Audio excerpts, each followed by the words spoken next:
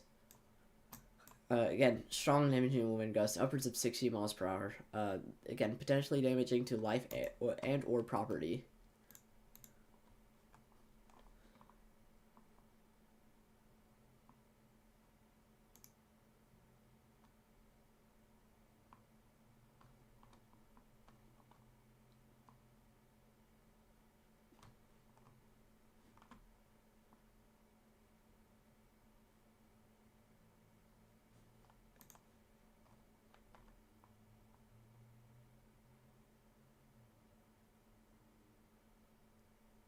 Again, if you guys have any questions whatsoever, please feel free to ask. I encourage asking questions. If it helps you better understand what's going on, I really recommend asking questions.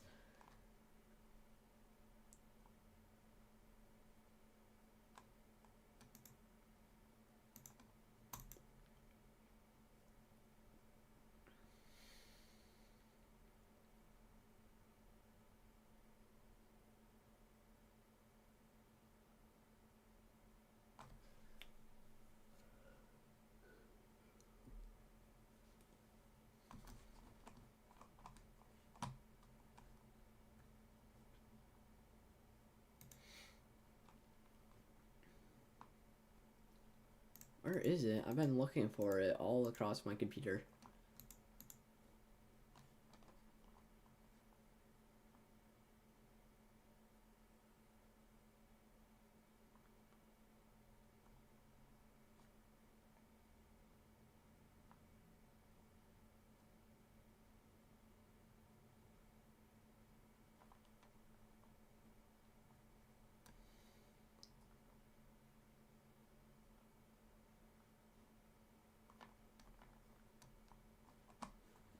Yeah, so again, if you guys have any questions whatsoever, please feel free to ask. I really encourage asking questions. Again, if you do live to the north of San Antonio, strong severe thunderstorm warning for places such as Bourne, Fair Oaks Ranch, potentially moving into Bulverde. Bulverde. And then from there, it may pass through mainly rural areas for the next couple of minutes and may potentially impact Blanco later on. So if you do live in any of the areas in the severe thunderstorm warning, I highly recommend taking shelter, as strong damaging wind gusts may potentially be hazardous to life and or property. If you guys have any questions, do ask. Yeah, just extended the severe thunderstorm warning for Blanco. Again, possibility of strong and hazardous damaging wind gusts, which may be a hazard to life and property. If you live in any of the affected areas and the severe thunderstorm warning to the north of San Antonio, I highly recommend taking shelter.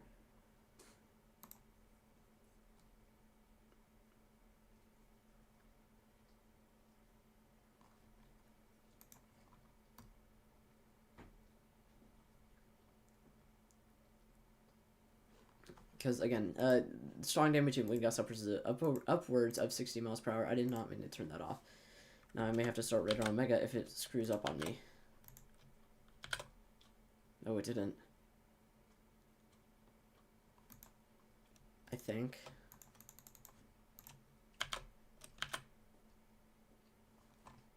No. I don't think it's working.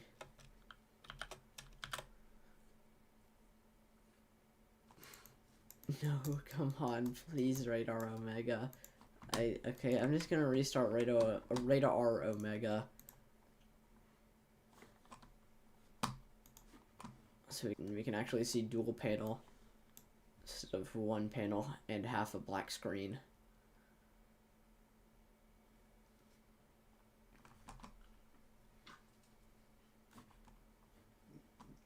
Alright, here we go.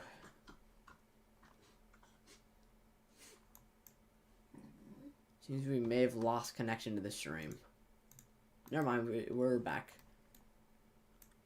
We didn't lose connection to the stream. I did not mean to open up Armory Crate. Alright, we have velocity back.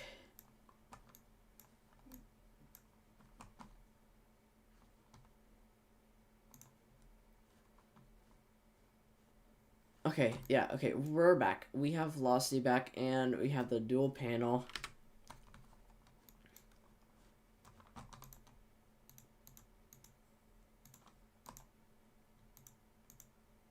Again, if you guys have any questions whatsoever, please feel free to ask. Potentially strong, severe thunderstorm warning for mostly rural areas, but currently impacting Bourne and Fair Oaks Ranch, and moving into regions such as Blanco, Wimberley, San Marcos, Dripping Springs, and Johnson City to the north of San Antonio. If you live in any of the affected areas that I've mentioned, I highly suggest taking shelter, as this severe thunderstorm is bringing with it very strong damaging wind gusts upwards of 60 miles per hour, which may be damaging and hazardous to life and or property. So if you guys have if you guys if you guys happen to live in any of the areas I mentioned previously, again, please definitely take shelter. Expect damage to roofs and sliding roofs, home siding, potentially even trees. May have damage to trees, as mentioned previously. Again, very strong damaging wind gusts with these storms. What about these up here?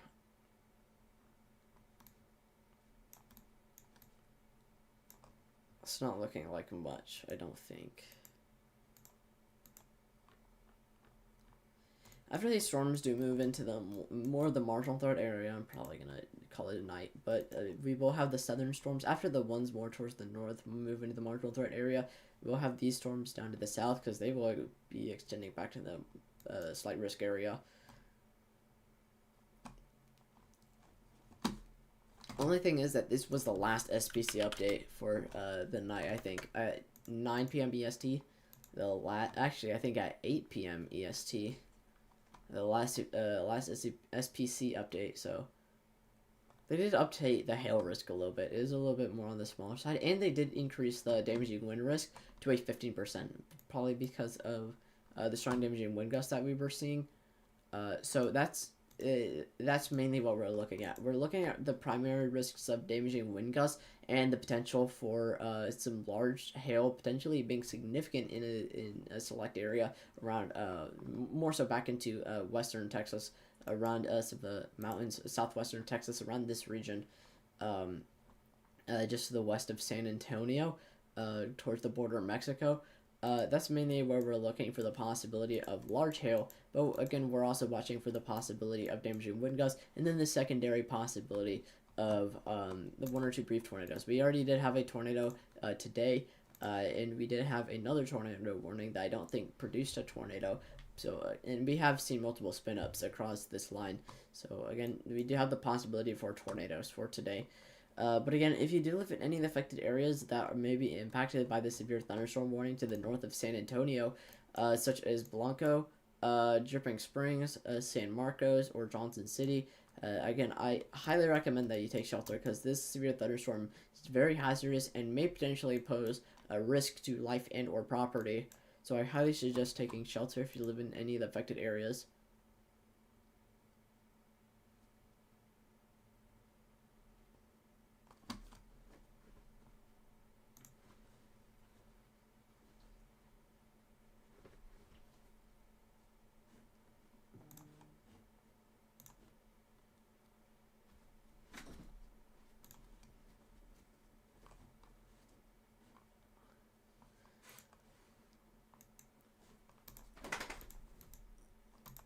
I really wish the chime on I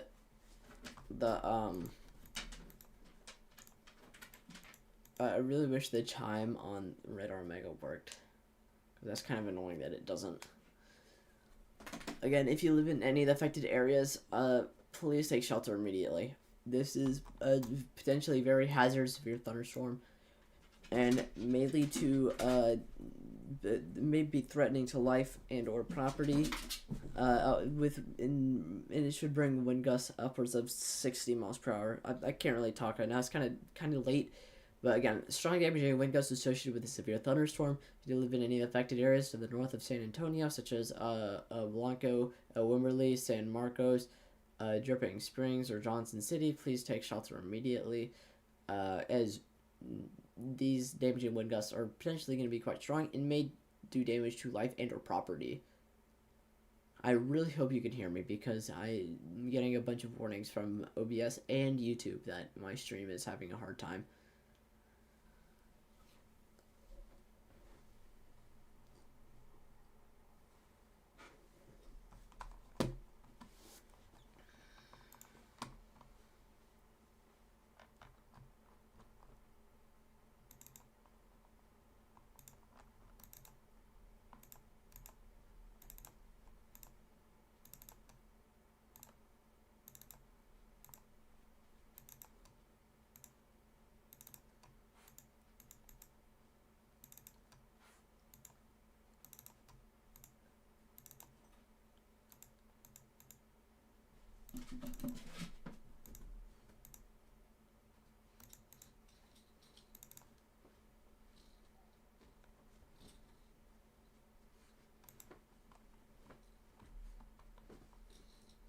Again, if you guys have any questions whatsoever, please feel free to ask. Again, strong severe thunderstorm warning for Blanco, Johnson City, Dripping Springs, Wimberley, and San Marcos. This severe thunderstorm may potentially pose a hazard to life and or property with damaging wind gusts that may reach upwards of 60 miles per hour, which again is going to blow around loose and unsecure objects, potentially do damage to trees and housing as well.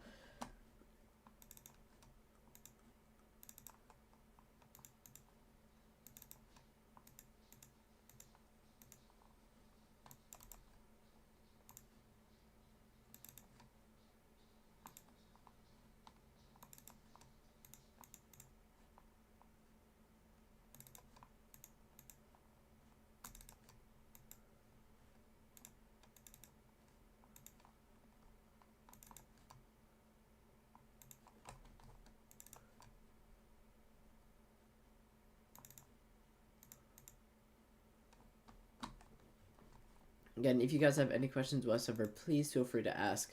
And strong severe thunderstorm warning for just the north of San Antonio.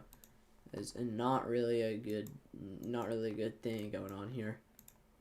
What's going on with this severe thunderstorm warning? 60 miles per hour wind gusts as well, and petty size hail. Yeah, there's some pretty strong damaging wind gusts as well. But the one in Blanco looking, or the one just to the west of Blanco, isn't looking it's looking quite scary. For the north, it's kind of struggling a little bit because it's losing its instability.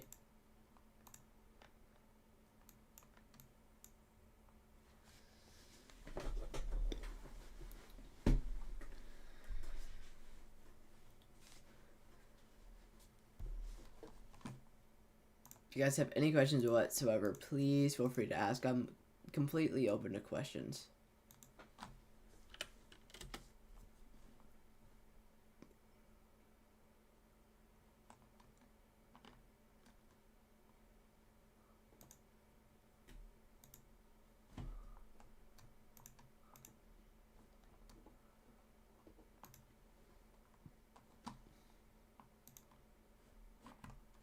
Again, strong severe thunderstorm warning for just to the north of San Antonio. 60 mile per hour wind gusts, not very good. Again, this is potentially hazardous for anyone that may be in this path. If you do live in the path north of the San Antonio metroplex, I highly recommend taking shelter.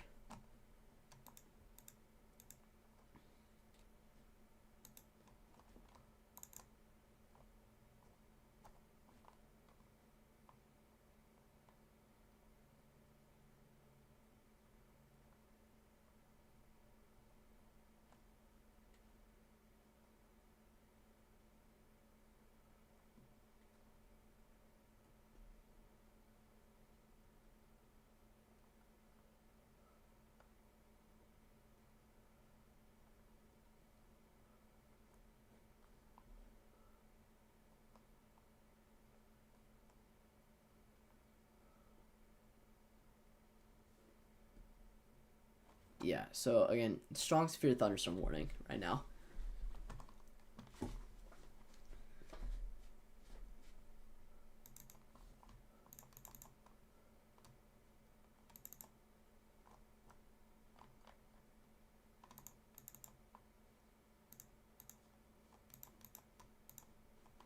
I wonder what these are. I found PAL files on GR2 Analyst, which I had a free trial for, but I don't anymore. I'm going to just plug them into Radar Omega, see how they feel.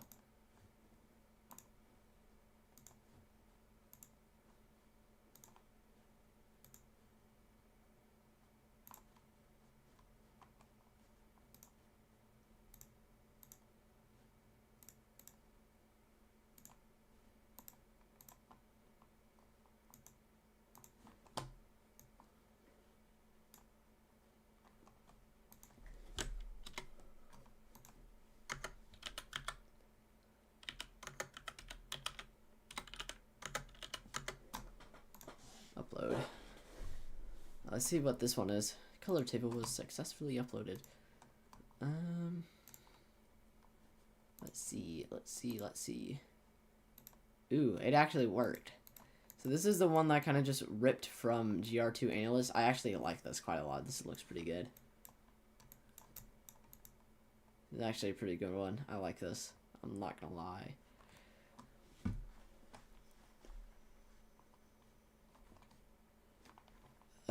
Wilmson and Travis, it did expand. Yeah, I mean, kind of thought so. I thought it would expand further to the east, because of like how that slight risk, it was kind of expanded actually, and the risk was shifting more towards the south. So I was kind of anticipating it expanding down to this, expanding a little bit to the east, especially towards the south there, near the San Antonio area. But again, we're still watching that severe thunderstorm warning. Austin may potentially be at hazard of this, but it is still far away. It is just to the north of San Antonio, so any of these small towns to the north of San Antonio may potentially be at risk of some strong damaging wind gusts.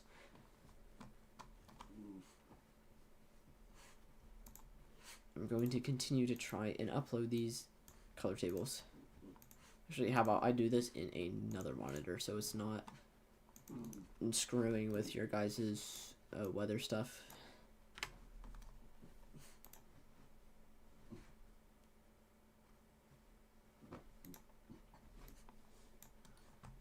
There, I have a new Radar Omega open.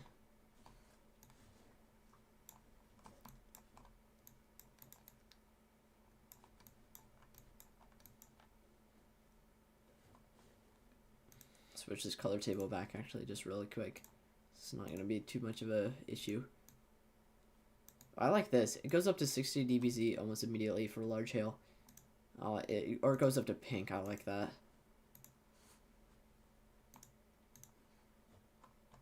Again, strong damaging wind gusts, big hazard to the north of San Antonio. If you live in the severe thunderstorm warning, just to the north of San Antonio, please take shelter immediately. I highly recommend taking shelter, as these strong damaging wind gusts may potentially be a hazard to life and or property. And I do recommend staying weather alert in Austin, as it is in the path of the severe thunderstorm warning. It's not in the severe thunderstorm warning. May be added to it next. But overall, it is still kind of far away, but I do recommend staying alert. The newest radar scan, that is looking quite powerful. Upwards of 70 to 80 miles per hour. That's going to activate the EAS system for our severe thunderstorm warning. So if I can find it somewhere in here, it should say, never mind, it still says 60 miles per hour. In a minute here, they may say that the EAS has activated, because upwards of 80 miles per hour or greater is going to activate that EAS and indicate a destructive severe thunderstorm warning.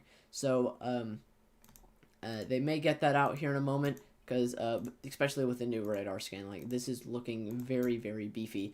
So if you do live in the path, mainly Wimberley, potentially Blanco, and San Marcos, and then maybe even Austin, please stay alert for the time being. It is still pretty far from Austin, however, 70 to 80 mile per hour wind gusts are quite strong and hazardous to life and or property. So I recommend taking shelter if you live in any of the areas that I did mention, and staying weather alert in San Antonio. And I'm going to continue to watch this, because this is very strong. These are very strong damaging wind gusts, and I was not expecting this as far as damaging wind gusts today. This is actually quite out of the ordinary with what we were expecting today. I'm going to switch the color table back, though.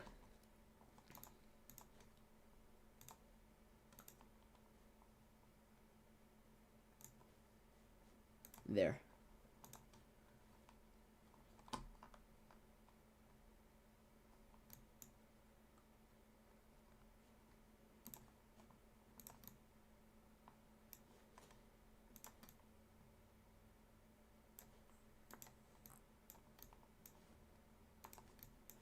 Again, destructive severe thunderstorm warning. I wonder if they'll update the severe thunderstorm warning text here in a moment.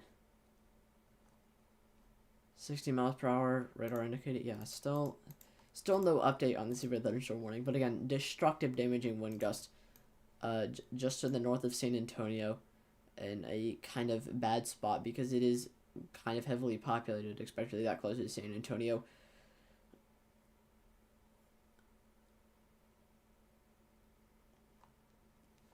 So again, destructive severe thunderstorm warning just to the north of San Antonio, damaging wind gusts upwards of potentially 70 to 80 miles per hour. Definitely 60 miles per hour are in that. So again, potentially a destructive severe thunderstorm warning. If you do live in the path of this, please take shelter immediately, as strong damaging wind gusts may potentially be a hazard to life and or property.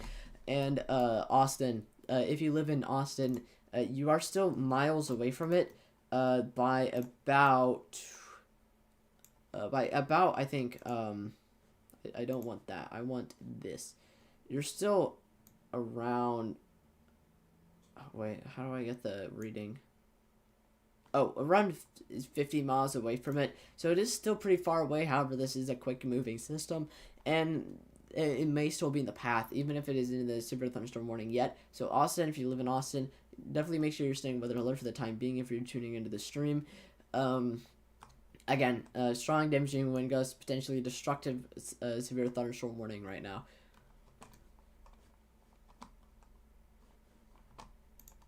And then I'll continue to add color tables because they're pretty cool.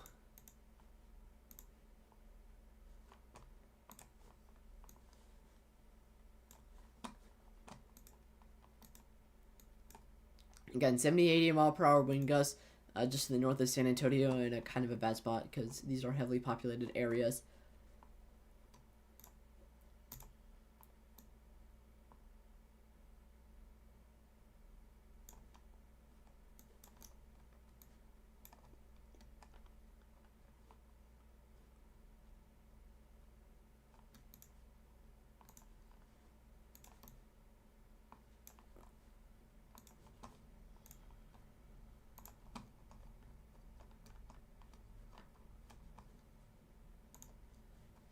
Again, strong damaging wind gusts right now, 70-80 mile per hour wind gusts just to the north of San Antonio. Destructive severe thunderstorm warning.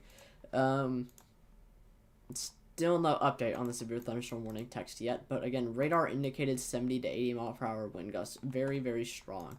May potentially be a hazard to life and or property. Live in any of the affected areas. Please stay weather alert for the time being and take shelter just to the north of San Antonio. Again, destructive severe thunderstorm warning.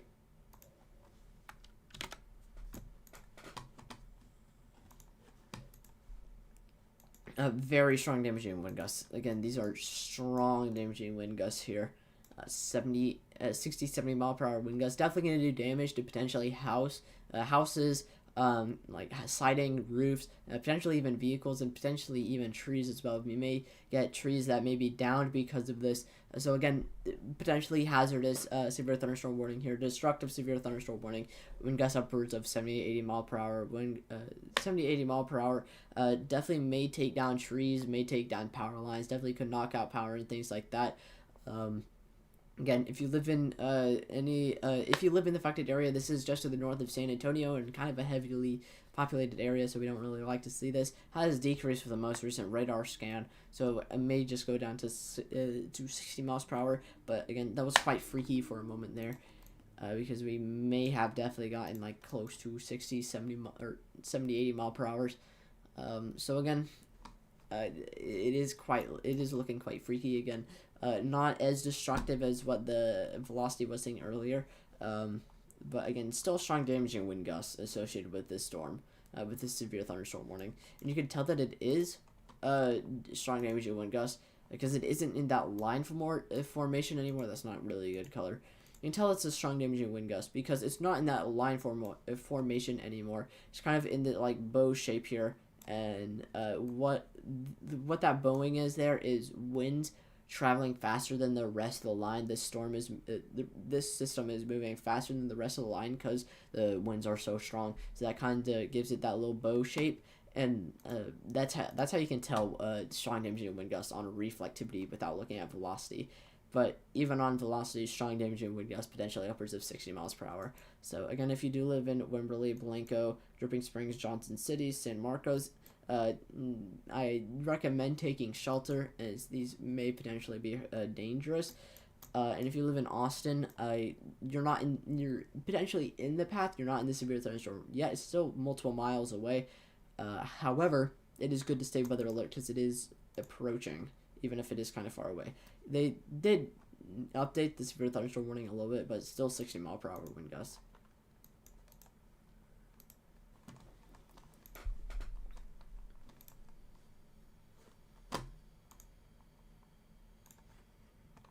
So again, potentially hazardous to dangerous severe thunderstorm here. Very strong damaging wind gusts. It's not really a lot of hail that we're seeing with this. Maybe some hail in some locations like here. It's not a good color. Some locations like here may potentially see hail. Like again, we still have the possibility of some large hail with this.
Again, if you live in any of the affected areas, potentially a dangerous severe thunderstorm warning.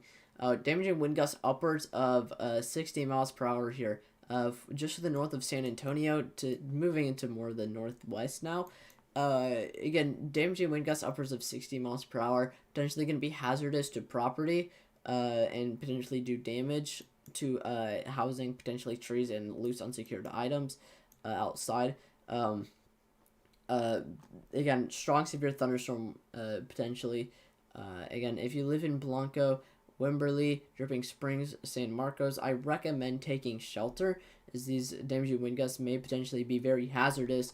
If you do live in San Antonio, Austin, you are kind of in the path. You are still outside the warning box, but you may need to stay weather alert, but it is still miles out.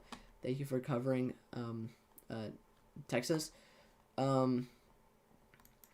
Northeastern Texas. I can check northeastern Texas. Right now it's not really like a lot. There is some rain showers, but overall most of the severe thunderstorms should be back towards central Texas, and shouldn't really expect anything too crazy as far as severe thunderstorms in northwestern Texas. I'm assuming around the Dallas area, because we're gonna lose that ample fuel. That's fuel that's gonna be for severe thunderstorms later on tonight, and that's gonna weaken our storms. So I'm not really expecting anything too crazy as far as severe thunderstorms towards the Dallas region, but may get the potential for maybe some hail, maybe some damaging wind gusts, and maybe the possibility of a tornado. But overall, it should be a fairly low end. But you're welcome. I'm glad to be covering Texas. Glad to be covering Texas for you guys.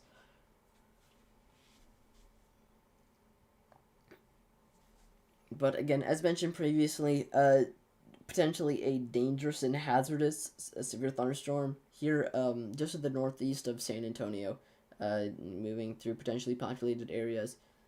It is dying down a little bit on velocity, but again, it is still quite strong. Right now, it is like dying down to more 50-40, so we should be good for now.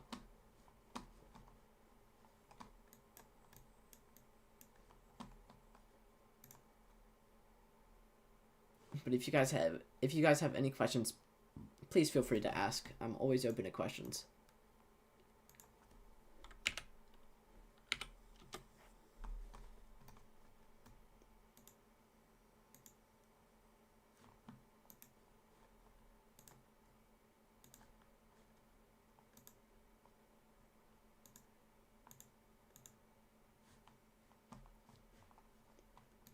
Again, always open to questions as far as the storms that are going on right now.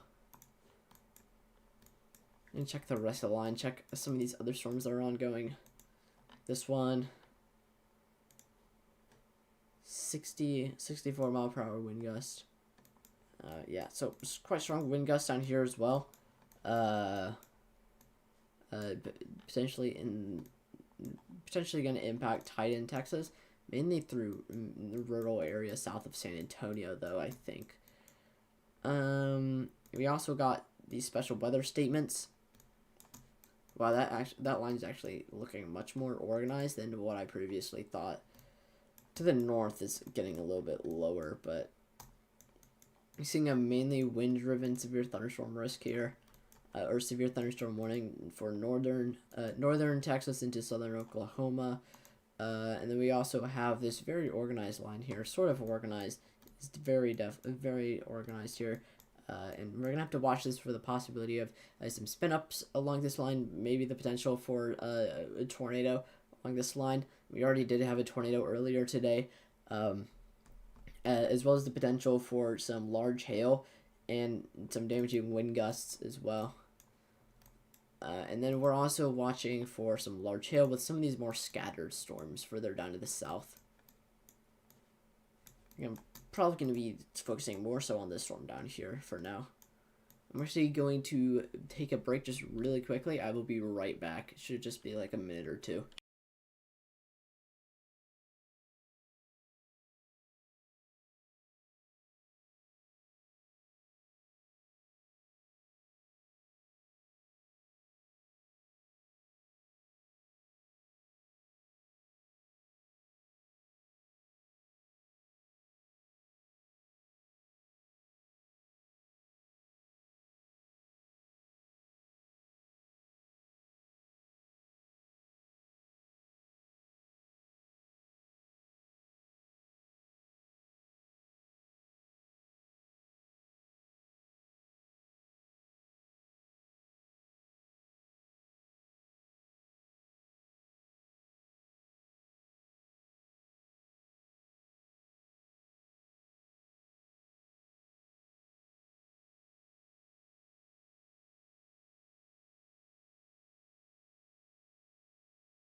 Oh, sorry, my microphone is muted. Okay, so mainly we're gonna be focusing on the severe thunderstorm warning for now.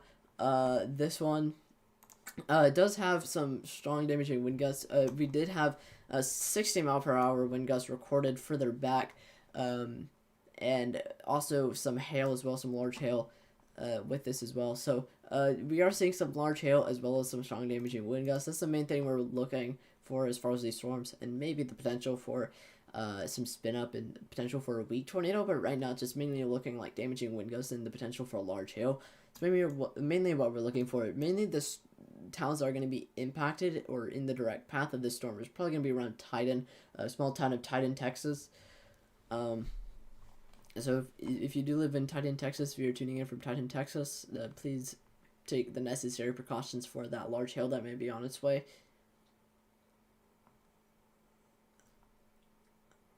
And if you guys have any questions, please feel free to ask.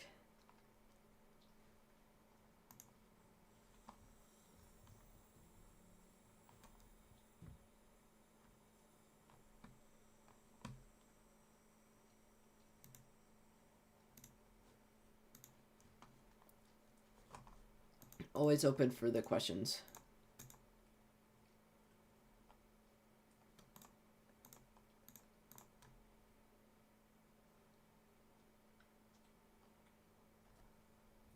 Again, if you guys have any questions whatsoever, please feel free to ask. Again, we're mainly watching the severe thunderstorm warning for the possibility of some damaging wind gusts and the potential for some large hail.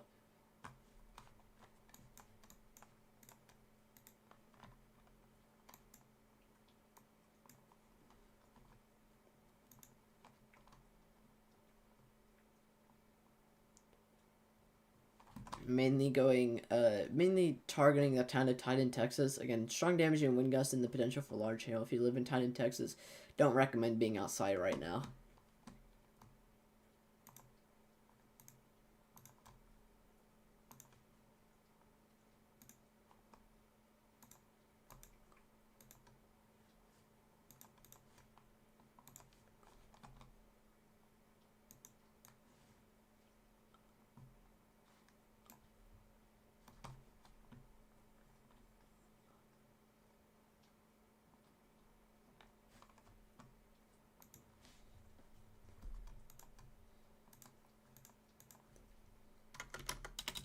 It's starting to clear up a little bit. We can actually see the velocity on the storm now. You can still see strong, some not very strong damaging wind gusts, but there are damaging wind gusts associated with this storm. And also some large hail with a lot of those pinks that are in that reflectivity. So again, possibility of large hail with this. If you live in any of the affected areas, mainly Titan, Texas, don't really recommend being outside.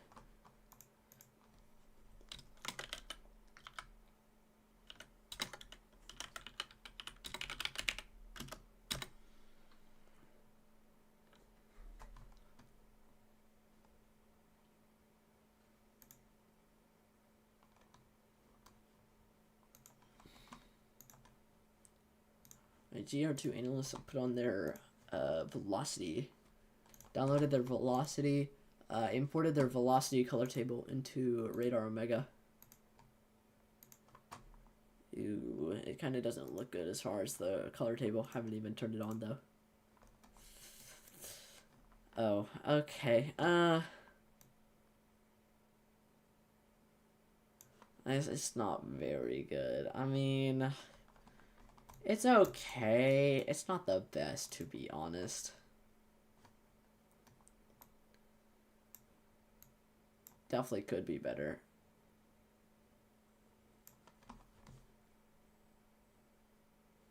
But if you guys live in any of the affected areas, mainly what we're watching as of right now is going to be this severe thunderstorm warning, mainly going towards Titan, Texas, with damaging wind gusts that are going to be fairly moderate, around 40 miles per hour, 30, 40 miles per hour, and the potential for large hail. Again, if you live in Titan, Texas, I don't recommend being outside, as large hail is going to potentially be hazardous and very dangerous. So if you do live in Titan, Texas, I highly recommend moving inside.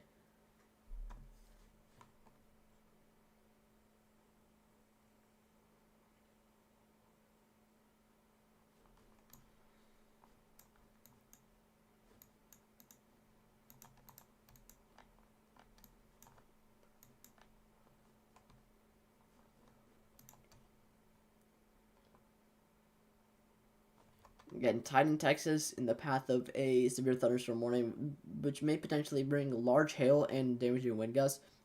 I live in Titan, Texas. I suggest moving indoors. Highly suggest moving indoors because large hail is going to be very dangerous. So I highly suggest moving indoors if you live in Titan, Texas. Also, damaging wind gusts associated with this storm. So, again, Titan, Texas, suggest moving indoors with this.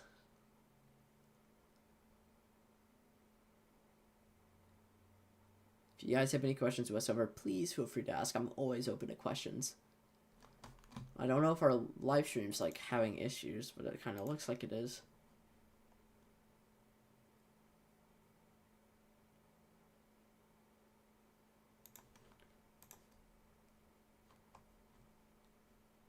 Really hope our live stream isn't like falling apart. I don't know why it's dropping so many frames.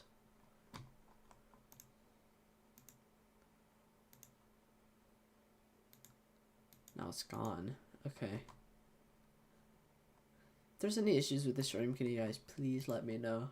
Don't want it to be all buggy and stuff.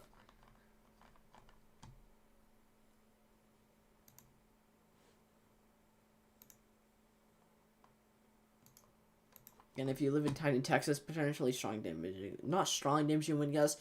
Damaging wind gusts are possible with this storm, but also the main risk is probably the large hail with the purples that you're seeing in the reflectivity here. Again, large hail for Titan, Texas possible, as well as potentially some damaging wind gusts.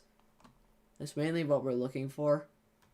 As far as the storm, again, Titan, Texas may get large hail or damaging wind gusts. If you live in Titan, Texas, I really suggest moving indoors.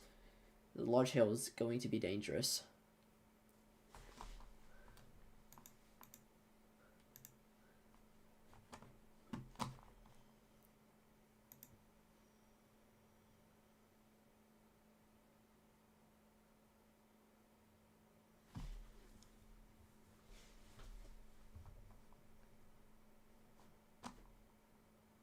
Again, if you guys have any questions whatsoever, please feel free to ask. I highly encourage asking questions.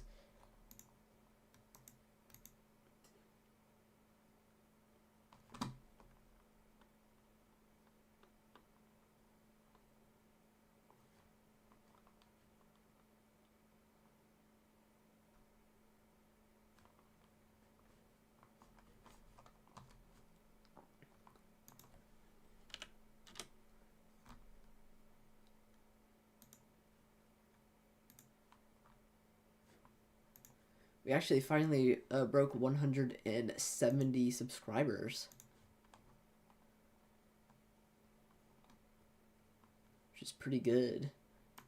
Thank you all for the support on the most recent video. 1.7 thousand views.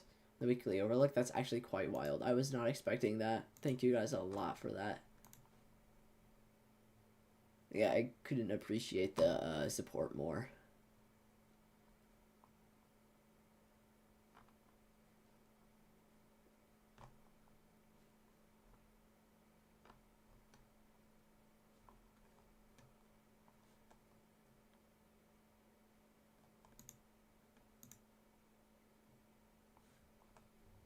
And again, Titan, Texas, it does look like reflectivity is going down a little bit, so the potential for hail is probably lowering down. There may be at least some small hail in that, especially with some of the deeper reds, but also still the potential for some damaging wind gusts as well. I am watching this depending on where the radar site is. Let's see, where's the radar site? Radar site's kind of far away. It does look like may have wind gusts going away. It's kind of hard to tell, but it may be like trying to develop rotation here, and it's kind of hard to tell. It does look like it's a little bit more like this instead of like this, so it may not be like, it may not be rotation. It may be a very strong updraft that isn't really rotating, but again, I'm going to watch that for the possibilities, see if it does turn into more rotation-like fashion, but again, reflectivity is kind of going down. Still watching for damaging wind gusts with this. reflectivity is going down, so we're kind of losing that potential for hail, but we still should see at least maybe some large hail in that, but maybe some more small to medium hail with this. But again, still there is the potential for hail, which may be damaging, and the potential for damaging wind gusts. So if you do live in Tilden, Texas, I think I've been saying the name wrong this entire time. Tilden, Texas, just to the west of Choke Canyon Reservoir. I highly recommend moving inside, as hail is going to be dangerous, and potentially damaging wind gusts may also be hazardous.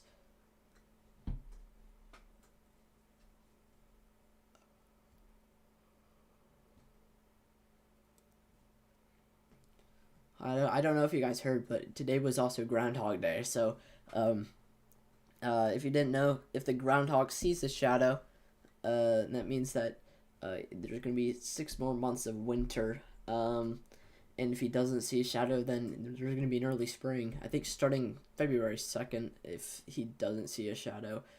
And I think there is a way to predict it. If you use cloud cover and all that, you can probably predict what the groundhog's going to see. If the groundhog's going to see a shadow or not. I think you can kind of predict it. But the groundhog didn't see a shadow. That means that we are in for an early spring. I think spring starts now. It is actually getting quite warm here in Tennessee. It is quite warm, upwards of I think close to 70 degrees, I think. Around 70 degrees. So it is quite warm here in Tennessee. So it is definitely getting into that early spring temperatures. That also may potentially be hazardous, meaning that there may be instability building, but I also don't think there's hardly any moisture.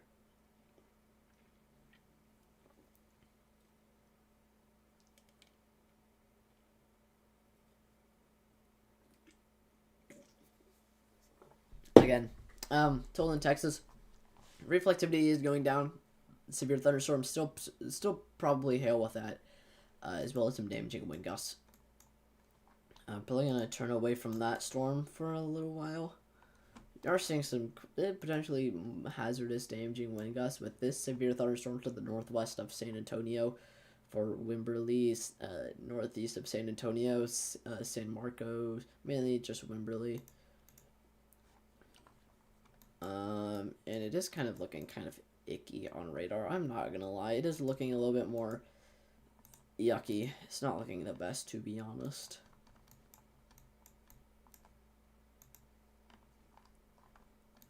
This line's still chugging along. It's pretty organized in some areas, looking quite robust in some areas.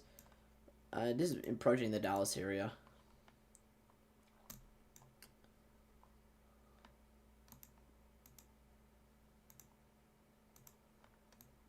So the Dallas area, probably not going to see all that much of a possibility of tornadoes. I think there is at least a 2% tornado risk with some of the storms that we may see along this line. But mainly the risk is going to be large hail with some of these deeper purples here, embedded in the line, as well as damaging wind gusts. As this is a quite robust, quite organized line, there should definitely be a very, very clean, very nice looking shelf cloud along this system. Probably some strong damaging wind gusts along that as well. I mean, potentially upwards of 30, 40 miles per hour. Probably not strong per se, but potentially gonna maybe be hazardous. May catch people off guard if they're driving. So, it may also blow some loose unsecured items around. But mainly the risk for this is going to be hail and damaging winds. But we may have the possibility of some spin up that we're going to have to watch as it approaches the Dallas-Fort Worth area. Probably going to focus on this for the time being. So you're going to go into a single panel mode.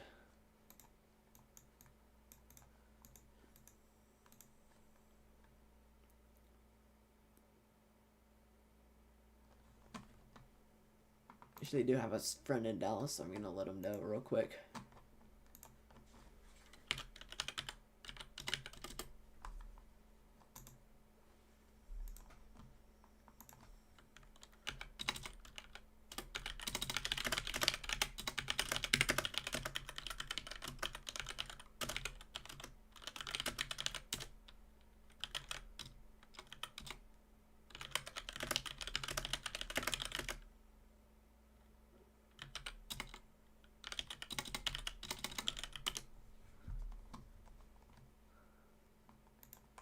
let them know. I'm just making sure. Recent meso-analysis, it's not really the best, to be honest. I gotta be real with you. Meso-analysis, it's not good. I don't think we're seeing a lot of instability right now because it is becoming nighttime. I don't think we're seeing a whole lot of instability. I'm going to switch to models real quick. Meso-analysis is showing 500 joules per kilogram of surface instability, meaning that storms may start to become more surface-based, but still have the potential to produce damaging wind gusts and hail. Maybe not all that much of a tornado risk, but again, still hail and damaging winds are possible with more elevated storms, and that may be what the mode may be transitioning into as we lose our surface instability. You see models also may be indicating that there is going to be damaging wind gusts for a lot of the Dallas area. They may begin to die down though, but again, still damaging wind gusts for the Dallas area may become hazardous. See as composite reflectivity. Let's see if it really disorganizes or not. Let's see how it looks. It does look like it is probably gonna weaken over time, so and that's mainly what we're watching. We're mainly watching, see if it weakens over time, see what it may do. Again, still some strong damaging wind gusts, maybe some hail, but again, reflectivity does look like it may be going down a little bit. I don't think there's going to be a whole lot of fuel for these storms anymore.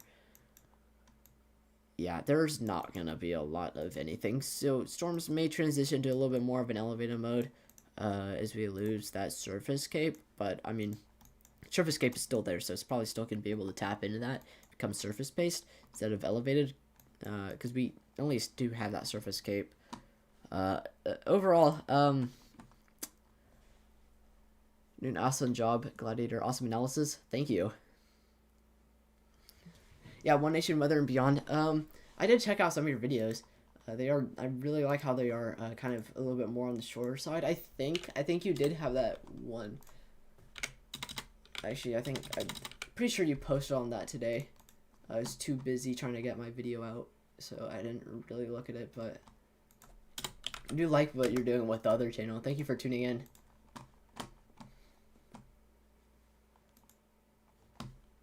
Yeah, so as these storms approach the Dallas region, I mean, we may have to watch for a little bit lower organization of these storms, but still the possibility of damaging wind gusts and hail if these storms become more elevated, but they should definitely be able to tap into that surface instability, become surface based, because it is better than nothing. So again, we're gonna have to watch for that. Again, maybe hail, but storms should be on their downfall as of now.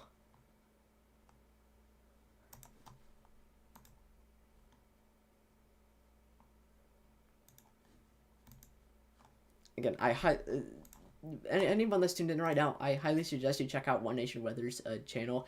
He makes very good videos, and they're a little bit more digestible for people that aren't really too involved with like the deep information on severe thunderstorms. I'd go really in depth on a lot of my forecasts. So if you're looking for a little bit more digestible content, I really suggest going over to One Nation Weather's channel. He is commenting from a alt account, but I do have a link to his channel in the description of my most recent forecast if you do want to check that out. He does really good videos.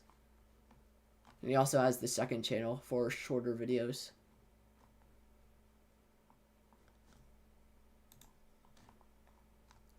And thank you for tuning in. I'm going to switch back over to reflectivity now that we kind of have an idea of what's going on. Again, you can see that we are still having some hail with a lot of these storms embedded in this line of these deeper reflectivity values in the purples. Again, we're still watching for the possibility of some large hail, but as models indicate, maybe on a little bit more of a downtrend as it approaches the Dallas-Fort Worth area, but still the potential for some hail associated with these storms. We're going to have to watch as this progresses because models do tend to differ from reality sometimes, so we are going to watch this for any discrepancies. And also, some damaging wind gusts may also be possible with this. And then we also do have this shear in the environment. May not have the instability, but we do have the shear in the environment to potentially allow for some spin up along this line. So we may have to watch for the possibility of a tornado, at least a weak tornado that may spin up along this line as it approaches the Dallas-Fort Worth area. So that's currently what we're at right now as far as what we're looking for storms.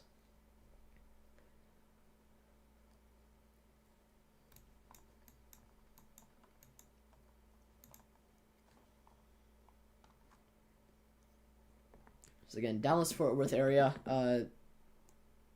made it back over now. Kind of where's your in-depth analysis is very kind to me because I am better with broader trends. That's why I stay away from very in-depth vids. I mean, yeah, it can be a little bit like more difficult to forecast because there is a lot of stuff that goes into it, but I honestly really enjoy the in-depth videos quite a lot. I really enjoy making them. But I mean, they can go quite in-depth. That's why I started, in my most recent forecast, I actually put in-depth forecasts instead of regular forecasts. I started calling them in-depth forecasts because they were getting like very, very in-depth. So just kind of wanted to indicate that they're going to be very in-depth on the title. I really enjoy those in-depth forecasts though, but they can be a little complicated. Yeah, thank you. Just under a year's worth of experience. I feel like I've really blown it out of the water as far as how much I've learned. Plus, you do amazing content. Your content is amazing and extremely digestible for people that may not know as much as far as in-depth forecasts. So your content is a very good channel to go to for those more digestible videos.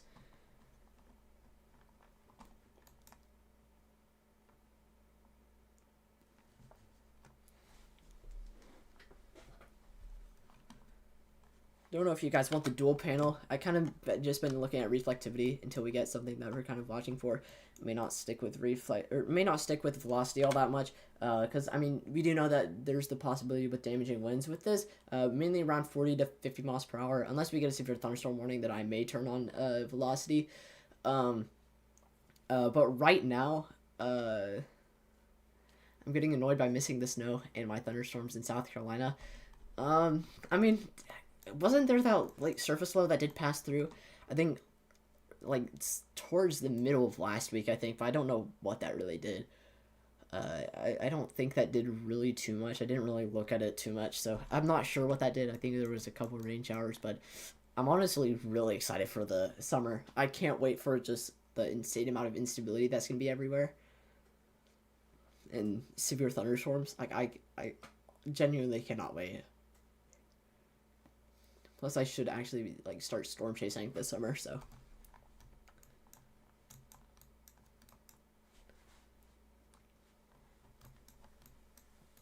Kind of not really doing all that much. I can check models if you want as far as severe thunderstorms for South Carolina. And something that I highly suggest if you do want to learn how to do more in-depth forecasts is they do have a bunch of videos on the SBC website. They do have a bunch of educational content. But I highly recommend, what's his name? Convective Chronicles. Convective Chronicles does very in-depth videos and like these things. And he does explain a lot of things, but they're very in-depth. Once you get the hang of it, I really suggest Convective Chronicles videos. They may be a little bit more in-depth, and he does explain some things, but they may be, I don't know how well he explains them, to be honest. For someone that may not know as far as in-depth forecasts. But for a good starting place, I really recommend Convective Chronicles. Thank you for tuning in, Leo the Weather Nerd.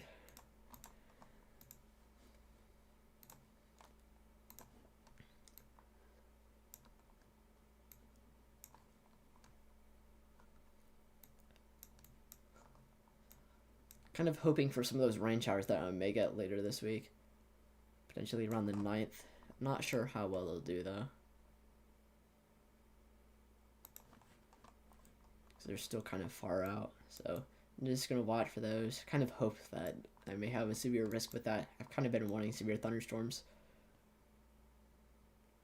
Yeah, unfortunately, it's not looking like much, but I haven't really checked trends, so um, I don't know. It really all depends. I'll probably check trends later, but right now, I don't think it's going to be all that much. I don't think instability is going to be pushing that far eastward, sadly, unfortunately.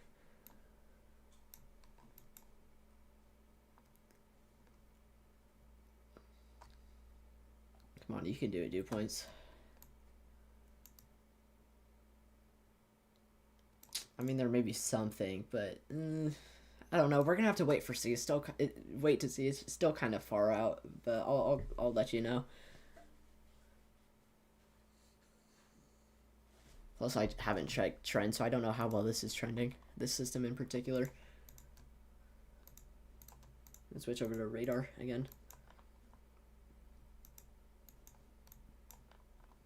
I actually need to update the things because there's no longer severe thunderstorm warning.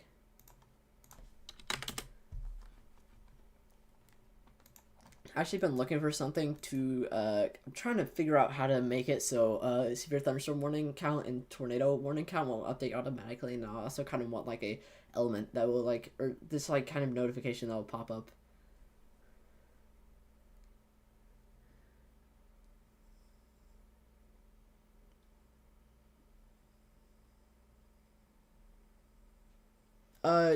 I do it manually. I do it mostly manually. I designed the element itself. A lot of what you're seeing, like the scrolling text, and the amount of tornado warnings. Um, yeah, I do update it manually, but the scrolling text, such as the current risks, not the text that says current risks, but the because you may be able to recognize the font, but the scrolling text and the amount of tornado warnings and severe thunderstorm warnings, I can update those manually from OBS. I'm trying to figure out how to make them update automatically, but I honestly have genuinely no clue. I can't find anything online that will help.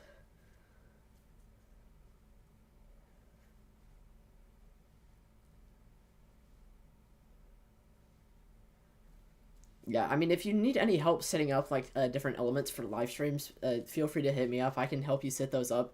I mean, they're honestly not too hard to set up. I can show you how to do it. Um, but as for the element, I kind of designed it myself on Photopea.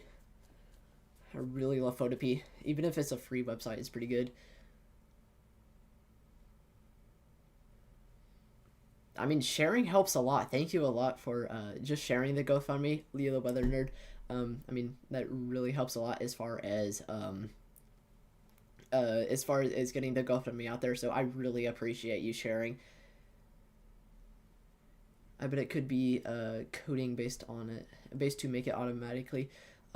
Yeah, I do think so. I mean, Radar Omega is getting a count of severe thunderstorms and tornado warning from somewhere. So I mean, if I can figure out where they're getting it from, it may just be getting it directly from their app.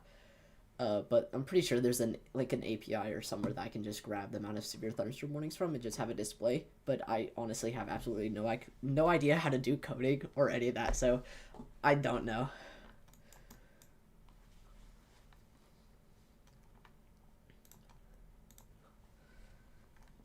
Gusty winds, yeah.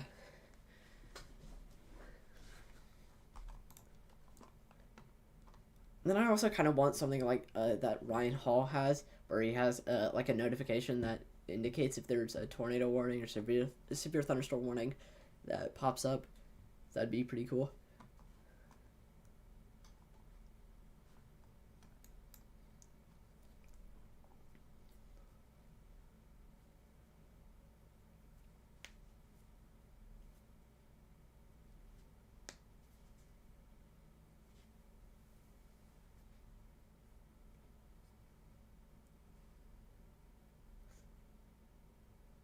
But I mean, if you do need help like setting up like something as far as like a live stream element, like scrolling text and all that, I can help with that.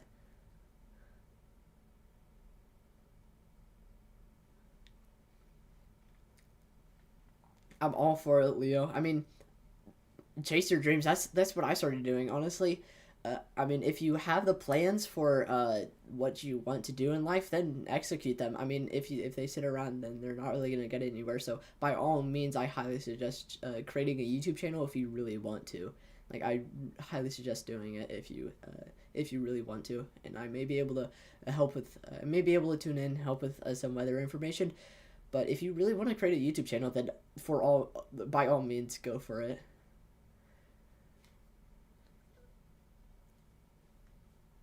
Like, I've learned a lot since my first forecast video. I've really learned a lot.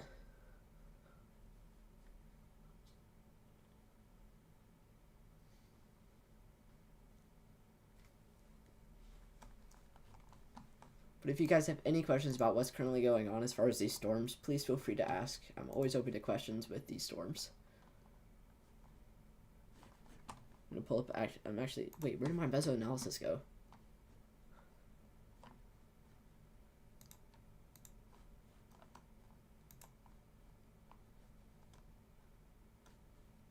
Come on, meso analysis. There it is. Please show me the good stuff. Please show me the good stuff.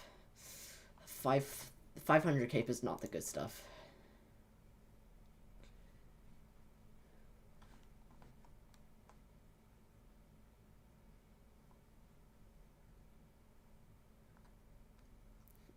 I really think Radar Omega should have a meso analysis thing. I really think they should.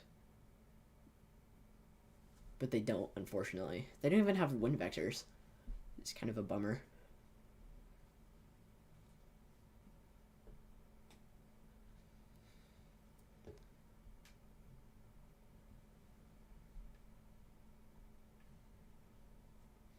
Depending on the accuracy of NATOcast, I think they may incorporate NATOcast. NATOcast is pretty cool. If you've seen it on Twitter, the NATOcast they use, I think, uses AI or something to determine the tornado risk. I think. I'm not sure.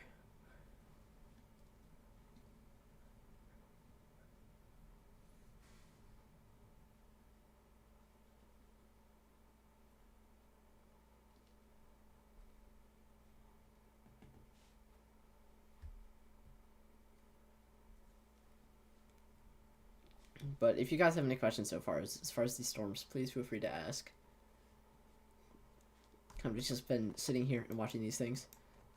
Mainly the big thing that we're watching for as far as these storms right now is we did have the potential for hail. Right now I'm at 20-something subs law. We'll get there eventually. I mean, I started off from like I think 12. I don't remember actually. I started off from a very low count, and I've grown to 170 over the course of less than a year actually.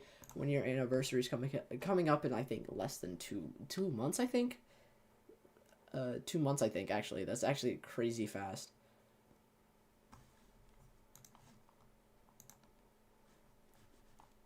But again, the main thing that we're watching for as far as these storms is mainly the risk for large hail, especially with these deeper reflectivity values in the purples. We were seeing a lot of shear. Main risk for hail was expected to be further down south. I'm not sure how well that's going anymore, though.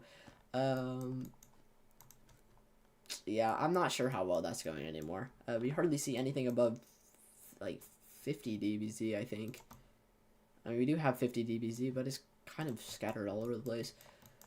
It's kind of lower, too. So, I mean, it's not looking too good. I mean, as far as synoptically, it was looking pretty good.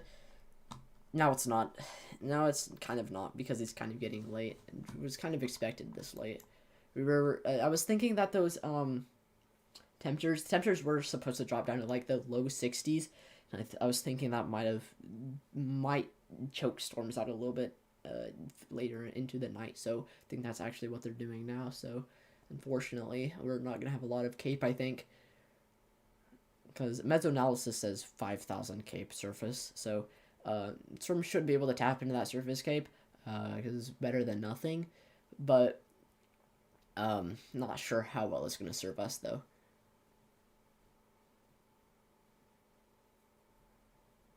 Again, mainly large hail. Still seeing the potential for large hail with this, actually, with those 60 dBz values and damaging wind gusts. We are seeing quite strong damaging wind gusts. We actually have multiple special weather statements on top of each other here. Don't think we're going to have all that much of a tornado risk later tonight, all that much. Maybe not this far north, maybe further down south where we have a little bit better cape. because we are still seeing potentially up to 1,000 cape, closer to, I think, the coastal regions, like around Corpus Christi, or however you pronounce it. Around this area, we are still seeing 1,000 cape on mesoanalysis. So, yeah, that's mainly what's going on. I may have to watch further down south for a continued tornado risk, but it should be fairly low end. It mainly should be hail and damaging wind risk. But right now, it's kind of slowly losing its strength.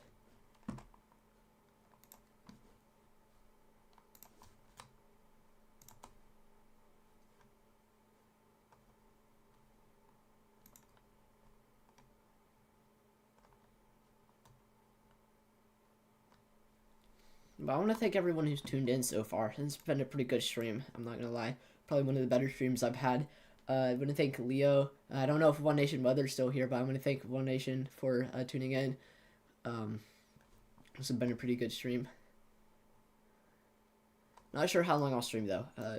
Probably whenever these stars move out of the slight risk region.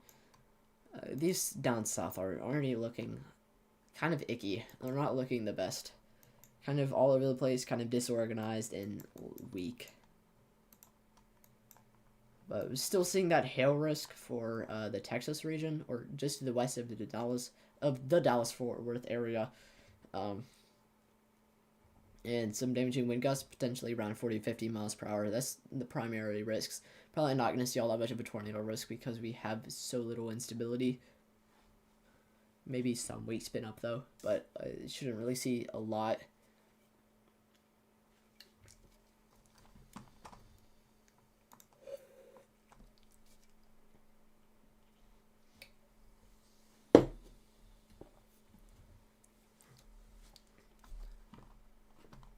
I really want to get that other color table working. That one that I said had that tropical vibe to it that I really liked, but didn't really do well with hail because it included 60 dBz and it's red, and it was annoying because it was hard to see hail, and I don't know why a lot of color tables do that. It's kind of annoying.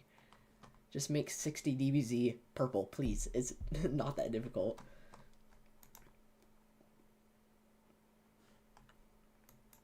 Or at least white. Make it an indicator of hail, not heavy rain. Like, I don't like it when color tables do that. Especially when it's something, a color table that I like that very vibrant one. Like, I really like that one. So I'm going to try and edit it and actually make it include hail in purple. Or anything around 60 dBz greater.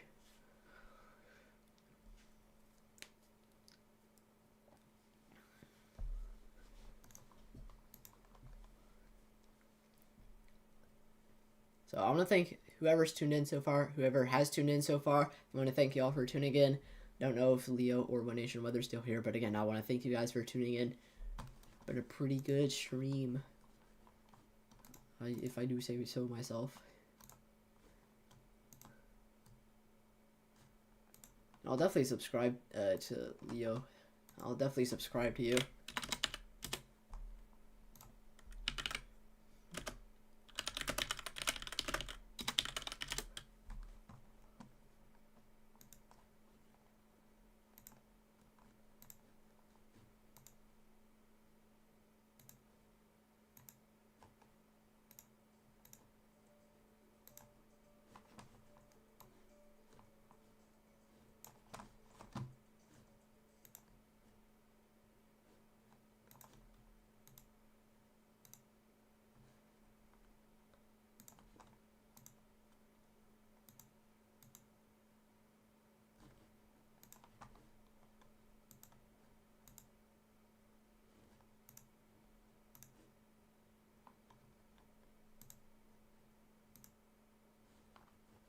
Alright, well, kind of just sitting here watching these.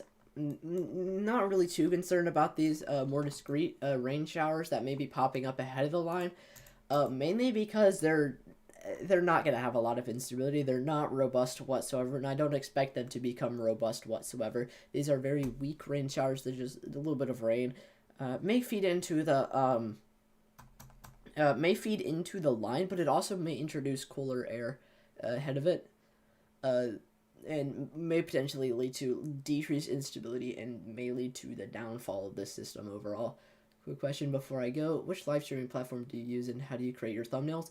I use OBS. I've set up a lot of stuff on OBS. I've created the element myself on Photopea. What I use to create my thumbnails, I use Photopea, and I kind of just draw on a map on a I kind of draw on a map of the U.S. But I've also kind of been practicing graphic design for a while, so I'm getting pretty good at it.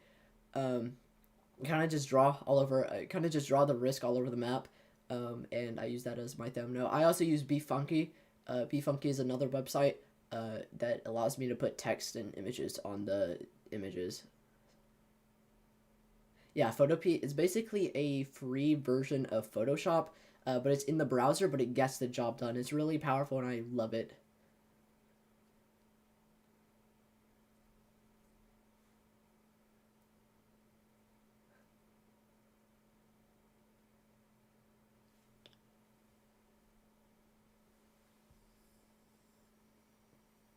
I actually used Photopea for school, like in a while back, a couple years ago. I think for my a couple years ago for my 6th grade. What is it?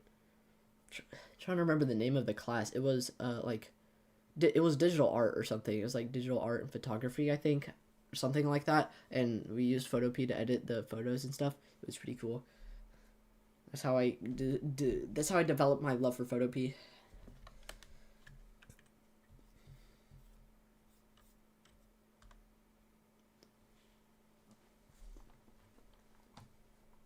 Still trying to like rummage around my computer to find that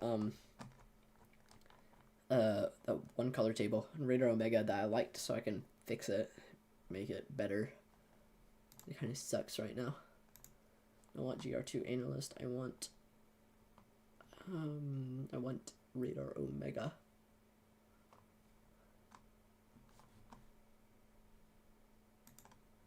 All right, no problem. I'm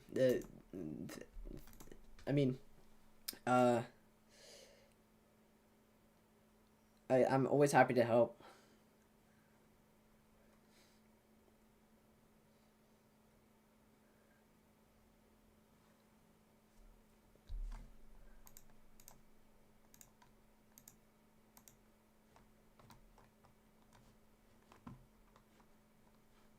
I actually have a secret thunderstorm warning now. I'm gonna add that to the count real quick.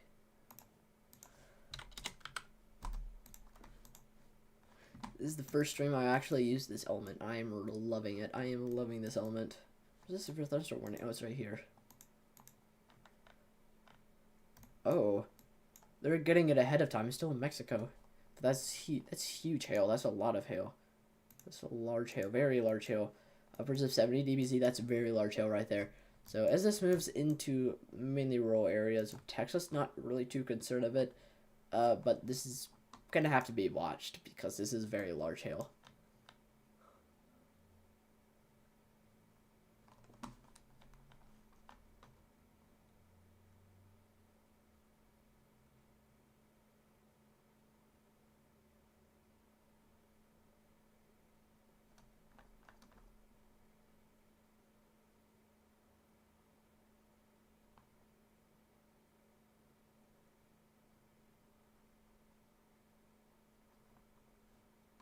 Alright, well, thank you for tuning in, Leo.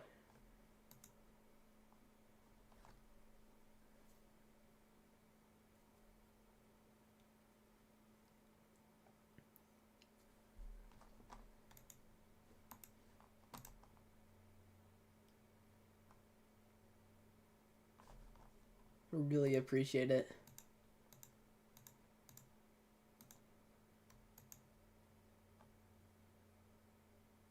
Well, I've been streaming for how long? Almost 3 hours. That's actually, I think that's the longest I've streamed outside of the camera footage.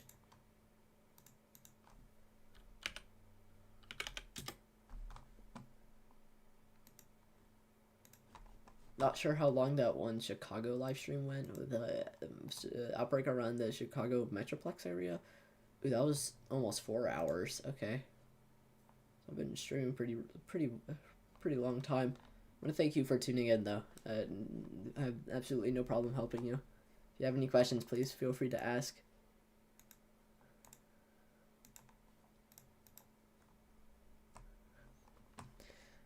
Reason that I am noticing the potential for large hail is because very deep reflectivity here, upwards of 70 dBz.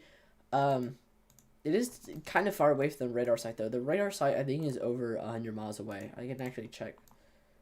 It's like 80 miles away. So this is quite a long distance.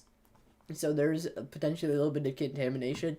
But you can see that there is a scatter body spike with on the back end of that hail core, which is because the radar beam is blocked by this by the hail, and it makes it think that it's bumping into something behind the hail core, but in reality it isn't. So that's a very good indicator of large hail.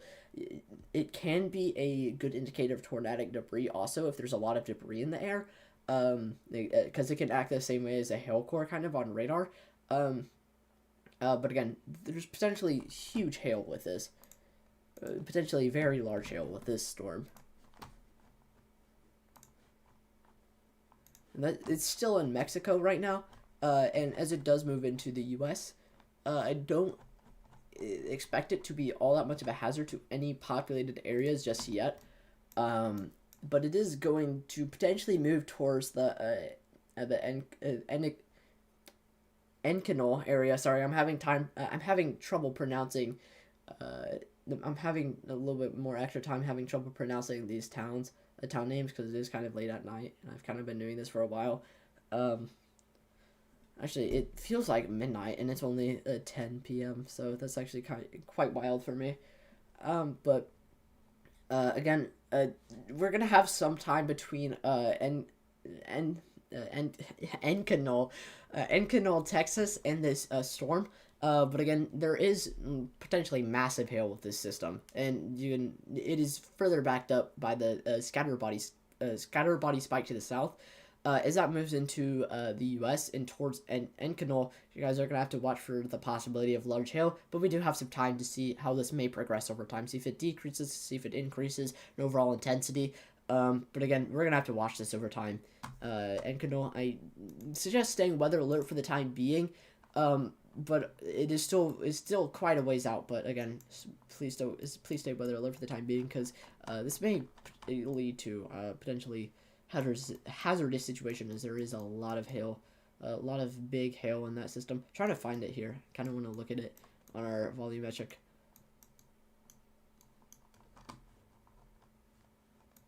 I think that's it.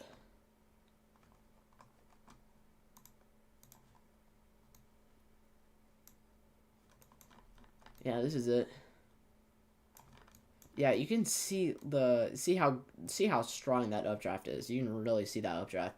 See how high up that goes in the atmosphere. That is lofting rain particles very high in the atmosphere, and that's gonna fall down as a large hail after it freezes. And you can even see the scatter body spike on the radar as well. I can actually turn on the preset that makes hail a little bit more visible. Hail.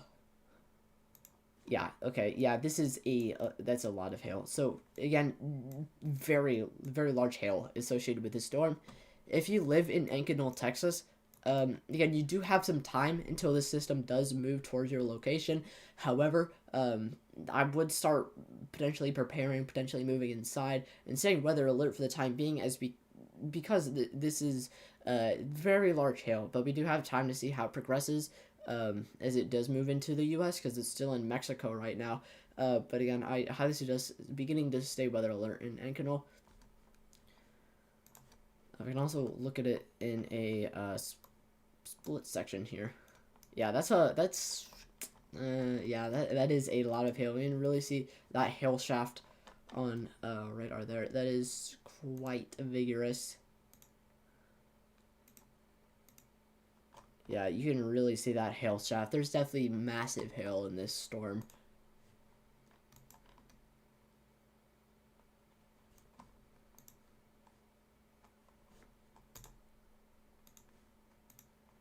And you can see it is continuing with the newest radar scan. Still massive hail with this. Again, massive hail shaft, potentially huge hail with this storm. What is radar indicating, or what is the thing indicating? Ping pong ball sized hail. So it may be a little lower than a little bit smaller than what I was expecting. I was potentially expecting like an inch, or potentially greater than an inch. A ping pong ball is about an inch in size. I would say. I think it is about an inch in size. But it is also pretty far away from the radar, so it may be a little bit of contamination, thinking that it may be a little bit bigger than what it really is. But again, that hail shaft is quite vigorous, so again, very, very big potential of some huge hail in this storm. Again, Ankeny, Texas, I suggest you start potentially staying weather alert, start preparing for this storm. Because again, there may be huge hail with this.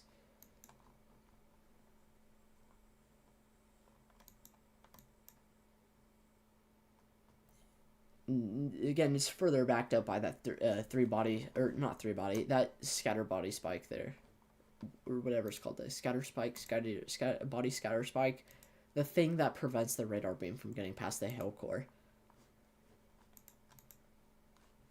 And it's indicated by this. You can see the scatter body spike, the radar site somewhere up there.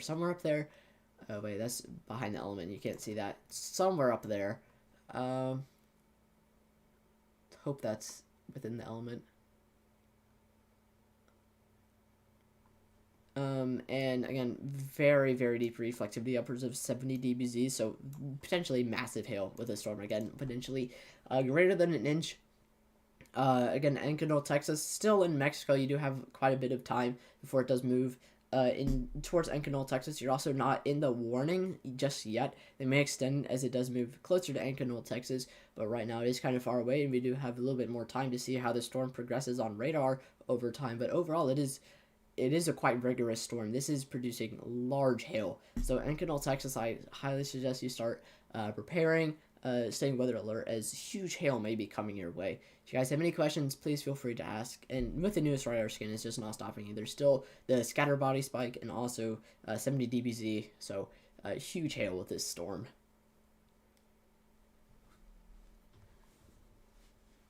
I'm not going to go back to volumetric radar, but there was a huge hail shaft. So again, huge hail may be coming towards Ankeny, Texas. If you live in Ankeny, Texas, please start staying weather alert. If you're not in the warning path, even if you're not in the warning path already, it's probably going to be extended into it. And we do have time between now and then for this to progress, to see how this progresses. This is still like over 40 miles away. So, again, we do have time to see how it progresses, but this is quite concerning because this is a lot of hail. This is a lot of large hail, too.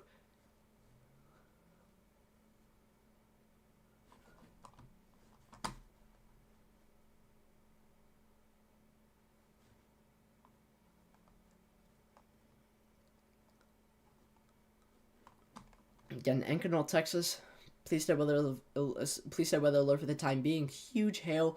If you have any questions so far, please feel free to ask. I'm always open to questions.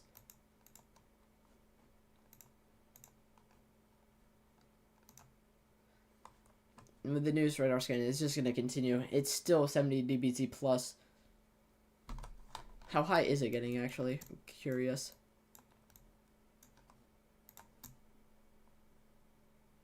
Yeah, just 70 dBz, or 71 dBz. Still massive hill.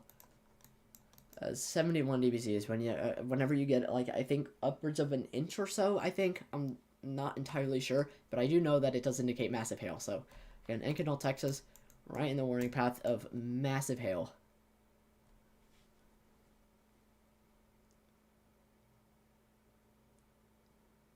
Again, if you have any questions, please feel free to ask. I'm always open to questions.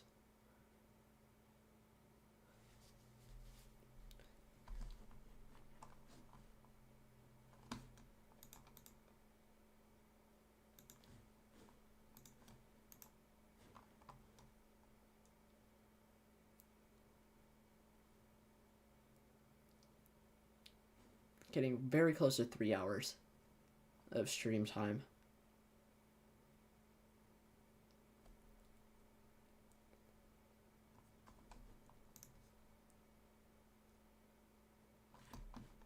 Not sure what just disappeared. I didn't know what that line was and it's gone. Should have checked it earlier. Let's look outside of that warning area. Mainly looking like a damaging wind threat over here. We may have to watch for some of these spin ups here. It may look like, actually, where's our radar site? Yeah, actually, no, that'd be clockwise. Unless it's over here, away towards, so, I mean, we may have to watch for maybe some spin up, in some of these smaller areas, like here. Some spin up here developing. We do have a little bit more better instability further down south that may be able to fuel at least a weak tornado. Plus, we also have the shear for it, and we were supposed to be watching for potentially a little bit more of a greater risk for hail, or sorry, well, yeah, hail, but also tornadoes further down south, because we did have greater energy helicity index and greater shear overall. So yeah. As far as the storms that may be approaching the Dallas Metroplex region in that line configuration, still expecting to potentially see a shelf cloud along that. But again, as I mentioned previously, we are seeing a lot of these showers pop up ahead of this line, which may be leading to a little bit more rain-cooled air across a lot of this area and leading to less instability as it uses up some of that instability and decreases the instability because of the rain-cooled air, and that may choke off this line a little bit and potentially decreasing in overall intensity, but so far it doesn't look like it is still producing the possibility of large hail and maybe even a couple notches along this line, but I don't really see any rotation, any strong rotation that'd be any concern. So again, still the potential for large hail along this line as it does move towards the Dallas-Fort Worth area. Potential for large hail, some damaging wind gusts as well, potentially upwards of 40-50 miles per hour, and probably not all that much of a tornado risk. I know that we do have that 2% tornado risk, but by now, personally, I would have actually, no, we are moving out of that 2% tornado risk, so we don't really have all that much instability to support all that much of a tornado risk anymore. But yeah, so again, still the main risks of hail for the Dallas-Fort Worth area and potentially some damaging wind gusts. However, with a lot of these popcorn showers that may appear ahead of this line, they may choke off the main convective line and potentially decrease it in overall intensity. But overall, we're still seeing the possibility of some large hail in some isolated areas along this line, as well as the potential for some damaging wind gusts. But again, we should see that overall intensity of the line decrease as it moves towards the Dallas-Fort Worth area. And that's what a lot of the models were indicating as well. So don't really anticipate all that much of a huge risk with that. I think this is more of a damaging wind gust risk up here in western Oklahoma.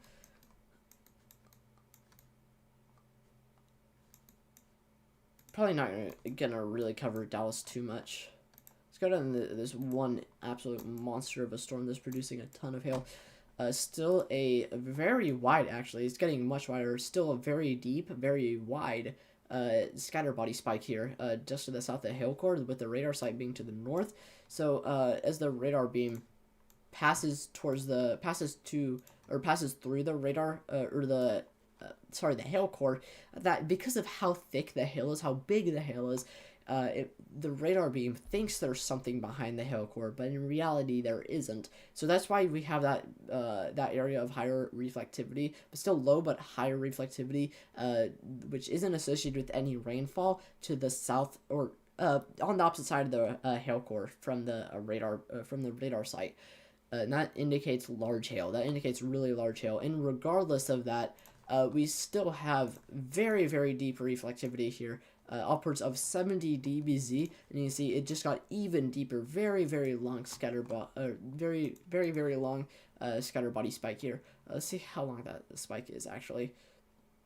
That is upwards of 10 miles. That is actually wild. So again, very large hail is expected with this storm as it does move into the United States. It is currently passing from Mexico into the United States. Severe thunderstorm warning just to the west of Encinal, Texas. It's probably going to be extended to include Ankernal, Texas here in the next couple of minutes. If you do live in Ankernal, Texas, you're going to have to watch for the possibility of large to very large hail, potentially upwards of 1 inch, that is potentially going to be damaging. And again, a very large hail may be on its way for Ankernal, Texas. Currently, you're not in the path, or, well, you are in the path, but you're not in the warning box. How bad will the winds be in Dallas? For Dallas, we are expected to see, I think, damaging wind gusts anywhere from 40 to 50 miles per hour. So potentially not like extreme damaging wind gusts. We may see some potentially stronger isolated damaging wind gusts, but mainly should be around 40 to 50 miles per hour. Should blow around some loose unsecured objects and may do damage, like may knock down some tree limbs and stuff. Overall, nothing really too severe with those damaging wind gusts, but do watch out for any damage or fallen tree limbs that may come from that, because it's still going to be a little bit stronger than weak. It's going to be around average. Will we see tornadoes at this point? This point in the night, probably not, because we don't have a lot of fuel for them. Even if we do have the shear to support it, we don't have like all that much fuel to support the possibility of tornadoes this late at night. So main risks are probably going to be hail and damaging wind gusts, and that hail risk is also decreasing because not only the fuel for storms is decreasing, but also again the hail the hail risk is decreasing overall, mainly due to these rain showers that are developing ahead of this line. These rain showers cool down the atmosphere a little bit, and because storms need heat to thrive, it does cool down the atmosphere and leads to less fuel for severe thunderstorms, and will overall decrease the potential for severe thunderstorms as this moves into the Dallas-Fort Worth area. But you can see that there are some areas of deeper reflectivity where it does get into the pink and the very deep reds, which still indicates that there may be some hail in that. So overall, the main risk as it does approach the Dallas-Fort Worth area is probably going to be damaging wind gusts as well as hail. So that's mainly what you have to look for. Probably not all that much of a tornado risk this late at night, especially with those popcorn rain showers.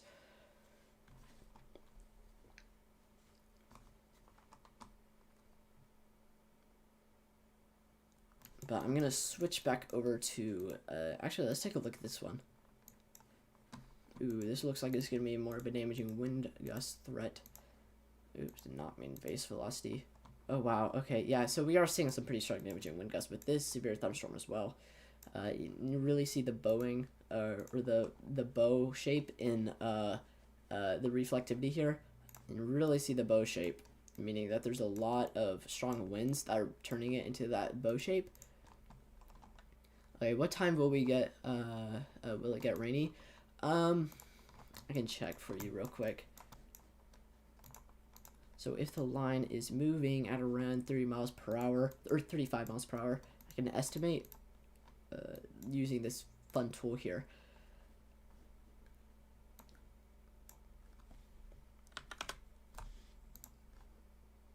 So based on your location, you can probably choose it from this list. If you're towards central Dallas, probably around probably a little bit more than an hour until impact time, but so around 100 to 102 minutes potentially, so a little bit more than an hour. If you're towards the Fort Worth area, potentially around an hour to 30 minutes if you're around the Fort Worth area. But if you're closer to the line of storms, like around the Benrook area, you're in Lavin, Texas. I'm gonna have to figure out. I'm gonna look that up real quick, just so I can see where that is in location to Dallas.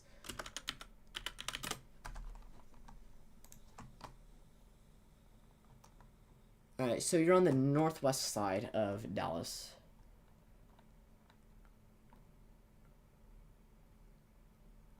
So around here, that's probably gonna be around potentially getting close to 2 hours, less than 2 hours, around an hour and 30 minutes to around 2 hours until impact time. By then, I would expect storms to probably weaken down significantly.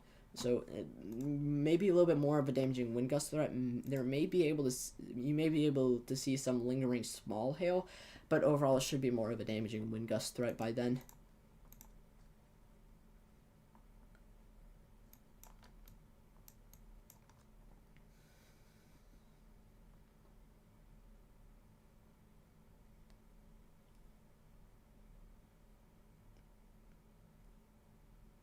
and a lot of models were also indicating that the overall intensity of damaging wind gusts are kind of expected to decrease with time, so maybe decreasing to around 40 to 30 mile per hour wind gusts, but you may be able to see an isolated 50 mile per hour wind gusts around the region, so that's probably going to be the overall risk for these severe thunderstorms. And they're not even too severe, to be honest. They're still special weather statements. There's not a severe thunderstorm warning with them anymore. Switch over to this storm again.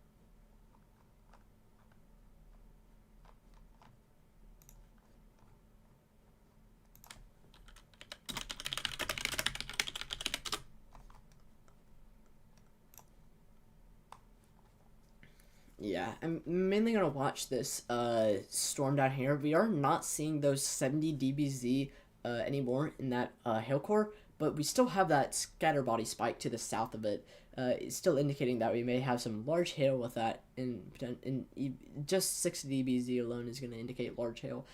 So again, Ankle, Texas, or Encinal, Texas.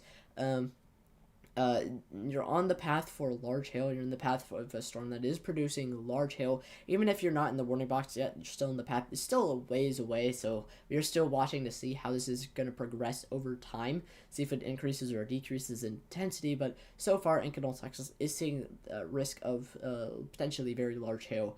But again, we are going to see how this progresses over time. I do suggest moving inside if you do live in Encinal, Texas, or at least staying weather alert for the time being, because, again, very large hail is potentially on its way.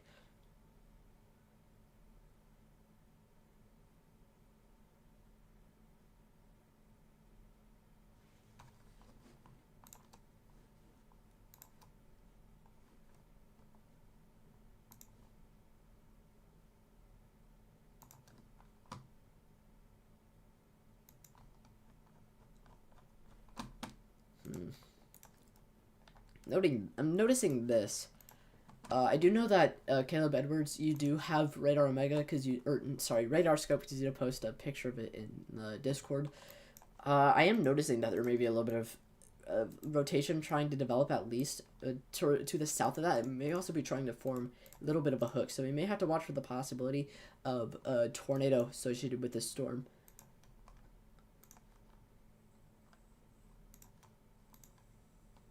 But mainly it does look like it's still a fairly large risk for large hail, but again, there may be a developing tornado risk with this. We do have ample surface instability to support it, though, because the storms are not elevated, especially this far south.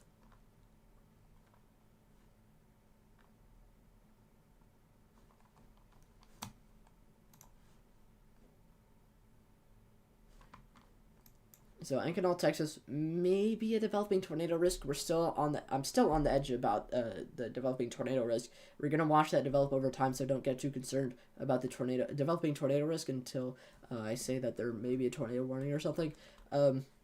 Mainly, the main thing that guys should be watching out for, even if you're outside the warning box, is large hail. And potentially very large hail at that as well, because it was a pretty good scatter body spike. It was getting very, very big scatter body spike. Just to the southwest of San Antonio, seeing some pretty strong damaging wind gusts, maybe getting upwards of 50 miles per hour. So that may impact Stockdale. So if you do live in Stockdale, please be advised. Stay weather alert. There also may be some hail with that as well, because we do have reflectivity that may be getting into this into the 60 dBz's. At least some small hail in that. But mainly I'm going to try and focus on this storm.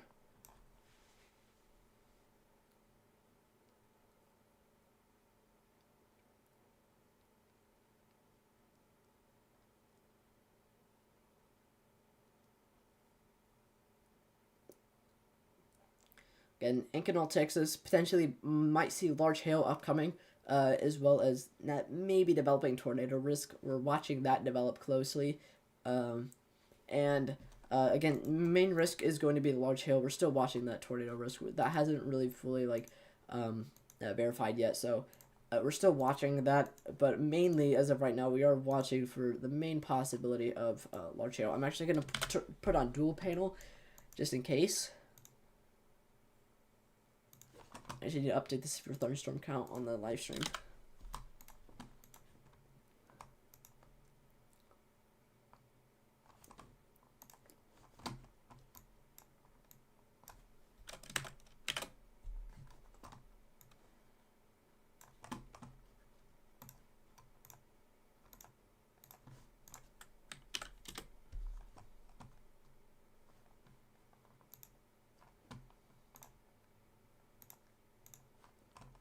If you guys have any questions so far, please feel free to ask, and thank you all for tuning in. I encourage questions.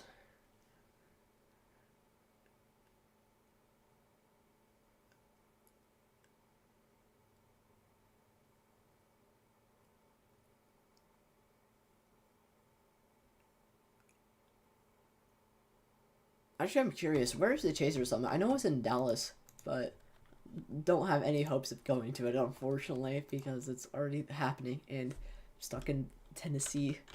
I'm so jealous. I'm actually very jealous of the Chaser Summit. It's in Fort Worth, so it's not around central Dallas. Sucks. I kind of really want to go to the Chaser Summit. I do have a storm chaser friend that kind of just drove there. I thought you needed tickets, but I guess he just drove there. I mean, you probably need to pay for a hotel. Maybe pay for the like talks there, and potentially pay for a ticket. But I thought they were all sold out. I didn't know you could just show up. I guess that's new.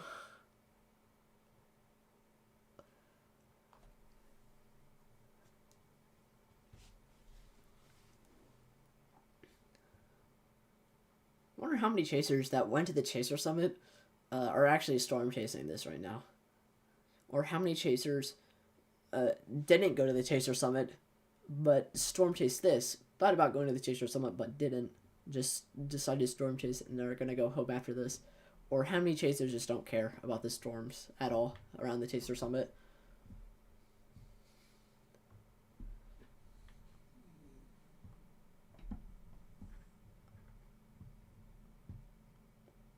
Mainly we're watching for a large hail right now. Ankeny, Texas again. Potential for large hail. Probably zoom out a little bit more so you can see it better. Again, large hail does look like the storm may be trying to form a little bit of a hook.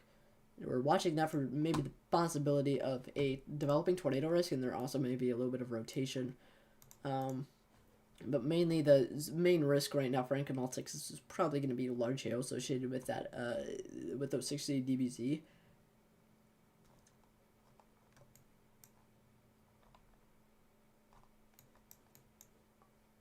Going on over here. Oh wow. Actually may have to watch this for the possibility of tornadoes as well. May have developing rotation, at least trying to.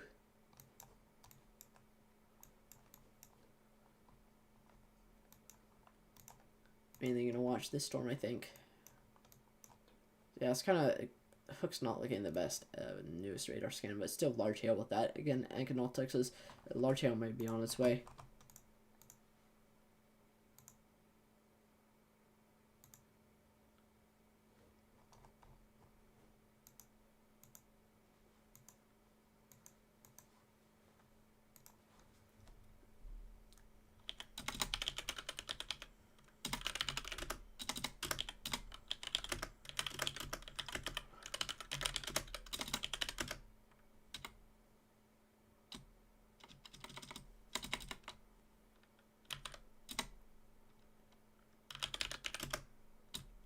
Why can't I spell unfortunately?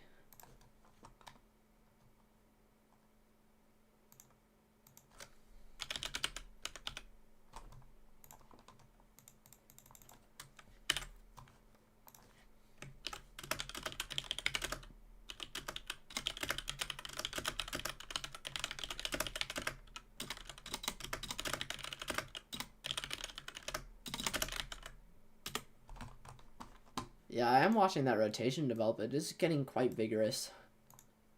Does it look like?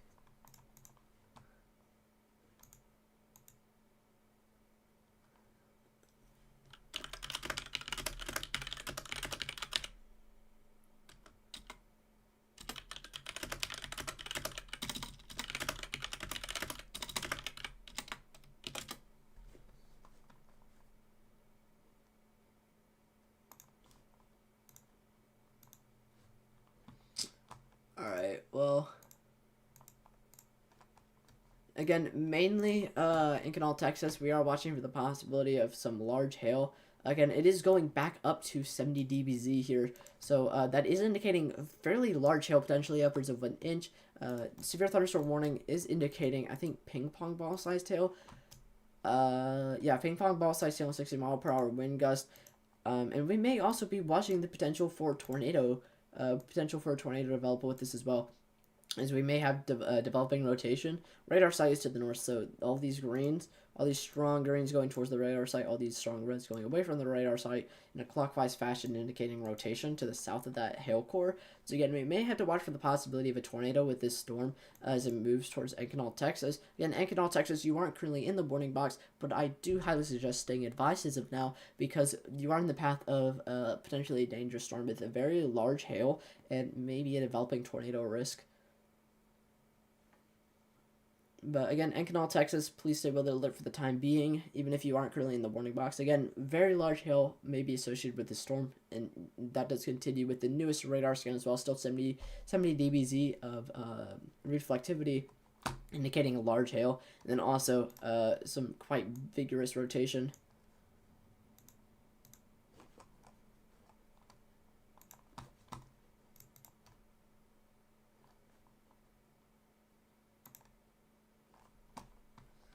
If you guys have any questions, it's becoming a mess. If you guys have any questions whatsoever, please feel free to ask. As far as velocity is becoming a little bit more of a mess, so I'm not sure about the rotation. We're gonna have to watch it in some of the newer radar scans.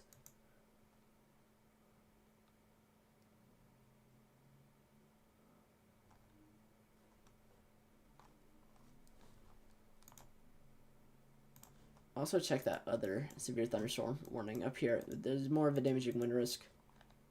Just really quickly. Damaging wind risk does look like it is dying down. But, may see developing rotation, at least trying to develop, at least broadly trying to develop. So, may have to watch that, but I don't expect a tornado warning from it, as the way it's looking right now. Still gonna mainly focus on this storm, though. Unless that rotation disappears, I'm not gonna go off of the dual panel.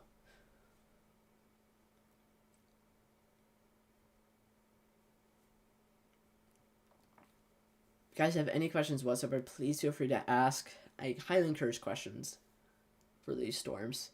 Again, Encinal, Texas may be able to see the possibility of some large hail, very large hail, with 70 dBz. Even if you're not in the warning box right now, it's probably going to be extended into Encinal, Texas in the eventually near future. But again, very large hail is associated with the storm. We do have that scatter body spike to the south, indicating a large hail, and then I can actually point out that scatter body spike right here, just to the south of that hail core. The radar site is to the north, so. Oh, yep, we just got the other severe thunderstorm warning. But basically, the radar beam will pass through the hail core, and it'll kind of be blocked by all the large hail there, and it will indicate that there is something there, even if there isn't in reality. That's because it is picking up a lot of the hail, and the radar beam isn't able to get past it. You still see that scattered body spike, even if it is less, as we do have no longer 70 dBz on reflectivity anymore, but still large hail with this hail core. So again, we are seeing large hail with this. Not too sure about the tornado risk anymore. We may have to continue to watch that as rotation may be at least trying, but right now it's having a little bit more of a difficult time. Encinal, Texas, you are in that severe thunderstorm warning now. Again, 60-mile-per-hour wind gusts with this storm, and where is it? $half sized hail. How big is a $half? I'm not sure actually.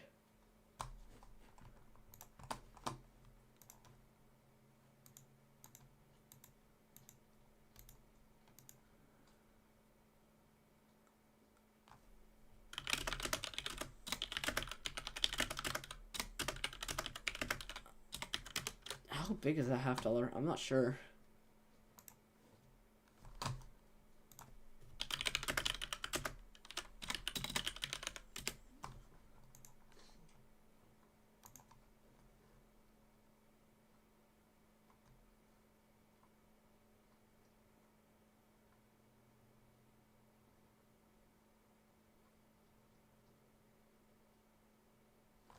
I would assume it's going to be somewhere between quarter size and ping pong ball sized hail. So potentially anywhere from 1 inch to 1.5 inches of hail.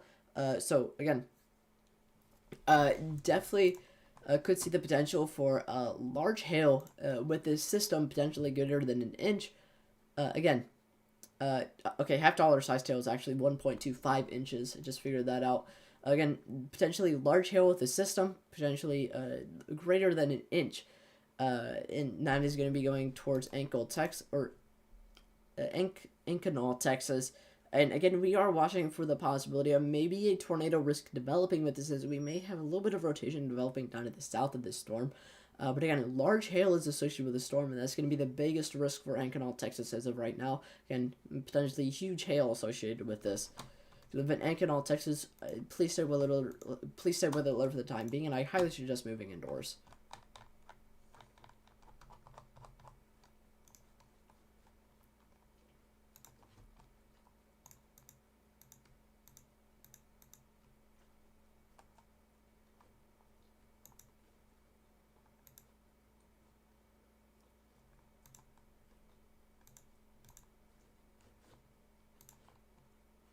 Should I be worried about anything in Caddo Mills, Texas, near Greenville? I'm going to look that up real quick just so I can see where it is.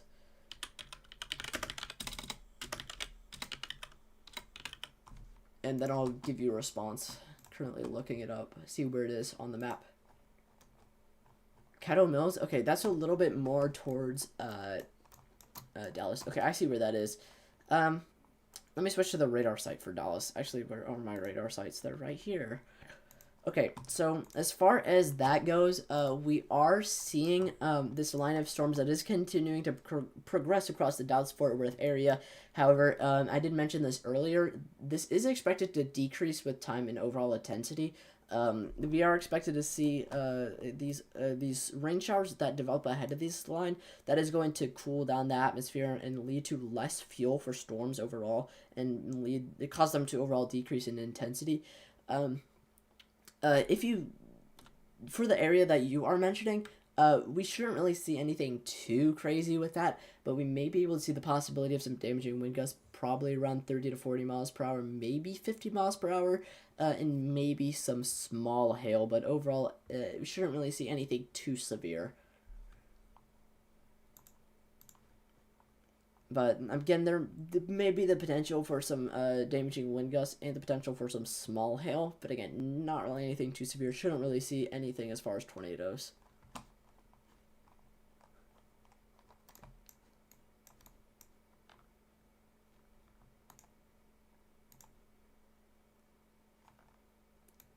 Actually, I may have to start watching this for potentially some spin up on tornadoes to the south. Or to the southwest of San Antonio. This is severe thunderstorm warning. I mean, yeah, wind can get quite bad in the Central Plains. I've been told quite a lot.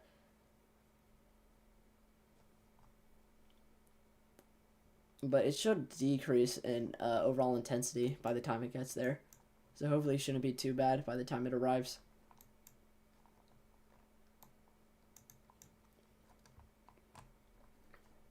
I'm not seeing as much deep reflectivity with that hail core to the west of Ankanaw, Texas. It is kind of slow moving, so not really all that much reflectivity, all that much deep reflectivity, but there is still at least potentially some small hail associated with that, and maybe some damaging wind gusts.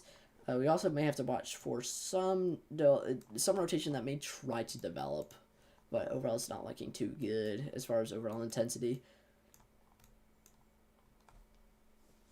So overall, storm in Encinal, Texas, we're going to watch this, see how it progresses over the next couple of radar scans. But right now it does look like it may be on a little bit more of a decreasing trend. So there may not be as bad of a risk for severe thunderstorms as this moves towards Encinal.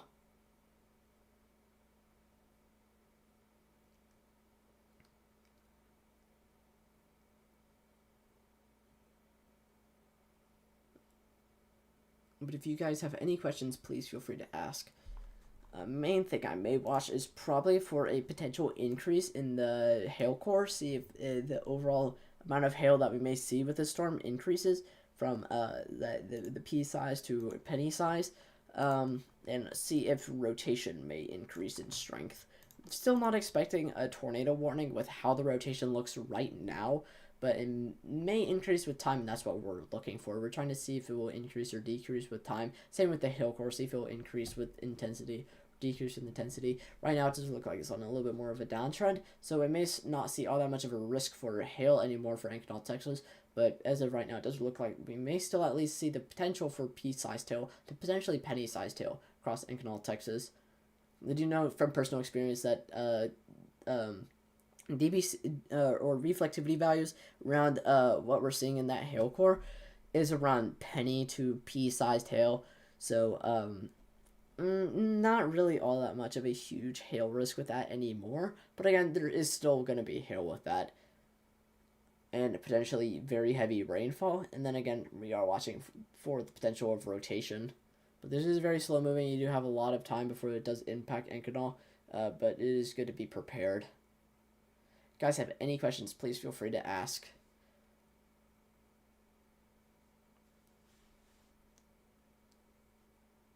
Velocity now isn't looking too good as far as rotation is not looking the best. Storm's also becoming less robust over time, so it's not looking too good.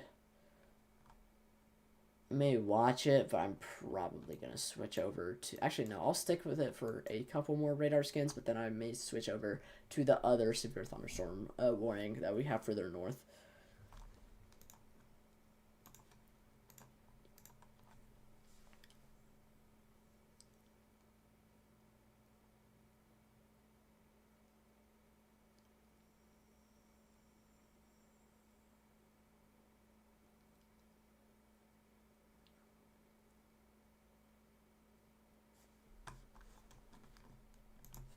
If you guys have any questions whatsoever, please feel free to ask. I'm actually going to go check that severe thunderstorm warning.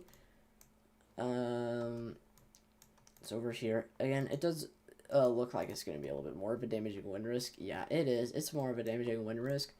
Even if it isn't really, to be honest, anymore. It's kind of like died down quite a lot. Yeah, 60-mile-per-hour wind gusts. We're just not having that anymore on radar. We are seeing this kind of like mess of trying to develop rotation. This looks to be the most robust out of any system that's trying to develop so far.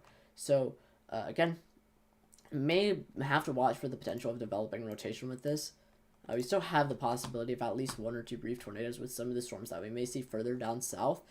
But, again, we're going to have to watch.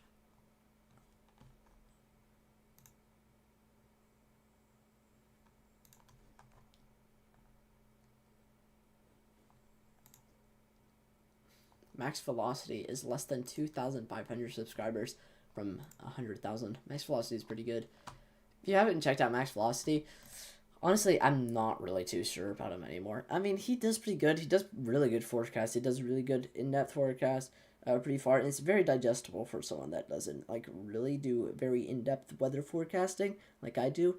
I also try to do more digestible content with like the Wednesday updates and the weekly overlooks. But for a channel that I highly suggest more digestible content is One Nation Weather. One Nation Weather does really good, more digestible, very high quality digestible content for someone that may not know as much about weather as I do, because I go very in depth in my videos and go into the science behind it. So if you want those more digestible videos, better for you to understand, I highly suggest One Nation Weather, because honestly, I enjoy the more in-depth videos more than I do the making the digestible videos. So if you want more digestible videos, I really suggest One Nation Weather.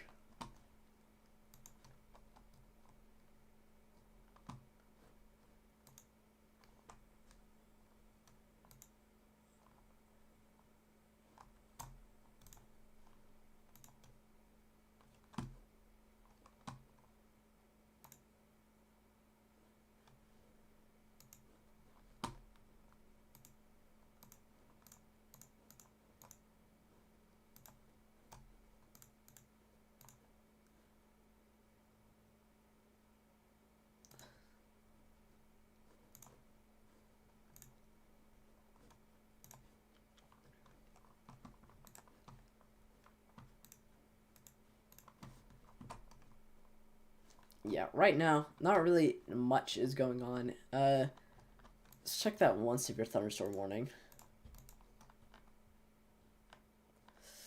Yeah, it's not looking as good as it was earlier. There's almost no 50 dBz, and there's almost no 60 dBz anymore either.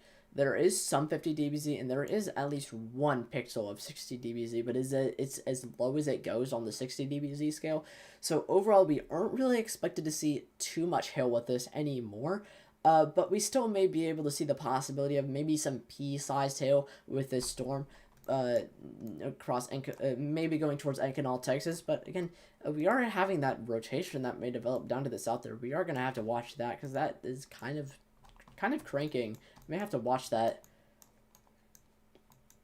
And then we also have this severe thunderstorm warning, which is probably going to be expired later on, and we do have a mess of trying to develop rotation. It's kind of all over the place, but it's trying to develop until we get a little bit more organized, more robust rotation. I'm not going to be too worried about it. I'm not anticipating a tornado warning with what we are currently seeing out of that right now.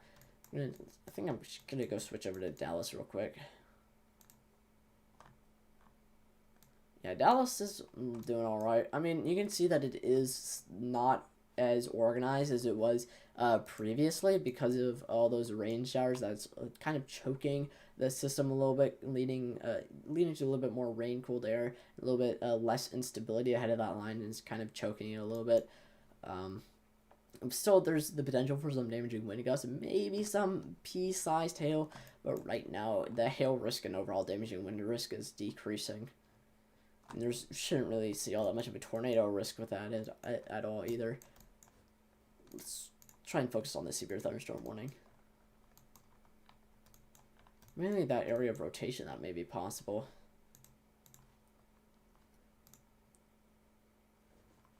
No indicator of a tornado on the ground right now, but we may have to watch this because this may be developing rotation.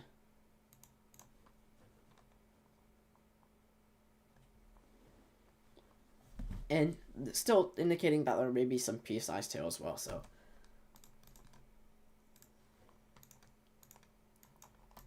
Zoom out a little bit, include Encinal, Texas.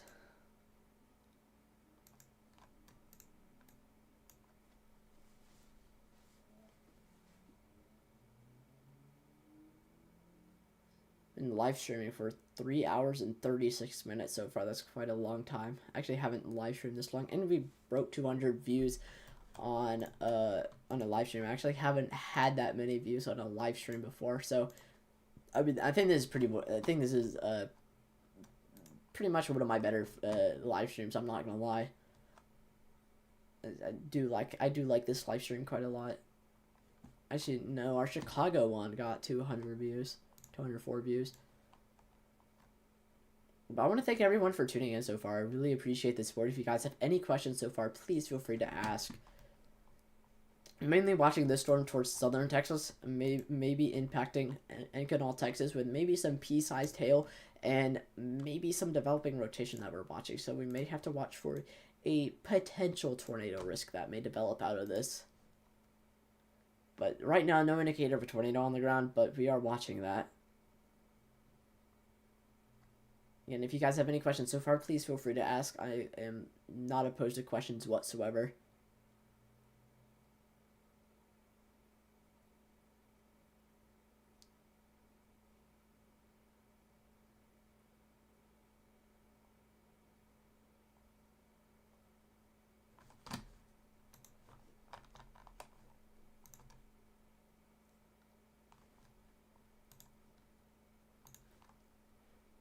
Yeah, right now, still pea-sized hail associated with the storm, mainly going towards Encinal, Texas. Encinal, Texas, you may be in for not as wild as a ride as what the storm was showing on radar a while ago.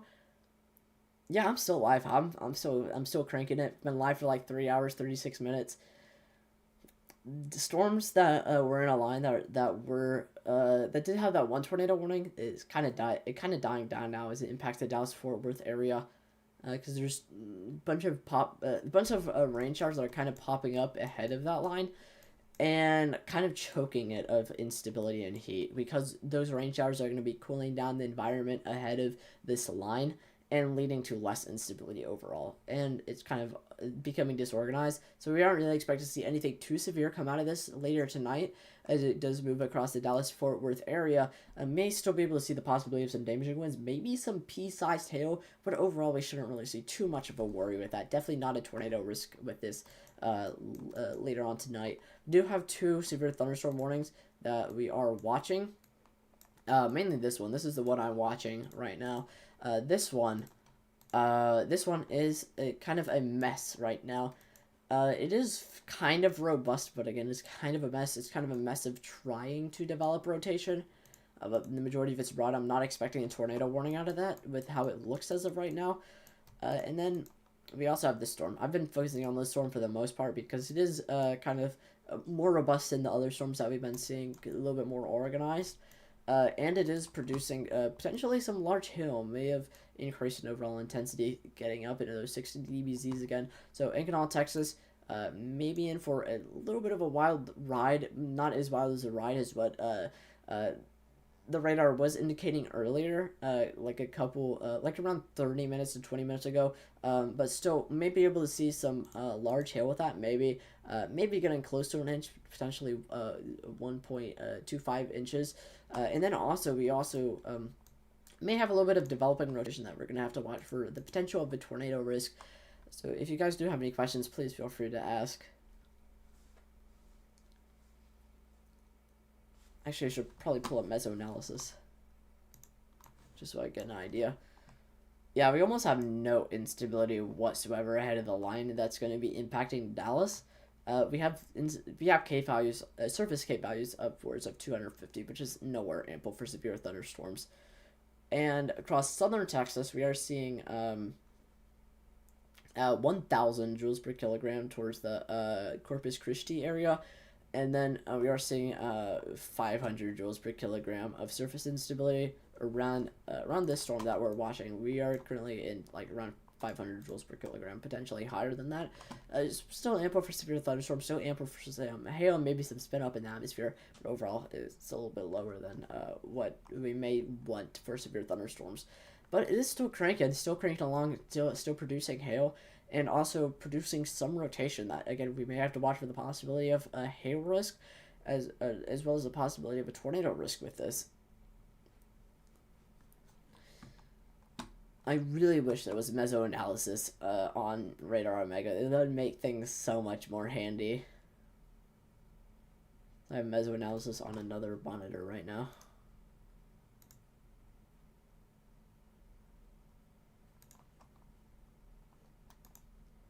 If you guys have any questions whatsoever, please feel free to ask. I'm not opposed to questions. I still have a second monitor of Radar Omega open. I was testing some things out with color tables.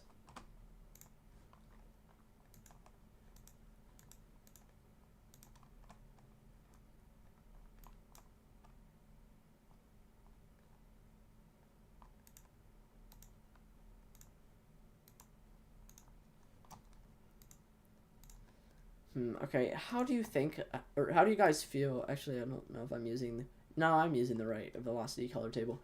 So rotation's weak. I don't expect a tornado warning right now, but I'm going to watch it anyways, just in case. Where's our color tables at? Alright, let's go with this one.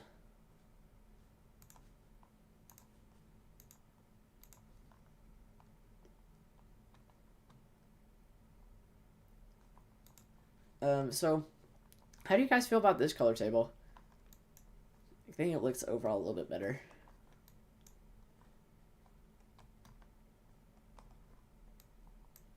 Those of you that are tuned in, how do you think it compares to the other one?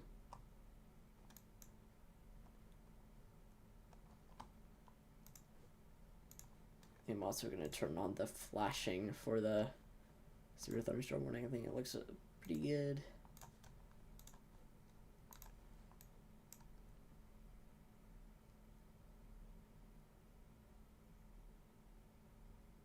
But how do you guys feel about this color table? You can really see that there's 60 dBz there now. I really like this color table because it can kind of show hail a little bit better. It's not kind of like harder to see with the built-in Radar Omega default color table. Kind of like this one better because you can see 60 dBz like right there immediately. I may stick with this one for now.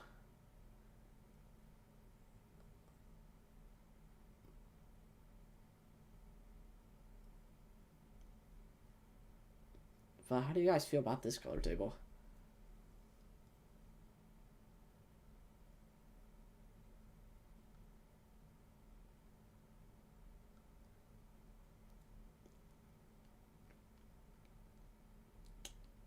Yeah, I really like it because it can really show that there's hail. There's the 60 dBz, very apparent 60 dBz, right here, very apparent 60 dBz, probably large hail with that as well.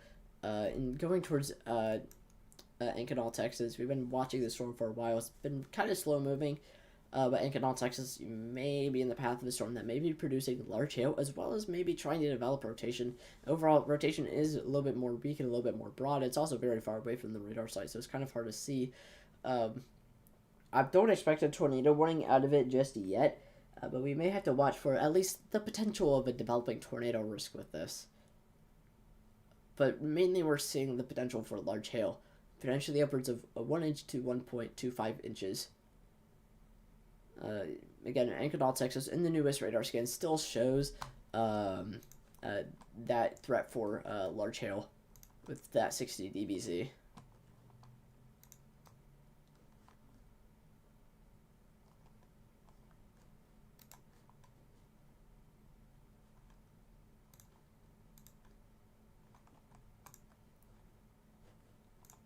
Actually, don't want to screw things up here. I'm going to leave the radar open. I'm going to try to do something real quick.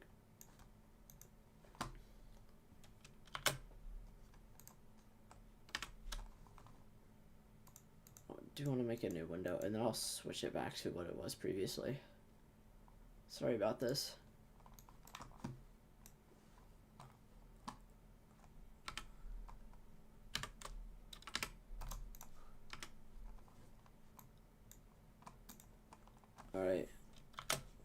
Alright, now we're back. We're back to what it was previously.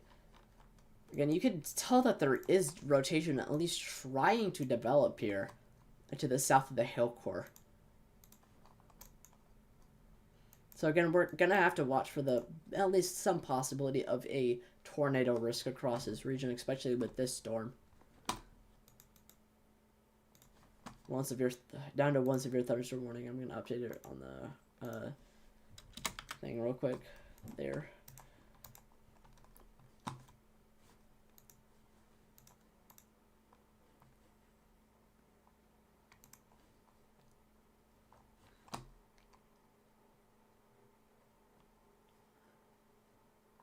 So I have SPC mesoanalysis. I have a lot of tabs open. Like I have two mesoscale analysis. Don't need to.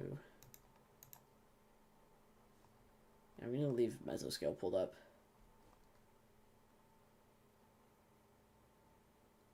Yeah, if you guys have any questions so far about the storms that may be ongoing, like if you need a forecast for anywhere, mainly across the Dallas region, if you're concerned about storms, please feel free to ask. I am not opposed to any questions whatsoever. I am very happy to answer questions. Again, with this storm, we are watching for maybe the potential of developing rotations kind of hidden by the SPC outlook line here. Let me zoom in. You can see greens towards the radar site. Reds are away from the radar site. You can tell that they're kind of strong, but they're kind of squished because we are so far away from the radar site. But you can see that it is definitely trying to rotate at least. And again, we may have to watch for at least some potential for a tornado risk with that. And with the strengthening rotation, we may get nearer to the potential of them issuing a tornado warning for this. But it's still kind of hard to tell because it's so far from the radar site. Plus, we may be losing our ample surface instability and may become a little bit more of an elevated risk for rotation. But we are still seeing 60 dBz, 60 dBz here, indicating that we may have the potential for some large hail.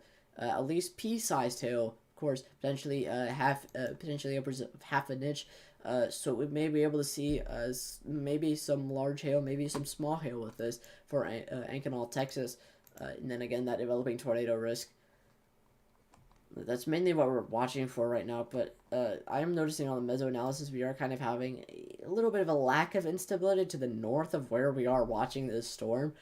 So that may mean that right now we may have lost our ample surface instability and may become a little bit more of an elevated risk for severe thunderstorms, meaning that storms may be a little bit, or infloated storms may be a little bit more elevated in the atmosphere, and we won't have surface-based rotation, meaning that we won't have a tornado risk, but that still doesn't mean that we won't have the potential for hail or damaging winds. Elevated severe thunderstorms can still produce large hail and damaging wind gusts, so even if we do have more of an elevated risk for tornadoes, or sorry, not elevated risk for tornadoes, more elevated rotation and more elevated storms, we still have to watch for the hail risk and the damaging wind risk.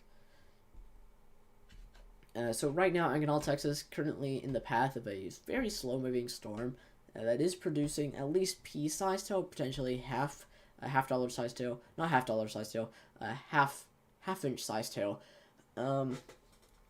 Yeah, so that's the main thing that we're watching for. This is the currently the only severe thunderstorm warning that is currently issued.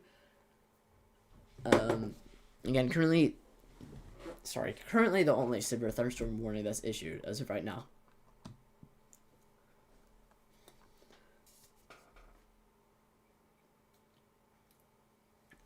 If you guys have any questions whatsoever, please feel free to ask. And I'm not opposed to questions in any way. I highly encourage asking questions. But again, mainly Ankanaw, Texas. Mainly what we're looking for, only one severe thunderstorm warning, and that's this one. Ankanaw, Texas, again, may be able to see the possibility of at least medium hail. We do have 60 dBz here, potentially upwards of 61 dBz, so maybe some large hail, but probably around medium, just at least small-sized hail. And then again, that developing rotation, which isn't looking very good on recent radar scans, so now I'm not anticipating all that much of a risk for a tornado warning. So again, it's mainly a hail risk at this point.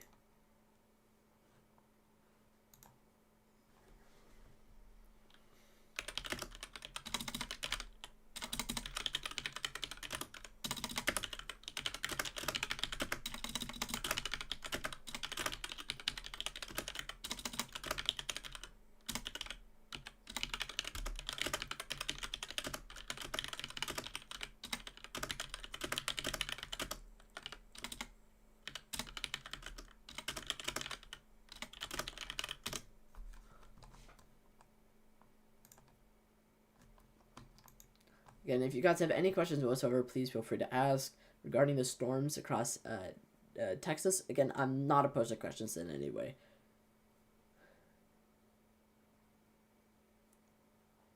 But as far as right now, still watching the severe thunderstorm. Not worried about rotation as of right now, but again, we still have that large hail that may be possible with this upwards of 60 dBz, indicating large hail.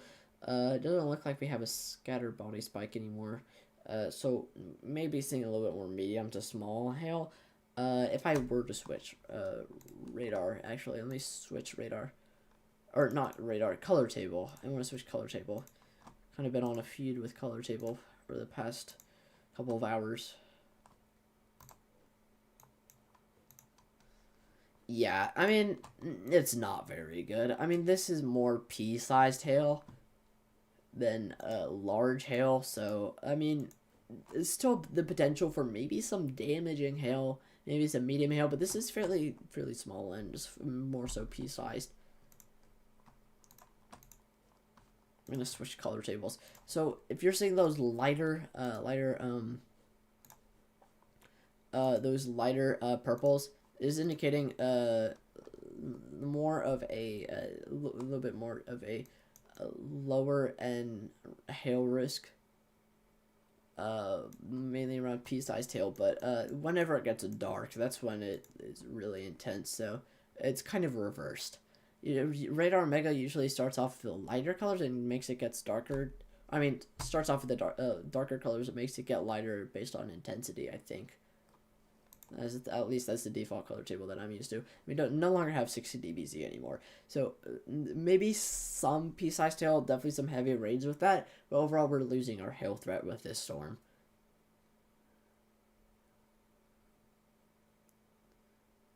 And maybe because we are losing our instability a little bit. We are losing our instability sort of for this area. That may be choking off this storm.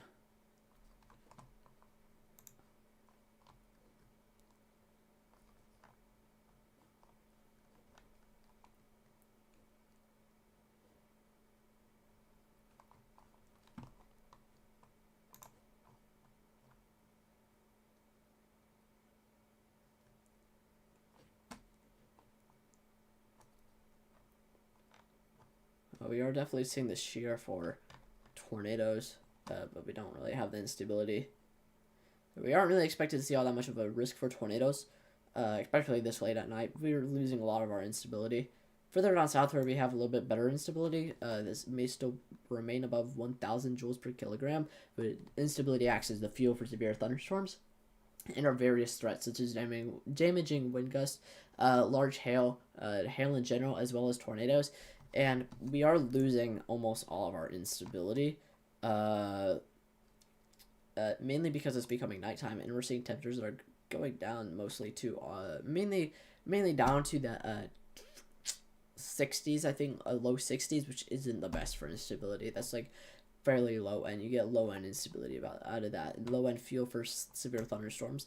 So overall, it's looking icky, to be honest. I have to be honest. It's looking a little bit more icky.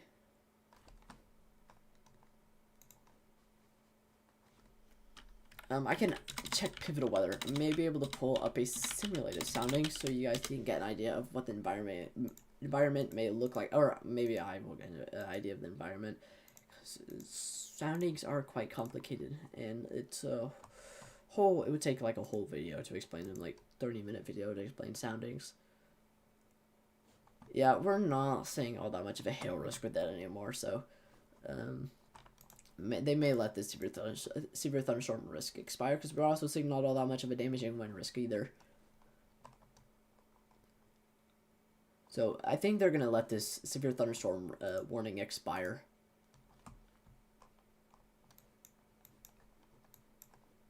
I know that the other one did. I'm going to continue to watch it just in case. We were seeing some rotation with this storm earlier. However, it is mostly gone for the most part. It's kind of messy and all over the place. Plus, it was weak. And the storm may be a little bit more elevated now because we lost our surface cape. Yeah, we're losing dramatic... we're losing intensity dramatically in the storm, so I'm not going to worry about this one anymore. I'm going to move away from it. What about these? Let's take a look at some of these special weather statements. Ooh, this is the damaging wind risk, and there may even be some hail with it as well. So we are seeing some 60 dBz, at least some pea-sized hail, to the west of the San Antonio region, across potentially moving into parts of eastern Texas. So around the Gonzales, Curo, Shiner region, to the west of San Antonio, and to the south of Austin, mainly around that area, we're seeing the potential for maybe some pea-sized hail as well as some damaging wind gusts. Probably going to focus a little bit more down to the south. It does look like this storm may even try to develop maybe some rotation along its line. But again, as mentioned previously, we don't really have a lot of instability anymore. So overall, I'm not too certain about the potential for tornadoes associated with this line and how it's going to progress overnight. Again, it should be mainly a damaging wind risk and a hail risk from now on, unfortunately. So again, it's not really going to be doing anything too crazy. If you guys have any questions, please feel free to ask. I'm not opposed to questions.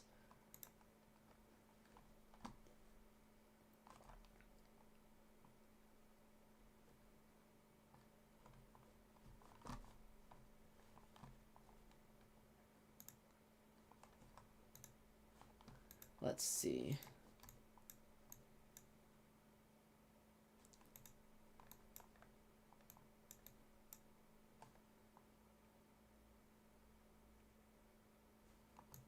Yeah, I mean, we are seeing the potential for some pea-sized hail across just to the west of Curio. You may want to get in your safe place or at least move indoors away from any windows because damaging wind gusts probably shouldn't be too bad. I mean, 30 miles per hour may blow around some loose unsecure objects. However, to be honest, they're not really all that much of a huge concern, but again, they may lead to some things blowing around outside, but mainly the risk is pea-sized hail. Maybe a little bit too late to move your car indoors, so I don't suggest going outside to even attempt it. But may see some pea-sized hail for the Curio region. It's mainly what we're looking for. I'm still trying to pull up a simulated sounding. I've just been looking at radar. Simulated soundings, they're kind of like the thing on Pivotal Weather, which is a vertical profiling of the atmosphere. It gives us instability, dew points, temperature on a vertical map. Yeah.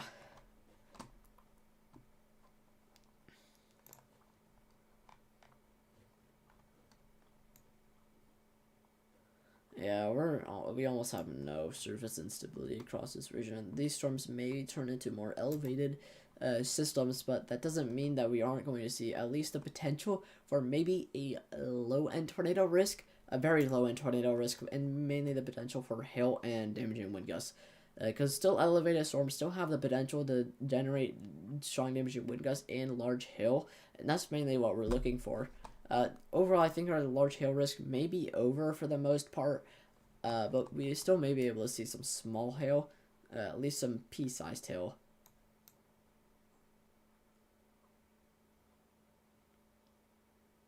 So that's mainly what we're looking at this point.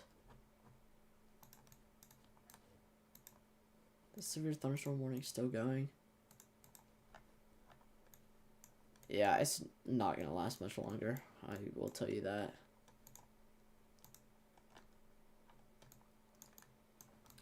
Main reason that we do have the special weather statement further to the north, where we don't really have all that best organization of storms, especially further down south towards Curio, because we are seeing some damaging wind gusts that may be able to get upwards of 40 miles per hour, 50 miles per hour, potentially 70. That's actually quite strong. So that may have to see if that passes 80 miles per hour, but this may potentially be a little bit more of a concerning storm.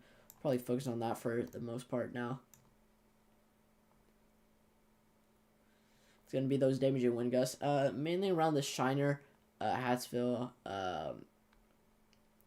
Yoakum area. May see some strong damaging wind gusts, which may blow around loose unsecured items and potentially do damage to trees and power lines, maybe even to shingles. And then, as I mentioned previously with tornado risk, again, we don't have a whole lot of surface instability, so I'm not too concerned about the tornado risk at this point anymore. But may have to watch these notches, even if we aren't really going to need to. I highly doubt we're going to see tornado risk, or at least a tornado this late at night. Still may be possible with very low-end surface instability, but overall I'm not anticipating anything as far as the tornado risk. Maybe some elevated rotation, but that's about it.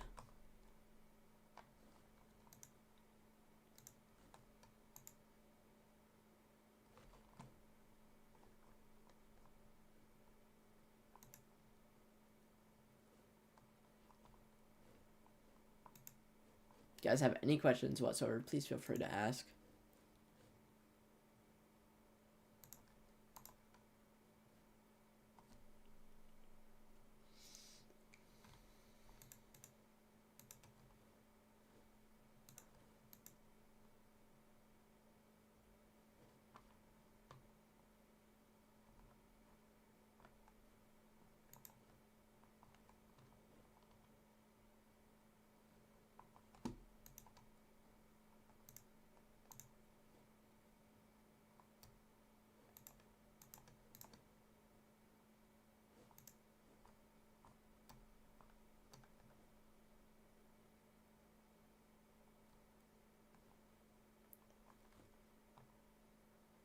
Yeah, so again, thank you all for tuning in, whoever's tuned in right now. Again, please feel free to ask any questions. I'm honestly not opposed to questions whatsoever. They honestly keep me going throughout the night. Outside of the Alani energy drink that I have sitting right next to me, I mainly fueled off of questions, especially this late at night with these severe thunderstorm risks at late night. Oh, we have a tornado warning? I didn't even notice. Okay, I may have misspoken. Doesn't look like that the storms may have been able to tap into some of that surface instability. Yeah, we have a tornado warning right now. Hold on. Let me get resituated because I wasn't really anticipating this. It does look like we do have that rotation. Again, I wasn't mentioning how we may have to watch for some of those notches here. We do have a tornado warning for this area now. Again, we're going to have to watch for some of those notches, as I was mentioning previously. Some of them, it does look like it is developing some quite vigorous rotation, especially this one. Let's look for a correlation coefficient drop. See if there may be a tornado on the ground, indicated by radar. There isn't. Radar isn't indicating that there may be a tornado on the ground. But right now, if you live in LaGrange mainly, please get into your safe space. Smithsville, Rosanki, I think that's how you pronounce it, in LaGrange, however you pronounce it. I'm honestly not too sure how you pronounce it. Please get into your safe space. The tornado warning for again the towns I mentioned previously. Quite vigorous rotation here. No indication that a tornado may be on the ground as of right now. However, a tornado may be able to drop at any time. We will be watching for it. New radar scan on correlation coefficient still not indicating a tornado on the ground. But again, tornado may drop at any time if you live in LaGrange, Smithsville, or Rosanki. Please get into your safe space. Move into the most interior room of your house, away from windows. Move into a basement if you have it. Do not stay on the lowest floor of the building, and try to protect yourself with something sturdy, such as like a mattress. And again, try to stay safe. Again, move to your safe space if you live in any of the affected areas. Tornado warning for LaGrange, Smithsville, and Rosanki. Quite vigorous rotation, but again, no correlation coefficient drop, indicating that there may not be a tornado on the ground at this time. However, one may drop at any time, so we will have to watch for it, and that's what we will be watching for. Again, LaGrange, Rosanki, Smithsville, please move into your safe space immediately. If you guys have any questions whatsoever, please feel free to ask. But right now, I'm going to be mainly focusing on this tornado warning. Probably only answering questions that may be pertaining to this tornado warning at this time. Yeah, tornado warning for Rosanki, Smithsville, and LaGrange. Move in your safe space immediately. Again, quite vigorous rotation. No indication that a tornado may be on the ground as of right now. However, one may drop at any time.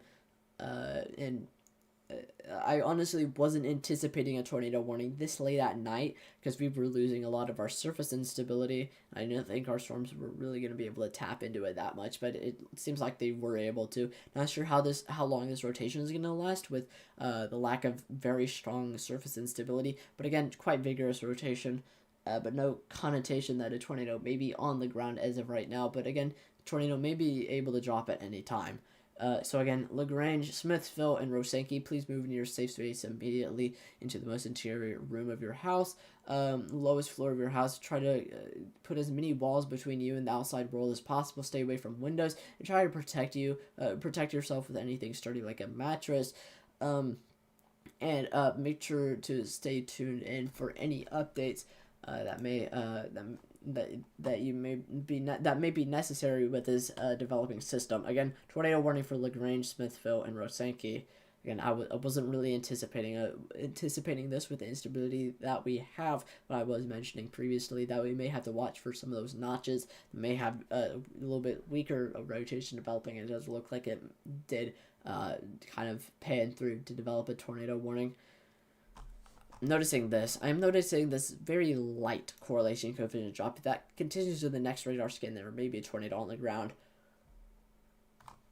But again, Smithville, Rosenke, probably not Rosenke, that's going to move to the northeast. Rosenke should be relatively clear, but mainly LaGrange. And Smithville may have to watch for the possibility of a tornado.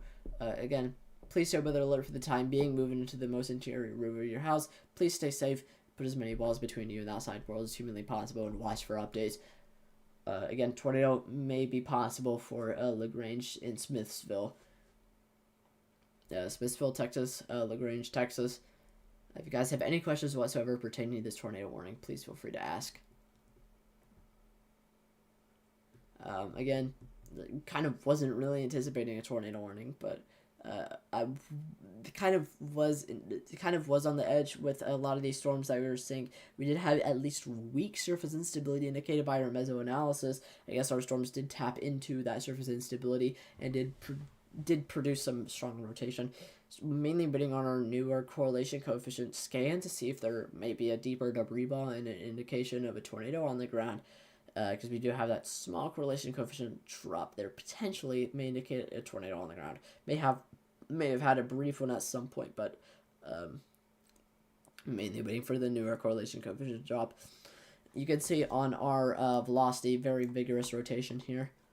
Again, potentially tornado possible for LaGrange in Smithville. Really waiting on that new correlation coefficient scan anytime soon. While we wait on it, if you do live in any of the affected areas, again, please stay weather alert. Even if there isn't like a very clear correlation coefficient drop that I'm looking for right now, one may develop any time between radar scans. A tornado may touch down between any radar scans. It takes 5 minutes per radar scan. That's a massive amount of time for a tornado warning. So if you do live in any of the affected areas, do not rely on any of the radar scans or waiting for the radar scans, because a tornado may drop down at any time between radar scans, because it does take 5 minutes for those to go through. The newest radar scan does indicate that there may be a very light correlation coefficient drop, and again, still vigorous rotation. May have to watch the potential lower correlation coefficient drop. It's not a huge indicator that there's going to be debris lofted in the air as of right now, but again, maybe at least trying to, because there is a little bit lower correlation coefficient drop. So again, if you do live in LaGrange or Smithville, maybe a tornado trying to touch down. So please go into your safe space, put as many walls between you and the outside world as humanly possible in the lowest floor of your building. And try to protect yourself and stay away from windows. Again, potential tornado for LaGrange is Smithville. Tornado may touch down at any time. That rotation is really cranking. If you guys have any questions whatsoever, please, pertaining to this tornado warning, please ask.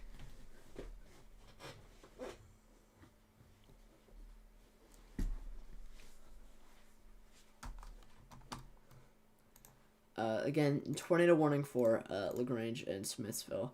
Again, maybe a light correlation coefficient drop that we may have to watch, because it may be trying to drop a tornado and put it on the ground.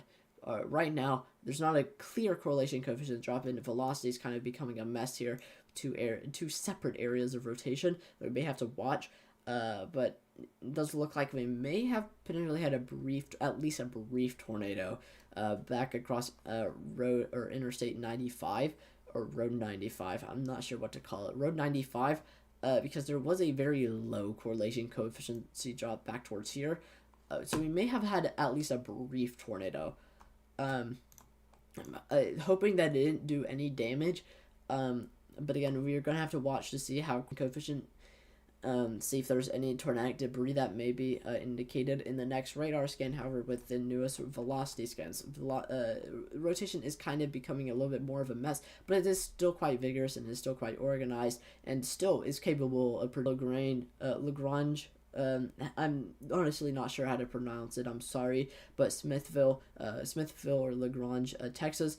Please tell weather alert for the time being, and please move into a safe space. With the newest correlation coefficient scan doesn't no indicator of a tornado on the ground as of right now, but one may be able to drop between any radar scan. So again, please stay weather alert for the time being.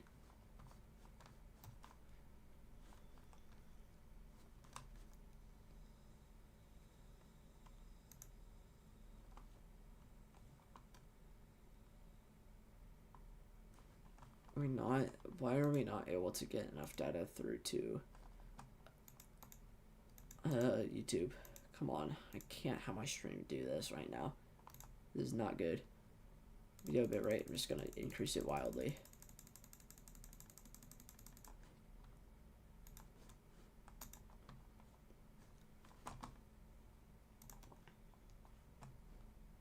Again, a possible tornado may drop at any time for Lagrange and Smithville. Probably not going to hit Smithville because it's going to pass mainly towards the south. Again, Lagrange is still potentially in that path of the tornado warning. So that's mainly the main area that we may have to watch for the possibility of a tornado. Again, tornado may drop at any time. It's not good to rely on correlation coefficient. However, I do use it because it is a good indicator on if a tornado may be on the ground or not. Tornado warning was expired, so rotation has weakened down to a level that isn't really too concerning anymore. So kind of was a scary situation there for a couple minutes because that rotation was looking quite vigorous, and we may have even had at least a brief tornado on the ground at some point.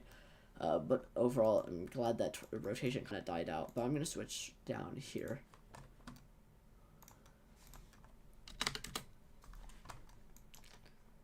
I'm going to switch down here where we may have some quite strong damaging wind gusts, upwards of 80 miles per hour. That's actually a destructive tornado, or not destructive tornado.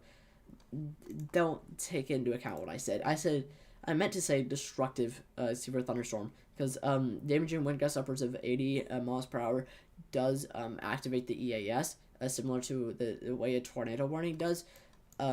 So again, we may have a destructive severe thunderstorm warning. Actually, I take that back. I'm not positive that we do, because it is not issued as a severe thunderstorm warning. It is a special weather statement.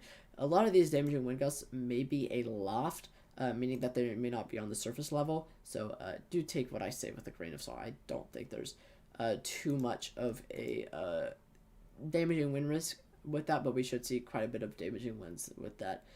Even if they're not going to be getting up to 80 miles per hour. But again, it's good to watch those. For the Dallas, we do have a severe thunderstorm warning for Dallas.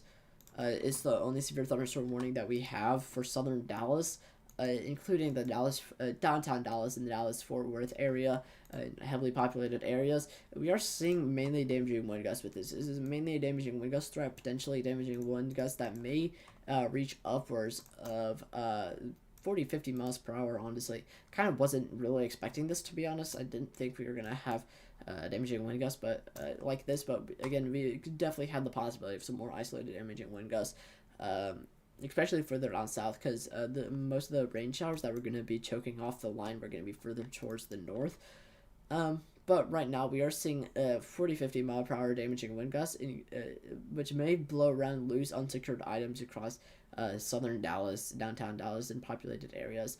So if you do live in any of the affected areas, please stay weather alert. But overall, not really concerning risk. But again, I'm gonna watch this just in case. But again, some damaging wind gusts may be possible for the Dallas region.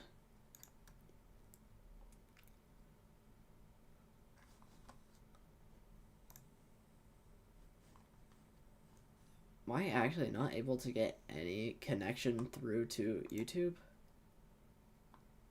Why is my internet so slow?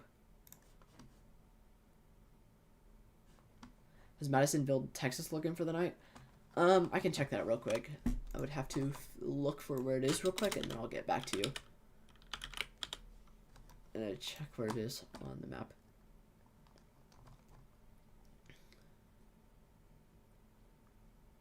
Nice. Okay, I see where it is. Okay. So around this area. As far as the night, there's not really a lot of good radar coverage for that region, which may be a little bit of a bummer. But right now, I'm actually gonna switch to just dual or just single mode, just single reflectivity.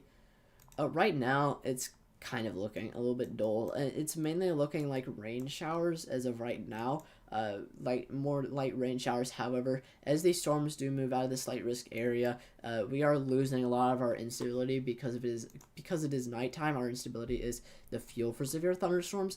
But we are seeing the lack of that instability as the sun sets because we don't have the heat from the sun. So we are seeing those storms begin to die down as the night progresses. So around that region, I would assume that we may be able to see at least maybe a isolated damaging wind gust threat. Maybe the potential of some small hail, I think. Actually, no, our hail risk was significantly decreased to a much smaller area with the newest outlook. Wait, was it? Or am I going crazy? Nope, I'm not going crazy. So, we may have at least the potential for some small hail, maybe some isolated damaging wind gusts that may reach upwards of 30 to 40 miles per hour. But overall, storm shouldn't really be too concerning across the Madisonville region.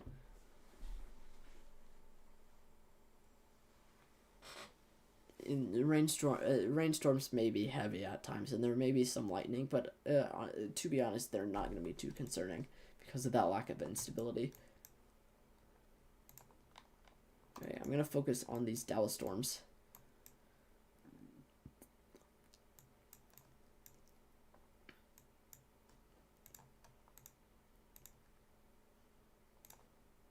Again, we are seeing some potentially strong damaging wind gusts to the south of Dallas, mainly around 40 to 50 mile per hour damaging wind gusts to in southern Dallas. Just gonna blow around some loose unsecured items. No problem.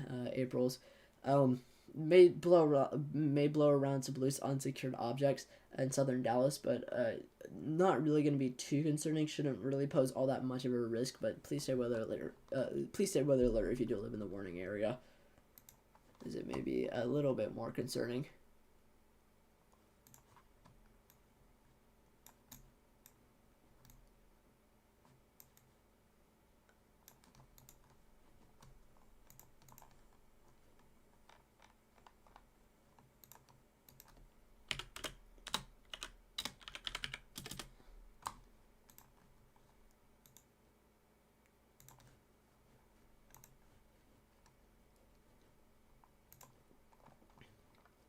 But right now, I'm mainly watching the risk for damaging winds across southern downtown Dallas. That's mainly what we're looking for right now. That's mainly what we're watching. May even be able to see some pea-sized hail with some of the deeper reflectivity in the pinks here that you're seeing.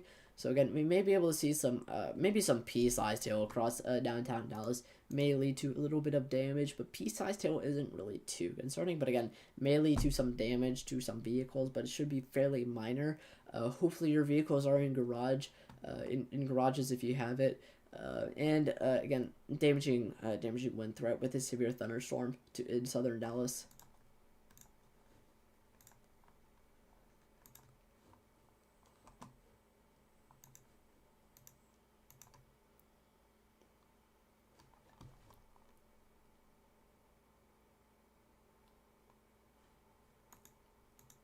Potentially around like 50, 40 mile per hour wind gusts. Again, not really too concerning. but again, may be able to blow around some loose unsecured items. So I don't suggest going out and looking for them, especially in the weather that you're getting right now. I don't think you're gonna have time to go and go secure any loose items that may be outside. You're probably gonna have to go and retrieve them after the storm has passed if it's clear enough. But I don't suggest going out to go get those items as of now if you're in the warning region, because these are kind of moving pretty quickly. You're probably going to be caught off guard, and you don't want to be caught in wind gusts upwards of 40-50 miles per hour. So I don't suggest going outside to go retrieve anything that may be loose as of right now. You're probably going to have to wait to retrieve them after the storm has already passed, when winds calm down and all that.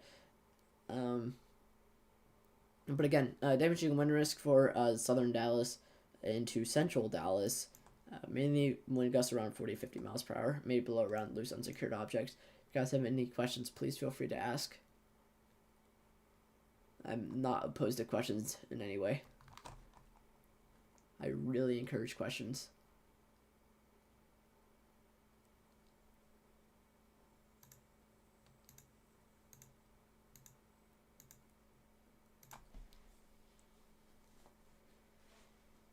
I highly encourage questions if you are worried about storms or anything. Again, we're mainly watching these severe thunderstorms. A severe thunderstorm warning for Dallas, southern Dallas, so including downtown Dallas, with mainly the threat for damaging wind gusts and maybe some pea-sized hail as well, because we do have some of those deeper reflectivity values in the pinks, and mainly we're watching for damaging wind gust threat. With wind gusts that may be able to reach 40-50 mile per hour, not really too concerning. May knock down some tree limbs, may do some damage, may blow around. Most I think it's going to do is maybe blow around some loose unsecured objects, maybe do some damage to some tree limbs, but it shouldn't honestly be really a huge concern. But if you do have anything or uncontained, not secure outside in southern Dallas, again, I don't suggest going outside to go collect it, because you don't want to be caught off guard in the storm. So I suggest, if you do have anything loose outside, going and collecting it after the storm. Do not go and collect it before the storm, because you don't want to be caught off guard, especially in wind gusts that may be reaching 40-50 miles per hour at night, as well as potentially pea-sized hail and very heavy rain. Like, you do not want to be caught out in that, especially in the middle of the night. So I highly suggest going and retrieving anything after the storm. I do not recommend getting anything before the storm if you know you're in the warning box. Again, 40-50 mile per hour wind gusts may be possible for southern into central and downtown Dallas.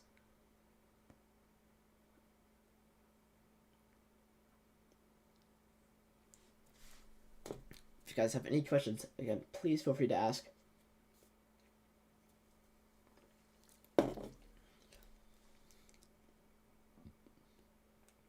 Warning box was kind of shrink down a little bit.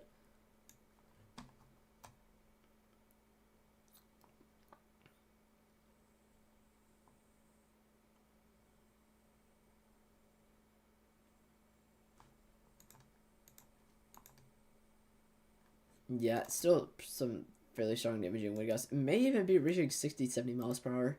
I have to watch that. May potentially be concerning, but maybe around 60 miles per hour. So around 50-60 miles per hour now it's looking like. May actually pull up dual panel so we can monitor reflectivity. Yeah, so 40-50 mile per hour wind gusts probably with this. 50-60 mile per hour wind gusts. I don't think we're going to see any 70s. May see an isolated 70, but mainly should be around 50-60. Should definitely blow around some loose unsecured items, potentially damage tree limbs, and may do damage to like roofs, sidings, and trees again, and blow around loose unsecured objects. Again, I don't suggest going out and retrieving these 60 mile per hour wind gusts. You don't want to be caught in those, especially in the middle of the night and very heavy rain, potentially even pea-sized hail. So you definitely don't want to be caught in that, trying to retrieve loose items. I highly suggest just retrieving them after the storm.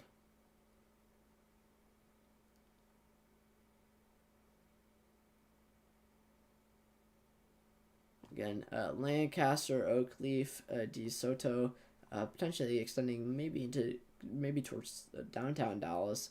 Hutchinson, Wilmer, Ferris, all in the path for potentially strong damaging wind gusts.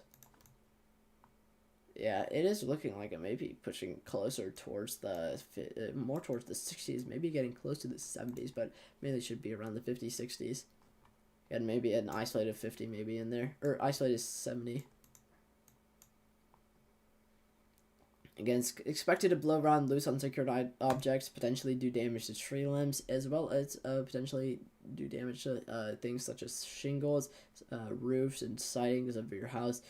But again, you don't want to go try and secure everything right before the storm. Just let it pass over and do everything after. You don't want to be caught outside in this.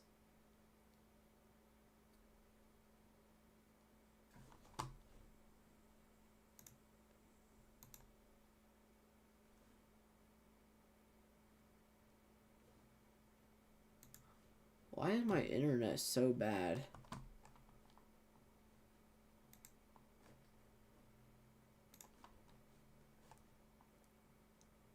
Should not have internet that's this bad.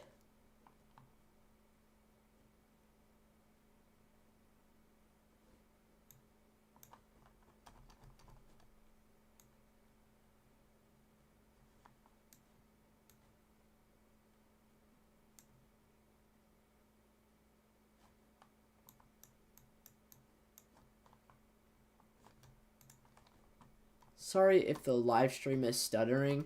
My internet's kind of not doing too good, so sorry if there is the stutter with the live stream. I'm not sure how to fix it. I'm not sure if there really is a way to fix it, to be honest.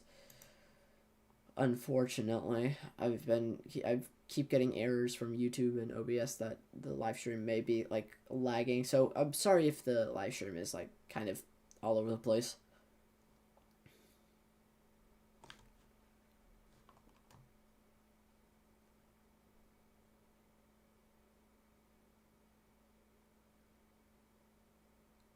But again, the potentially damaging wind gusts may be upwards of 60, 70 miles per hour, maybe isolated 70 miles per hour, mainly around 50, 60 mile per hour wind gusts to the south of Dallas, mainly around downtown Dallas and populated areas of Dallas. May blow around loose unsecured objects such as like trash cans and all that, may even knock down some tree limbs, may do damage to small trees, may pull down small trees, as well as may do damage to roofs and sidings. If you do have anything that's loose or unsecure and you do live in the warning box, I do not recommend trying to go out and get it right now because you don't want to be caught off guard in this. Not only is there 60 mile per hour wind gusts, but there may even be some pea-sized hail associated with this, and very heavy rain in the middle of the night. You're not going to be able to see a thing. It's going to be very, very wild if you get caught outside in this. So I highly suggest you don't go out and try and retrieve anything that may be unsecure. You're gonna have to go and get it after the storm.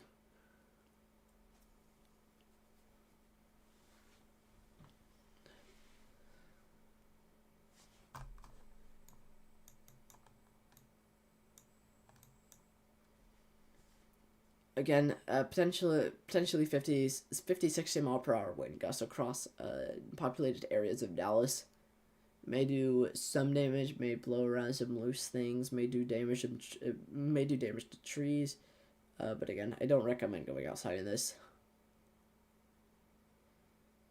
Is there a way to increase bitrate? Is there a way to fix my internet?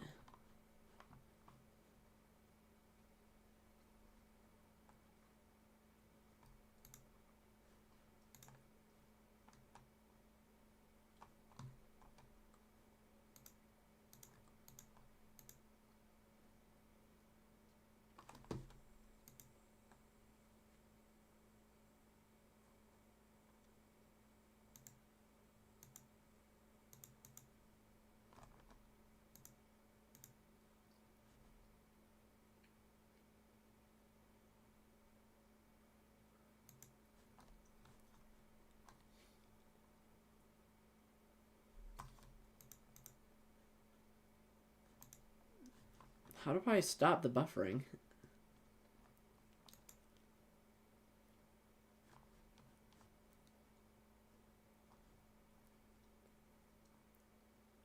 Yeah, I'm sorry about the issues with the live stream.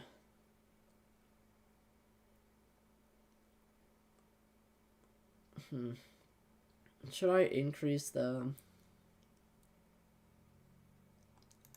I'm not gonna worry about it.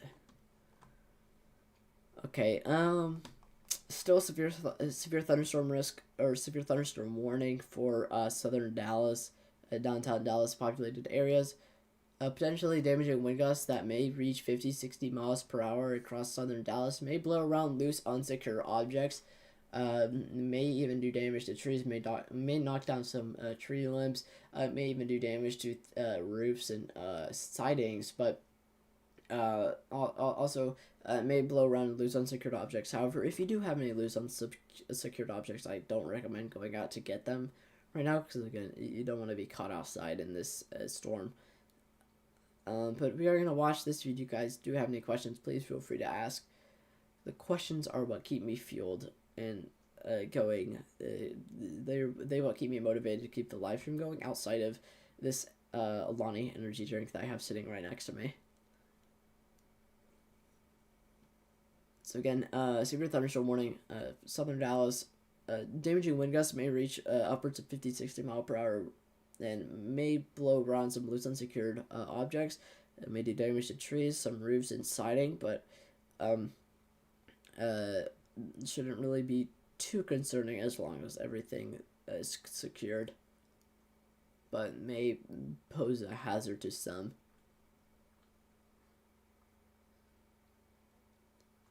I want to thank whoever's tuned in right now. Thank you all for tuning in. Again, if you guys have any questions, please feel free to ask.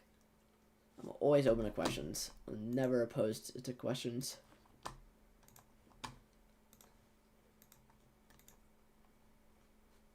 How are our storms looking? I may stop the live stream depending on how storms look later on after this severe thunderstorm. They're not looking too good down here. Also, that's actually quite bad. It's also not severe thunderstorm warned, so this may be... Oh, never mind. Tornado possible, yeah. We do have actually some rotation with this as well. I'm going to be transitioning down to this severe thunderstorm warning that was just issued for Columbus, Eagle Lake, Weimar, Industry, Texas. We are seeing potentially some vigorous rotation developing, as well as very strong and damaging wind gusts to the south south of that as well, with wind gusts that may be able to reach upwards of 70-80 miles per hour. That is potentially a very big hazard. The warning text does say 60 mile per hour wind gusts, so probably not 80 mile per hour wind gusts like velocity is showing, but we should definitely see some strong damaging wind gusts with this system, and maybe the potential for tornado, because this severe thunderstorm warning does have the tornado possible signature attached to it. So again, we will have to watch that rotation, see if that does go tornado warned. But again, we may have some strong damaging wind gusts with this, mainly potentially upwards of 60 miles per hour. Again, Columbus, Weimar, Eagle Lake, and Industry, and some smaller towns around Industry. Please stay with the alert for the time being, and I suggest taking shelter. May even see some pea-sized hail with this, with these deeper reflectivity values, and velocity is just getting stronger. It's like just increasing more and more. So again, we may see the possibility of a tornado with this system, as we do have some quite vigorous rotation in the north. Well, let me zoom out so you guys can actually see it. We do have some quite vigorous rotation to the north here that we're going to watch for the possibility of a tornado, and then huge swath of damaging wind gusts, potentially upwards of 60 miles per hour. And then also potential of some hail with this as well, some mainly pea-sized hail. So again, we're going to watch this, see if it goes tornado warned or not. See how it progresses. If this doesn't go tornado warning, the severe thunderstorm warning expires, I'm probably going to go to sleep. I've been streaming for 4 hours and a half, so if it does go to 5 hours, I'm going to be probably miserable tomorrow.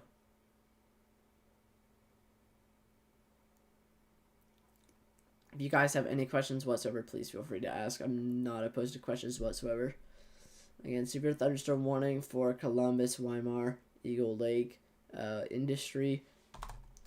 Again, we're watching for the potential of a tornado with some of the rotation that we may have to the north of that, as well as some strong damaging wind gusts, and then also the potential for some hail with this storm as well. So again, strong damaging wind gusts may be possible, as well as maybe a tornado risk with this, as the severe thunderstorm warning does have the tornado possible signature on it, and then also strong damaging wind gusts upwards of 60 miles per hour, which will likely blow around loose unsecured objects, potentially do damage to tree limbs, and may even do damage to buildings such as shingles and siding, and may blow around loose unsecured objects. And then also the risk for tornado is there as well. And then also pea-sized hail may do damage, may do some damage as well, but pea-sized hail isn't really too much of concern.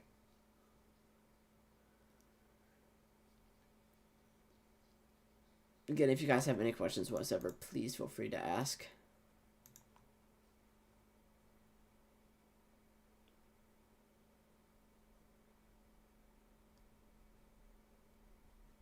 I'm actually gaining a headache from looking at radar so much.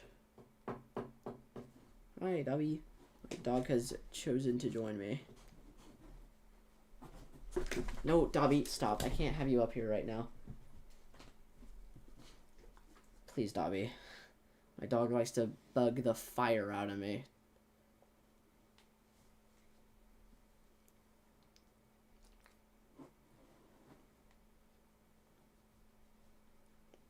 Again, we may be able to see the possibility of some pea-sized hail with this, with some of the deeper reflectivity in the pink there, as well as the possibility of large swaths of damaging wind gusts, potentially upwards of 60 miles per hour, which is going to potentially do some damage, may blow around some loose unsecured items, may do some minor damage to homes and businesses, and may also do damage to trees. And then we also have the possibility of a tornado further to the north, because we do have the tornado possible signature on the severe thunderstorm warning, and we do have some quite vigorous rotation. That's mainly what we're watching as far as the severe thunderstorm. Guys, if you guys do have any questions whatsoever, please feel free to ask. Again, Columbus, Weimar, Industry, Eagle Lake under the issuance of the severe thunderstorm warning, and the potential for some pea-sized hail, potentially tornado, with that vigorous rotation, and again, strong damaging wind gusts. It actually weakened quite a bit, probably because we're kind of far from the radar site, but it is 60 mile per hour wind gusts more so now. Do we have a better radar site? No, it isn't. No, Dobby, please. I'm trying to live stream. My dog likes to do this thing where it will like try to squeeze its way into my chair, and it's very annoying. It's not even my dog, it's more my sister's dog. It is very annoying because it will like disrupt everything you're doing for pets.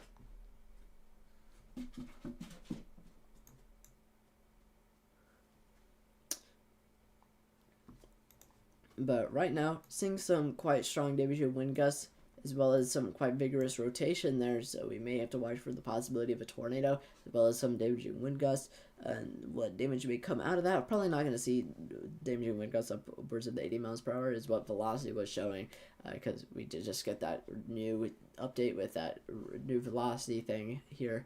Kind of going to, I think it's going to fluctuate because we are kind of far from the radar site. But again, we are going to watch for the possibility of rotation, the possibility of a tornado with this system, as well as the possibility of large amounts of damaging wind gusts, possibly upwards of 60 miles per hour, which may blow around loose, unsecured objects and potentially do damages to home and businesses and trees, may knock down tree limbs, and then also the potential for some pea-sized hail, as you can tell with some of those pink areas here. So again, if you guys have any questions, please feel free to ask. I'm not opposed to questions in any way.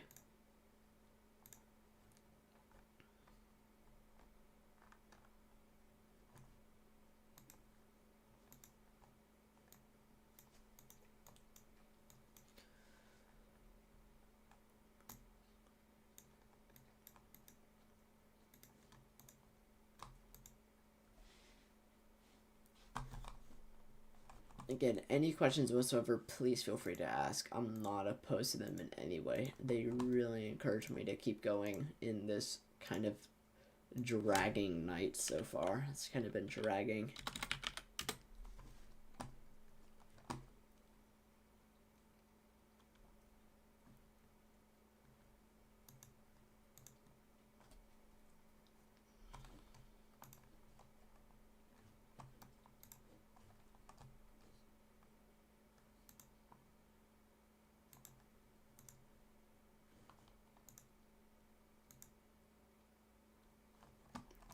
Again, severe thunderstorm warning for Weimar, Columbus, Eagle Lake, Industry, Texas. Again, maybe the potential of a tornado with rotation, quite vigorous rotation up to the north there, and then also large swaths of damaging wind gusts. Upwards of 60 miles per hour, which is going to blow around loose and secured items, as well as potentially do damages to homes and businesses, and also damage tree limbs. And then also it may have the possibility of some pea-sized hail with some of the deeper reflectivity that you may see there. It is getting up to purple, up to 60 dBz, so maybe indicating that we may get at least some pea-sized hail associated with some of the storms that we have across this region. If you have any questions whatsoever, please feel free to ask.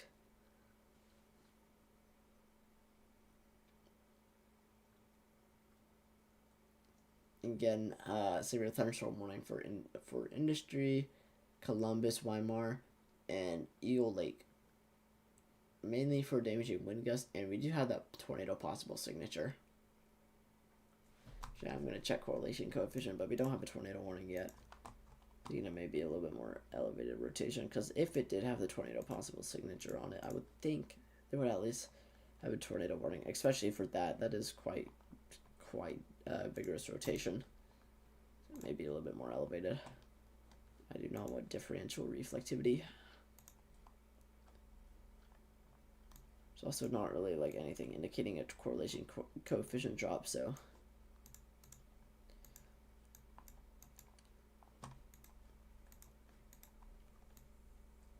Again, strong damaging wind gusts may be possible.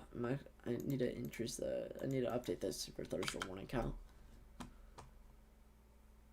And severe thunderstorm warning for Columbus, Eagle Lake, Weimar, and Industry, Texas. Pea-sized hail possible, damaging wind gusts upwards of 60 miles per hour, which will blow around loose unsecured items, potentially do damages to buildings and homes, and potentially hurt trees, knock down tree limbs and stuff like that. And then also we do have the tornado possible signature, so we are watching for an area of rotation to the north of that, which may be able to produce the possibility of a tornado. And then also the pea-sized hail, as I was mentioning, pea-sized hail here.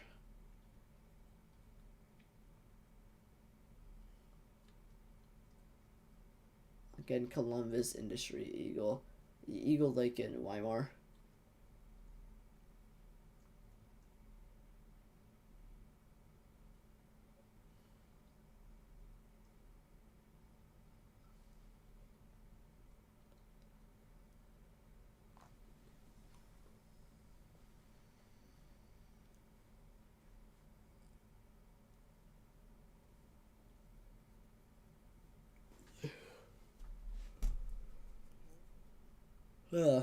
I'm getting real tired. I may have to end the stream here soon. Either until the severe thunderstorm warning ends for both southern Dallas and this one, and we aren't really expected to see anything too much because our threat for severe thunderstorms is mainly decreasing now. But we also have, I've been live for 4 hours and 47 minutes, potentially approaching like 5 hours, so I may end the stream at 5 hours because I am getting very, very tired. It's kind of just been dragging on, to be honest. But this was a pretty good stream, I'm not gonna lie. Pretty good stream.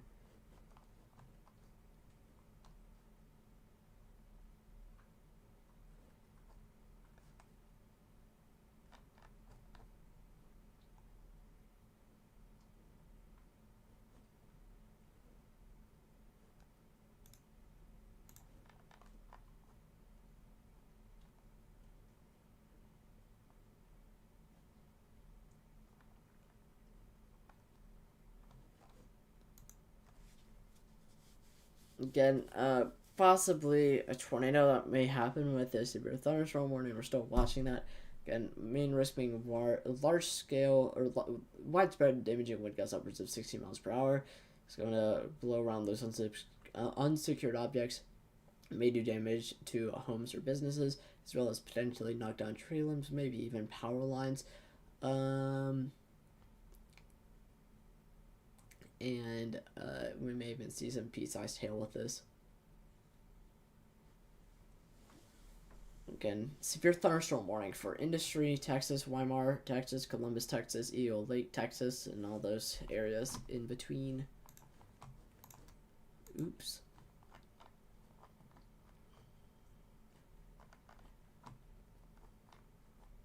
I'm going to check some of these other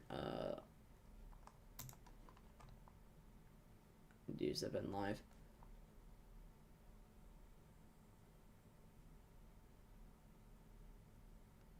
Yeah, so Texas Storm Chasers. If I do end this stream, I suggest going to Texas Storm Chasers. Don't know if Max Velocity is live right now. Max Velocity may be live. Pretty sure he is. No, he's no longer live. Max Velocity isn't live, I don't think, anymore.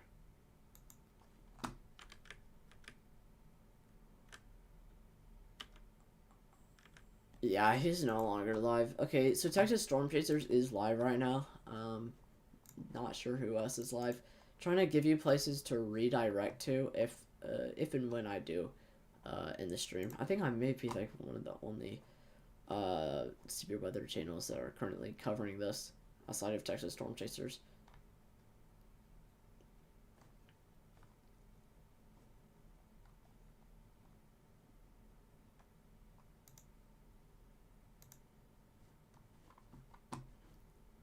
But again, we do have the tornado possible signature with a severe thunderstorm warning. Industry, Weimar, Columbus, Eagle Lake, Texas. Again, we do have some quite vigorous rotation just to the west of Columbus, which we may be watching with the possibility of a tornado warning. And then we also do have a large swath of damaging wind gusts here back behind the severe thunderstorm warning. This is the primary driving factor for that severe thunderstorm warning, with wind gusts upwards of 60 miles per hour, which is going to potentially do damage to potentially homes and businesses, may knock down trees, may do damage to tree limbs and stuff like that, may knock down power lines, and may also blow loose unsecured objects around. We also may see some pea-sized hail with this as well, amongst the other threats. Do we still have the other severe thunderstorm warning for Dallas? Yeah, we do. It's kind of moving out of the region. Probably not going to worry too much about it.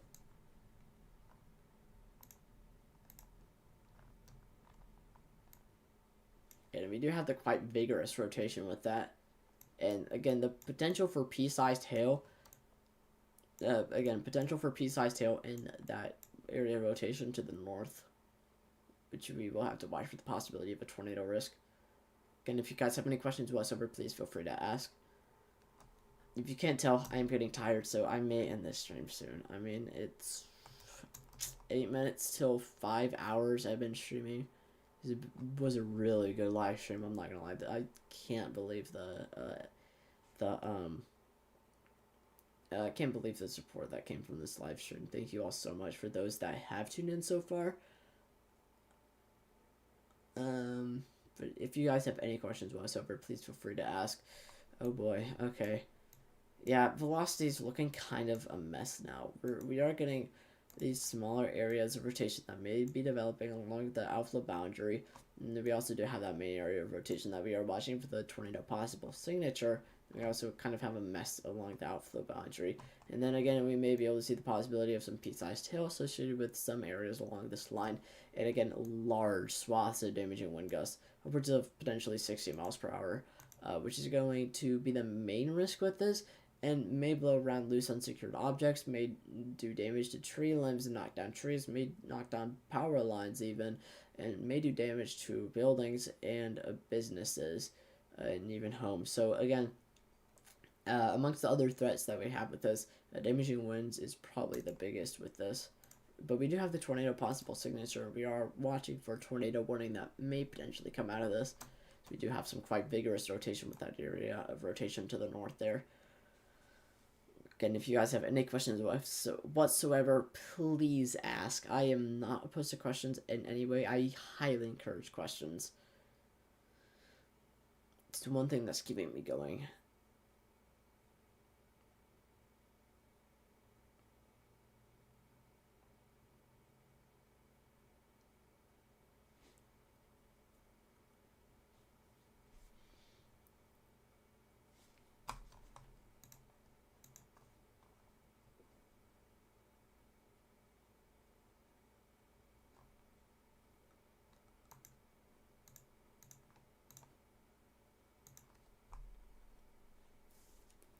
Again, widespread damaging wind gusts upwards of 60 miles per hour for Columbus, Weimar, Eagle Lake, and Industry, Texas, and that area of rotation above Columbus. There isn't an indicator. There isn't an indicator. I actually don't think there is an indicator. Should probably check just to be sure. Yeah, it's kind of contaminated because there's a lot of stuff going on there, but there's not a big indicator that there is a tornado on the ground. But again, we do have the tornado possible signature that I'm maybe under the impression a little bit that this area of rotation may be a little bit more on the elevated side because we don't really have a whole lot of surface instability anymore. But we do have the instability to support the possibility damaging widespread strong damaging wind gusts upwards of 50-60 miles per hour across this region, which again is going to blow things around. And then also we may be able to see some pea-sized hail with some areas that may be able to see upwards of 60 dBz, indicating some pea-sized hail. Again, the main risk with this is going to be the potential for damaging wind gusts upwards of 60 miles per hour. That's going to blow things around, potentially do damage. But any loose and secured objects that you may have outside, I do not recommend trying to go get those because you do not want to be caught outside in this whatsoever.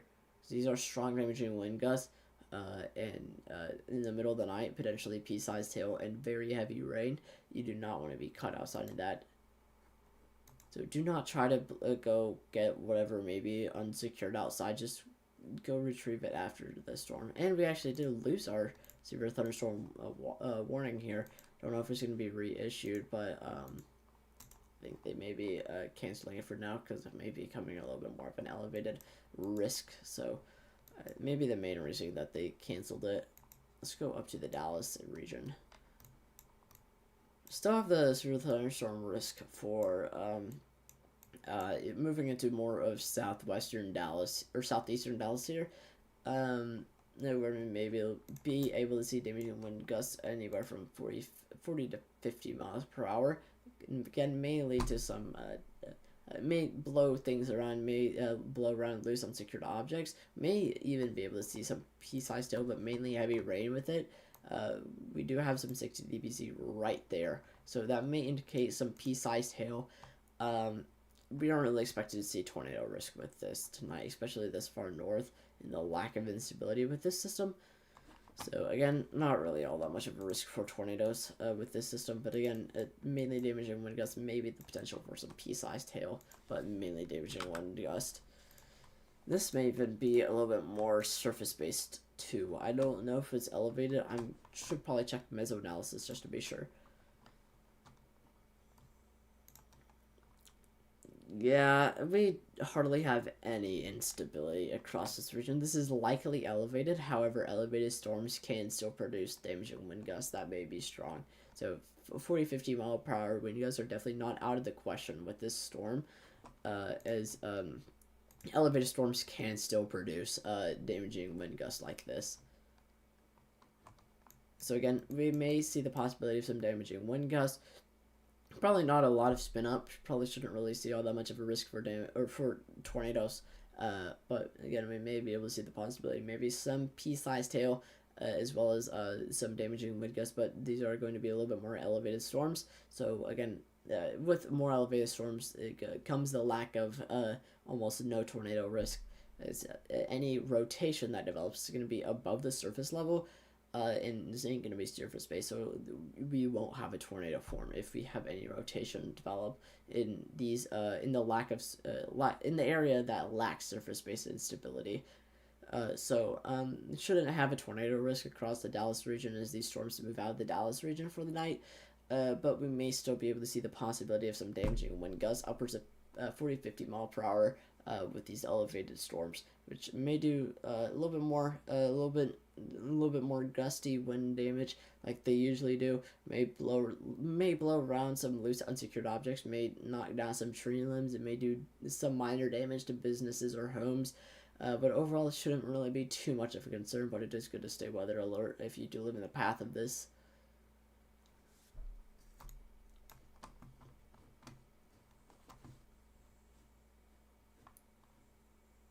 If you guys have any questions, please feel free to ask. Any questions whatsoever, please feel free to ask. I'm not opposed to questions in any way.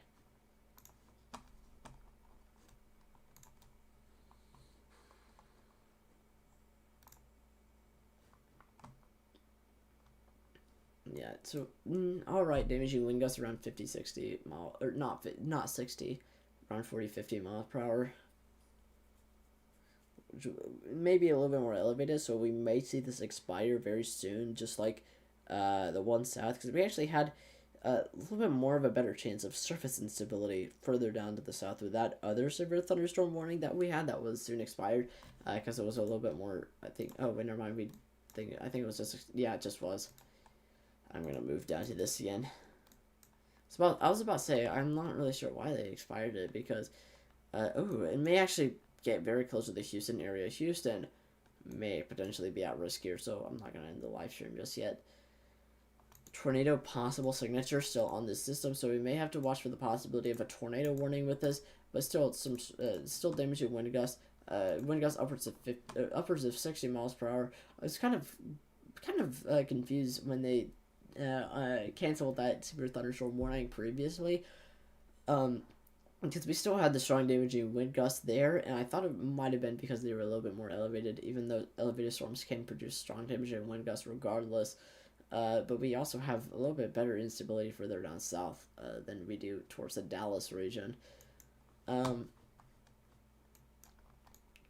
But again, to the west of Houston and some populated areas, more rural but somewhat populated areas to the west of Houston, potentially see damaging wind gusts upwards of 60 miles per hour. And then we also do have a tornado possible signature on the severe thunderstorm warning. So we are going to be watching for the possibility of some spin up in the atmosphere, maybe a tornado warning. So we're going to have to watch for that. We doesn't look like we are expected to have all that much of a hail risk, so we are expected to see a little bit more of a risk for damaging winds with this severe thunderstorm warning, and again, that potential for tornado. Again, we'll continue to watch that. But again, Dallas, mainly areas to the west of Dallas, may be able to see some damaging wind gusts that may be able to blow some loose unsecured objects around, do all the fun stuff with that. Sorry for that terminology, shouldn't be using it. I'm kind of tired, kind of trying to drag through at this point, to be honest. Should blow loose unsecured objects around, potentially damage homes and businesses, potentially damage trees as well. And it's best if you live in the warning box to not try and go retrieve anything that may be loose outside. It's best to just wait for the storm to pass, and all that. You don't want to be caught in this system. So again, strong damaging wind gusts and a tornado possible signature with a severe thunderstorm risk. We don't really expect to see all that much of a risk for tornado, or all that much of a risk for. Sorry, no, we shouldn't really see all that much of a risk for hail with us anymore. We should see some heavy rain.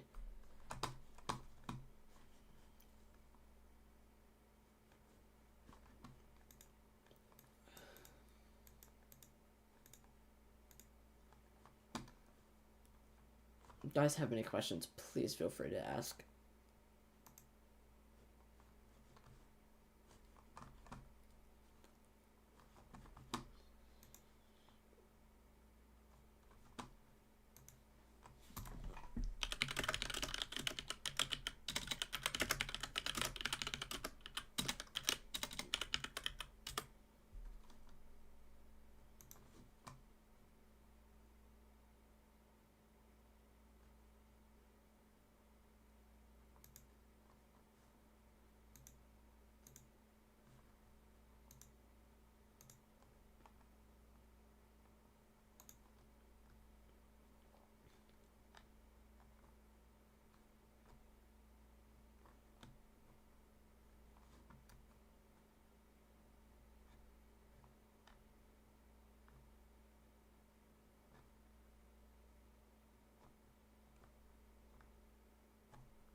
Well, I just found some. Just found a website that has a lot of very cool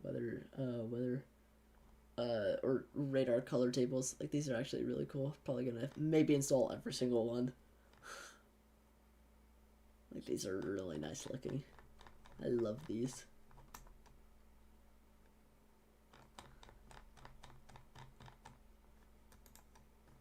Ooh, they even have a lot. Ooh, correlation coefficient and spectrum width. I sadly can't put correlation coefficient and spectrum width color tables, but I can do velocity or reflectivity and velocity.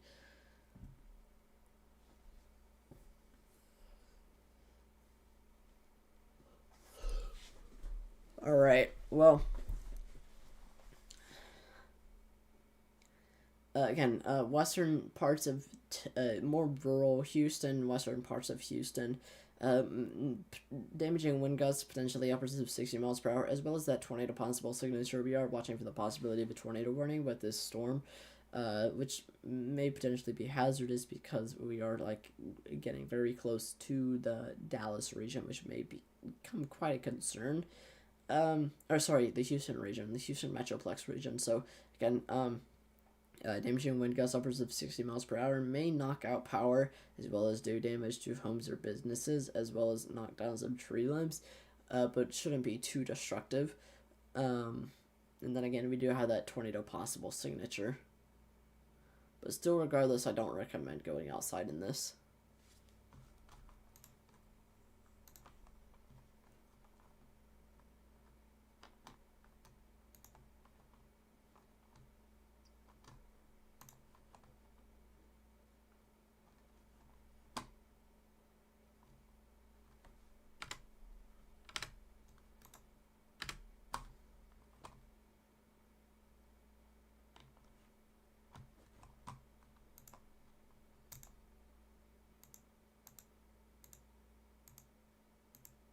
If you guys have any questions whatsoever, please feel free to ask. I'm not opposed to questions if you want to ask them. I highly encourage asking questions. And pretty strong damaging wind gusts may be possible for western Houston later tonight. So again, please make sure you're staying weather alert across the Houston Metroplex region, especially western Houston as of now, as damaging wind gusts may potentially do some damage.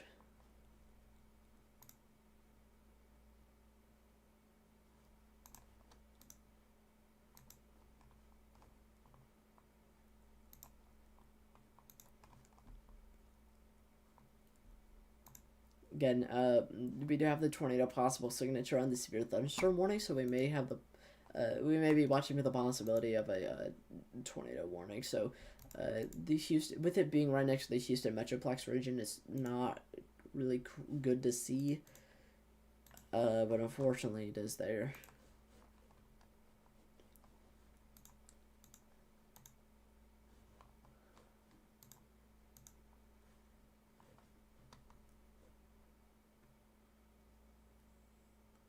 Again, strong damaging wind gusts may be possible.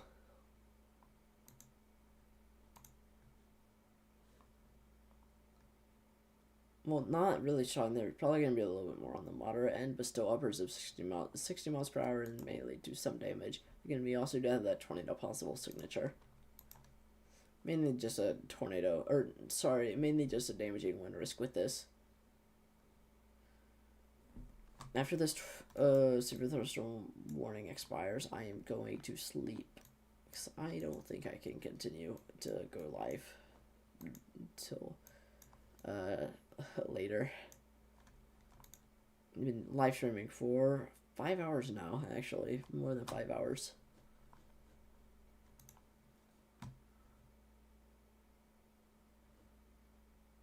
Again, if you guys have any questions, please feel free to ask.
does look like we may have the potential for some pea-sized hail now, because we are getting some of that 60 dBz, indicating that we may be able to have at least some small hail. And again, still the potential for some damaging wind gusts with this. A lot of damaging wind gusts upwards of 60 miles per hour. And then again, we do have that tornado. We do have that tornado possible signature.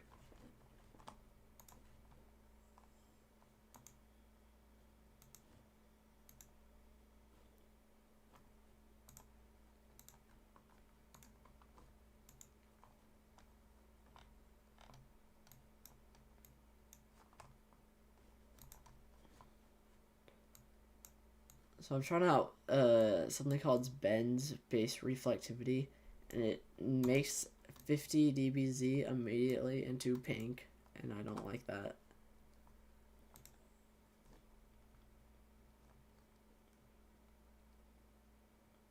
The Viper HD looks really cool.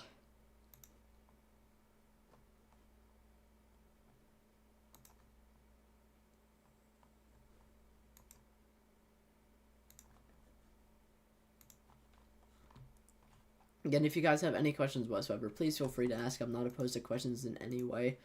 I highly encourage questions, especially with what's going on right now.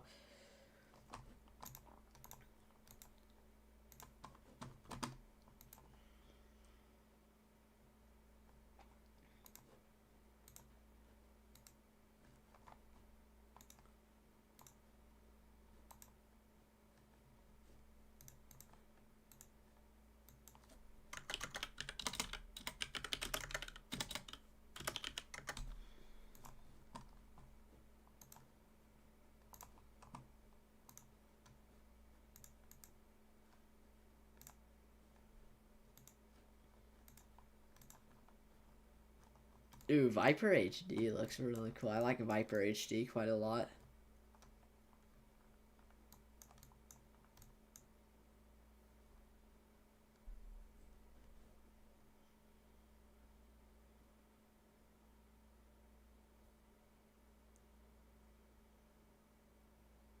Again, widespread damaging wind gusts into like western Houston area and some of the more rural populated areas of western Houston, potentially moving into the Houston metroplex area very, very slowly. Again, potential for damaging wind gusts upwards of 60 miles per hour should do damage to homes and businesses. It may also do damage to trees and potentially blow around unsecure loose items outside, but don't try and retrieve them, as you don't want to be caught outside in this system.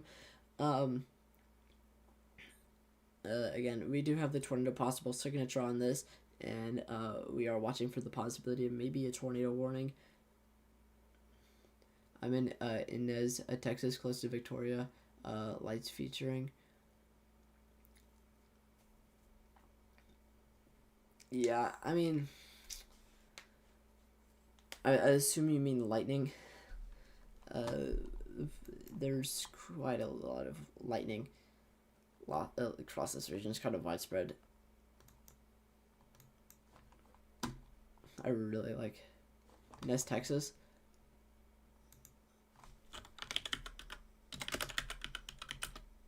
No, I'm gonna have to look that up real quick. I need to figure out where that is on the map. Oh, okay, that's... I see where that is. I can check that out for you. Somewhere around here, I think.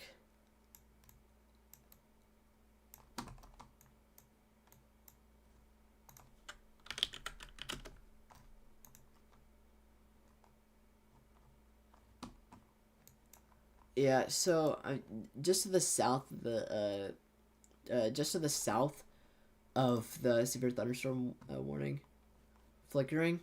Oh, so okay, power may be like about to go out then. If you're getting power that's being drawn out of Houston, that may be what's going on. I think power is starting to go out in Houston. Yeah, it does look quite bad. I mean, on radar, as far as Inez, I'm trying to find a good radar site because there's not really a good one near Inez. I mean, It's mainly to the north, but I mean, you can tell that there are potentially some damaging wind gusts, but mainly it's to the north. But I kind of expect power to go out a little bit, because if it is being fed from Houston to Inez, then it's probably going to disrupt a lot of the power to Inez if power in Houston does go out.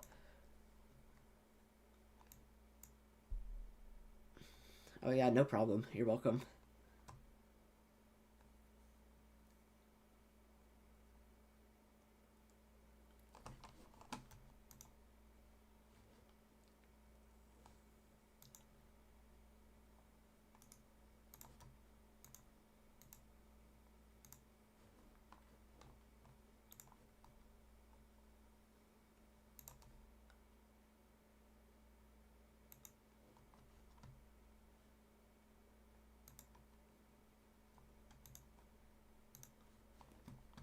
Again, I mean, 60 mile per hour wind gusts will definitely do it. They'll definitely knock out power. Again, 60 mile per hour wind gusts, and potentially pea-sized hail, and then also that tornado possible signature, which does look to be going away for the most part.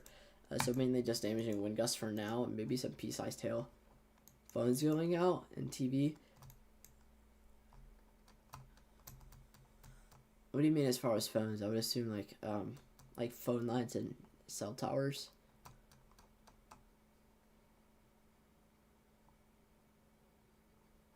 So I would assume if it's like a wireless phone, then it wouldn't be able to like.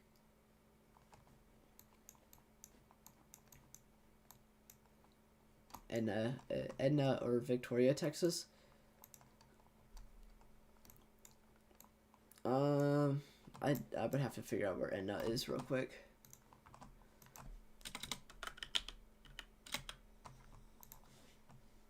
It's just to the north down the road. All right. Yeah, I mean, you should definitely see some wind gusts. Potentially strong wind gusts. I would say probably around 30 miles per hour. Potentially less. I don't think you're gonna get like too strong wind gusts. The majority of it's gonna be mostly to the north. But I mean, if power is being fed from Houston, then it may be pretty good. I think we are getting hail. Let's see. I mean, if you really want to, but I mean, I would suggest staying underneath, like cover. Don't like go outside. If it is large, then you don't want to get hit. Right now, it doesn't look like hail. Mainly looks like heavy rain around Edna, potentially into Victoria. It does look like it may be around.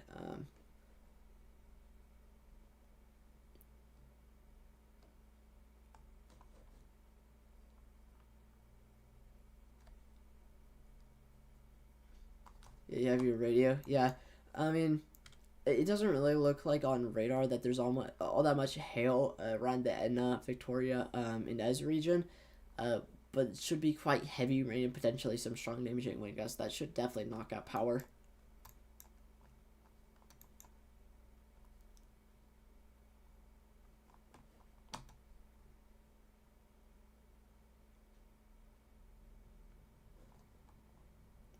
Especially if power is being fed from Houston. That's definitely going to do it.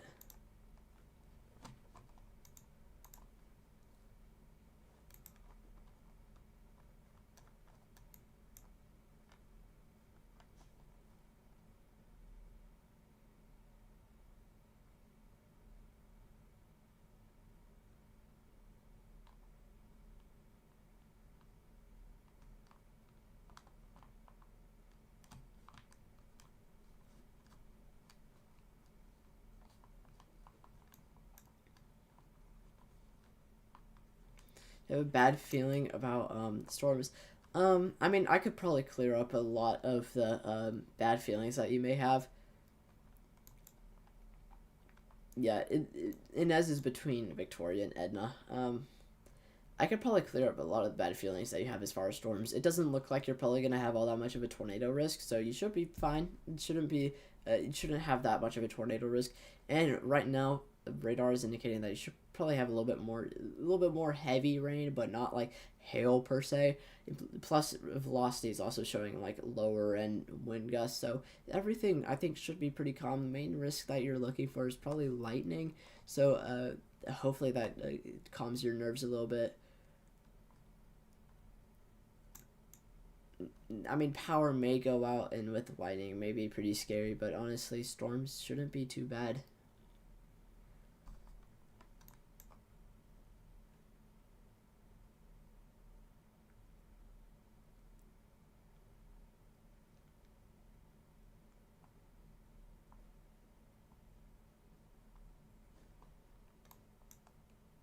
$20 from Inez. I would assume northward.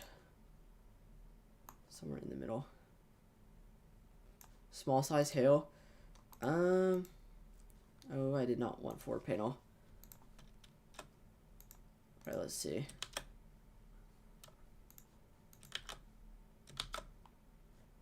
Oh, okay. I broke radar Omega. I have to restart it. Need a new window. I have another personal window for radar Omega because I've been testing out color tables.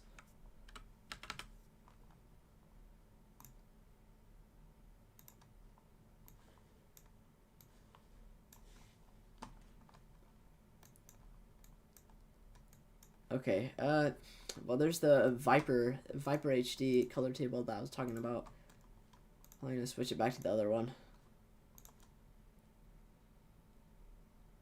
Oh yeah, no problem. I mean, it's what I do. I'm glad to help.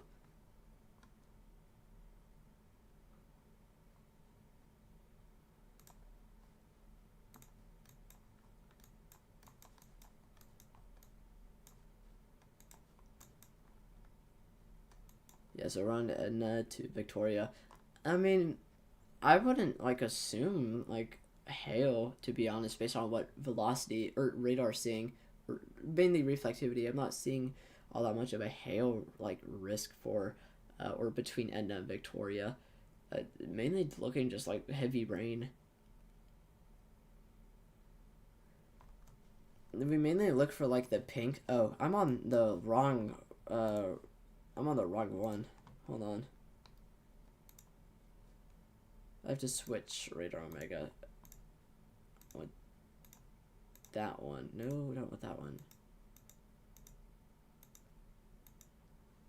Alright, let's close that one. There, now we got that one. How do you know by colors where a tornado is? So I don't look at this. I don't look at reflectivity for looking for tornadoes. There's not really a good example. Just this one storm. Yeah, there's not really a good example as far as like that I can show you for a tornado. And I don't think there's going to be a good example later tonight. But mainly what I look for is reds, which mean that there's going to be winds away from the radar site, and then also greens going towards the radar site. Kind of in a that's actually clockwise fashion, but in a counterclockwise fashion, because that would mean rotation. So that's what I kind of look for, but there's honestly not really a good example, so I wouldn't be able to show you, sadly.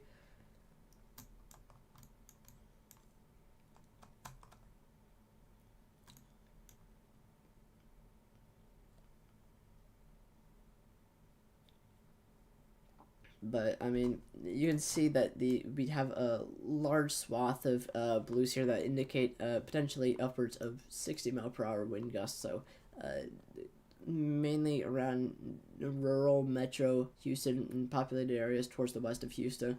Seeing mostly damaging wind gusts. However, it should be mainly clear from Edna, or around the Edna is Inez region that you're concerned about.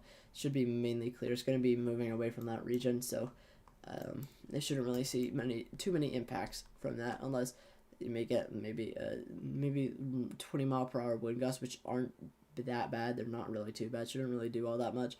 Definitely not a tornado risk, and probably not all that much of a hail risk, based on reflectivity. So everything should be pretty fine. I think mainly lightning and maybe the potential power outage may be the biggest thing.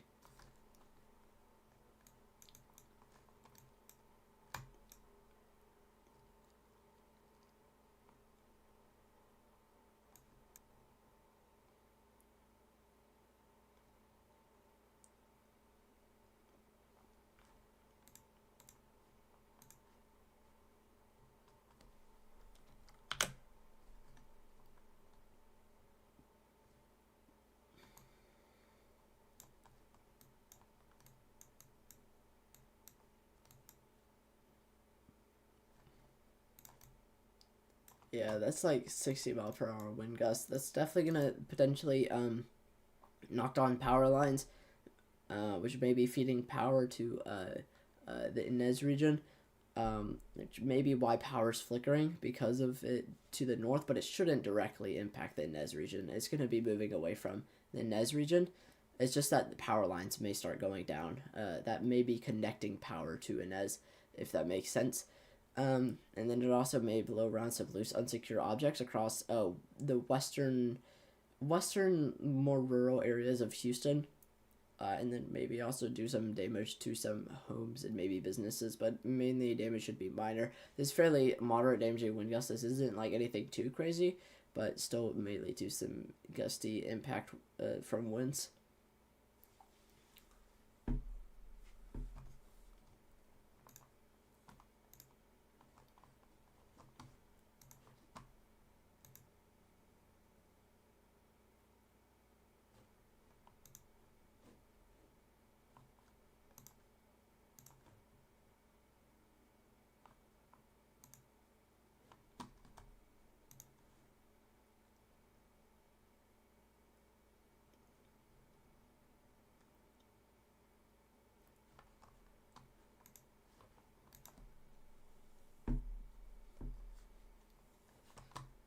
Yeah, so mainly we're just watching this this large swath of damaging winds move into western Houston.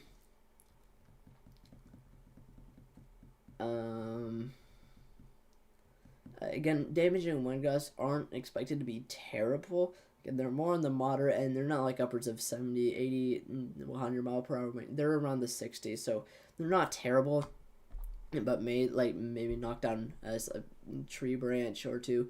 Maybe knock down a very old tree or very weak tree, very small tree. Kind of like the more moderate impacts that you see from damaging wind gusts from storms. Nothing really too severe is expected with these storms. Again, we do have those damaging wind gusts may blow around some loose unsecured objects, but I don't suggest trying to retrieve those before the storm because you don't want to be caught in this.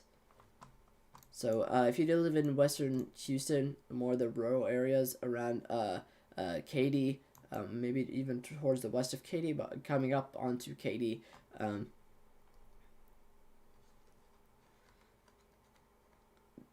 yeah, so the storm shouldn't really be going towards the Inez region. It's mainly moving away, but power lines connecting may knock out power.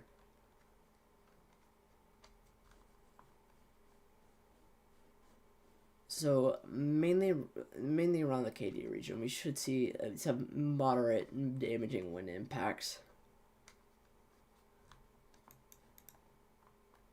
That's about it. I think the tornado possible signature. No, the tornado possible signature on this storm says it's still there, but I don't see it, to be honest, anymore. There's not a lot of rotation.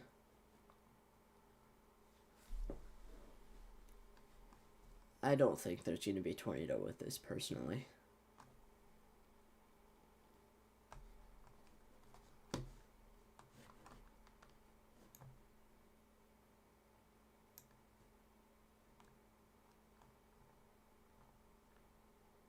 It's already 1:17 a.m. Alright.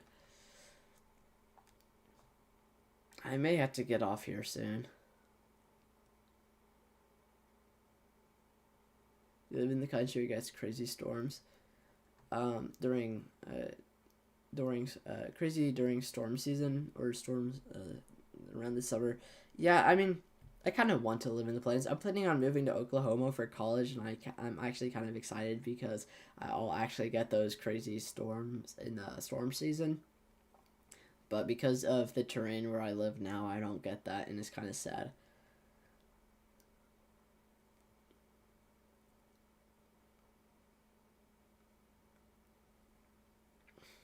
Well, thank you. I've just been like practicing for around a year now, so I've been working,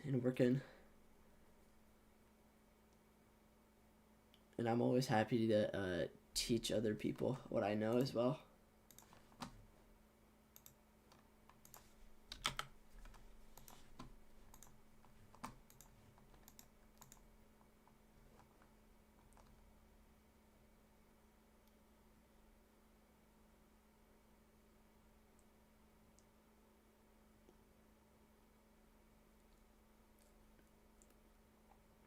I'm all for it. I mean, this is what I do. I couldn't be happier to help you out with with the storms that may be across your area. And if you really want to, you could donate, but you honestly don't really have to.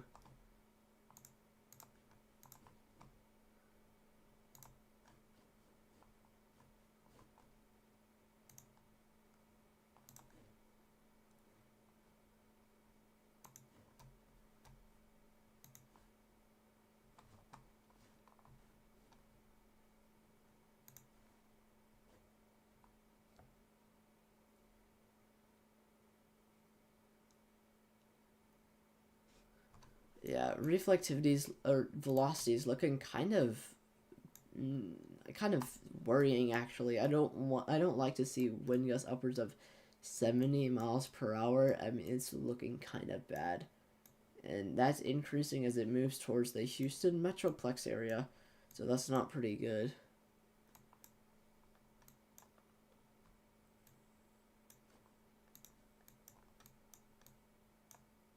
Again, potentially increasing damaging wind gusts as they move into western Houston region.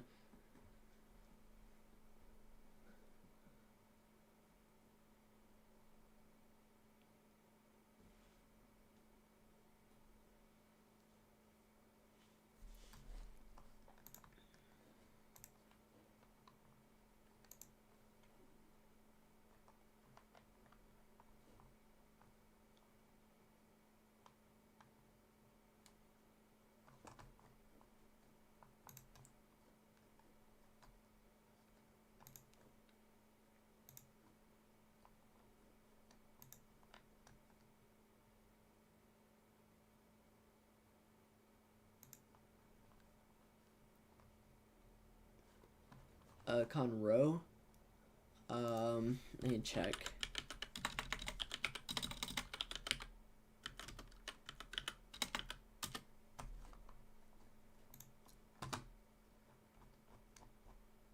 So Conroe, just to the north of Houston. It's still far out, and we may have to watch to see like how this storm progresses in overall intensity, because it may weaken, or it may weaken, but it also may increase in intensity. But I'm thinking it's probably going to mostly decrease in intensity by the time it reaches the northern Houston region. It is quite far out, but it does look a little bit concerning because it does look like it may be passing a little bit more towards that area, but may pass a little bit towards the south. We're gonna have to watch that, but I think intensity should decrease and shouldn't be as bad when it gets there.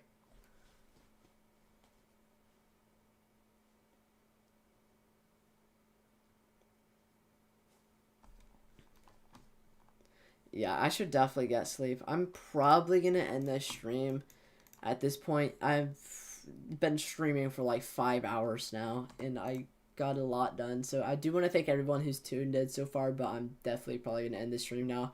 I really gotta get sleep. Like, this is very tiring for me. So I do want to thank everyone who's tuned in so far.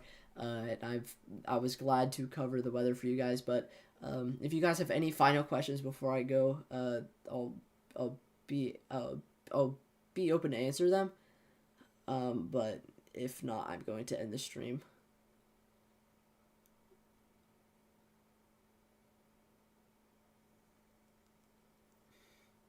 Yeah, thank you for tuning in, Megan.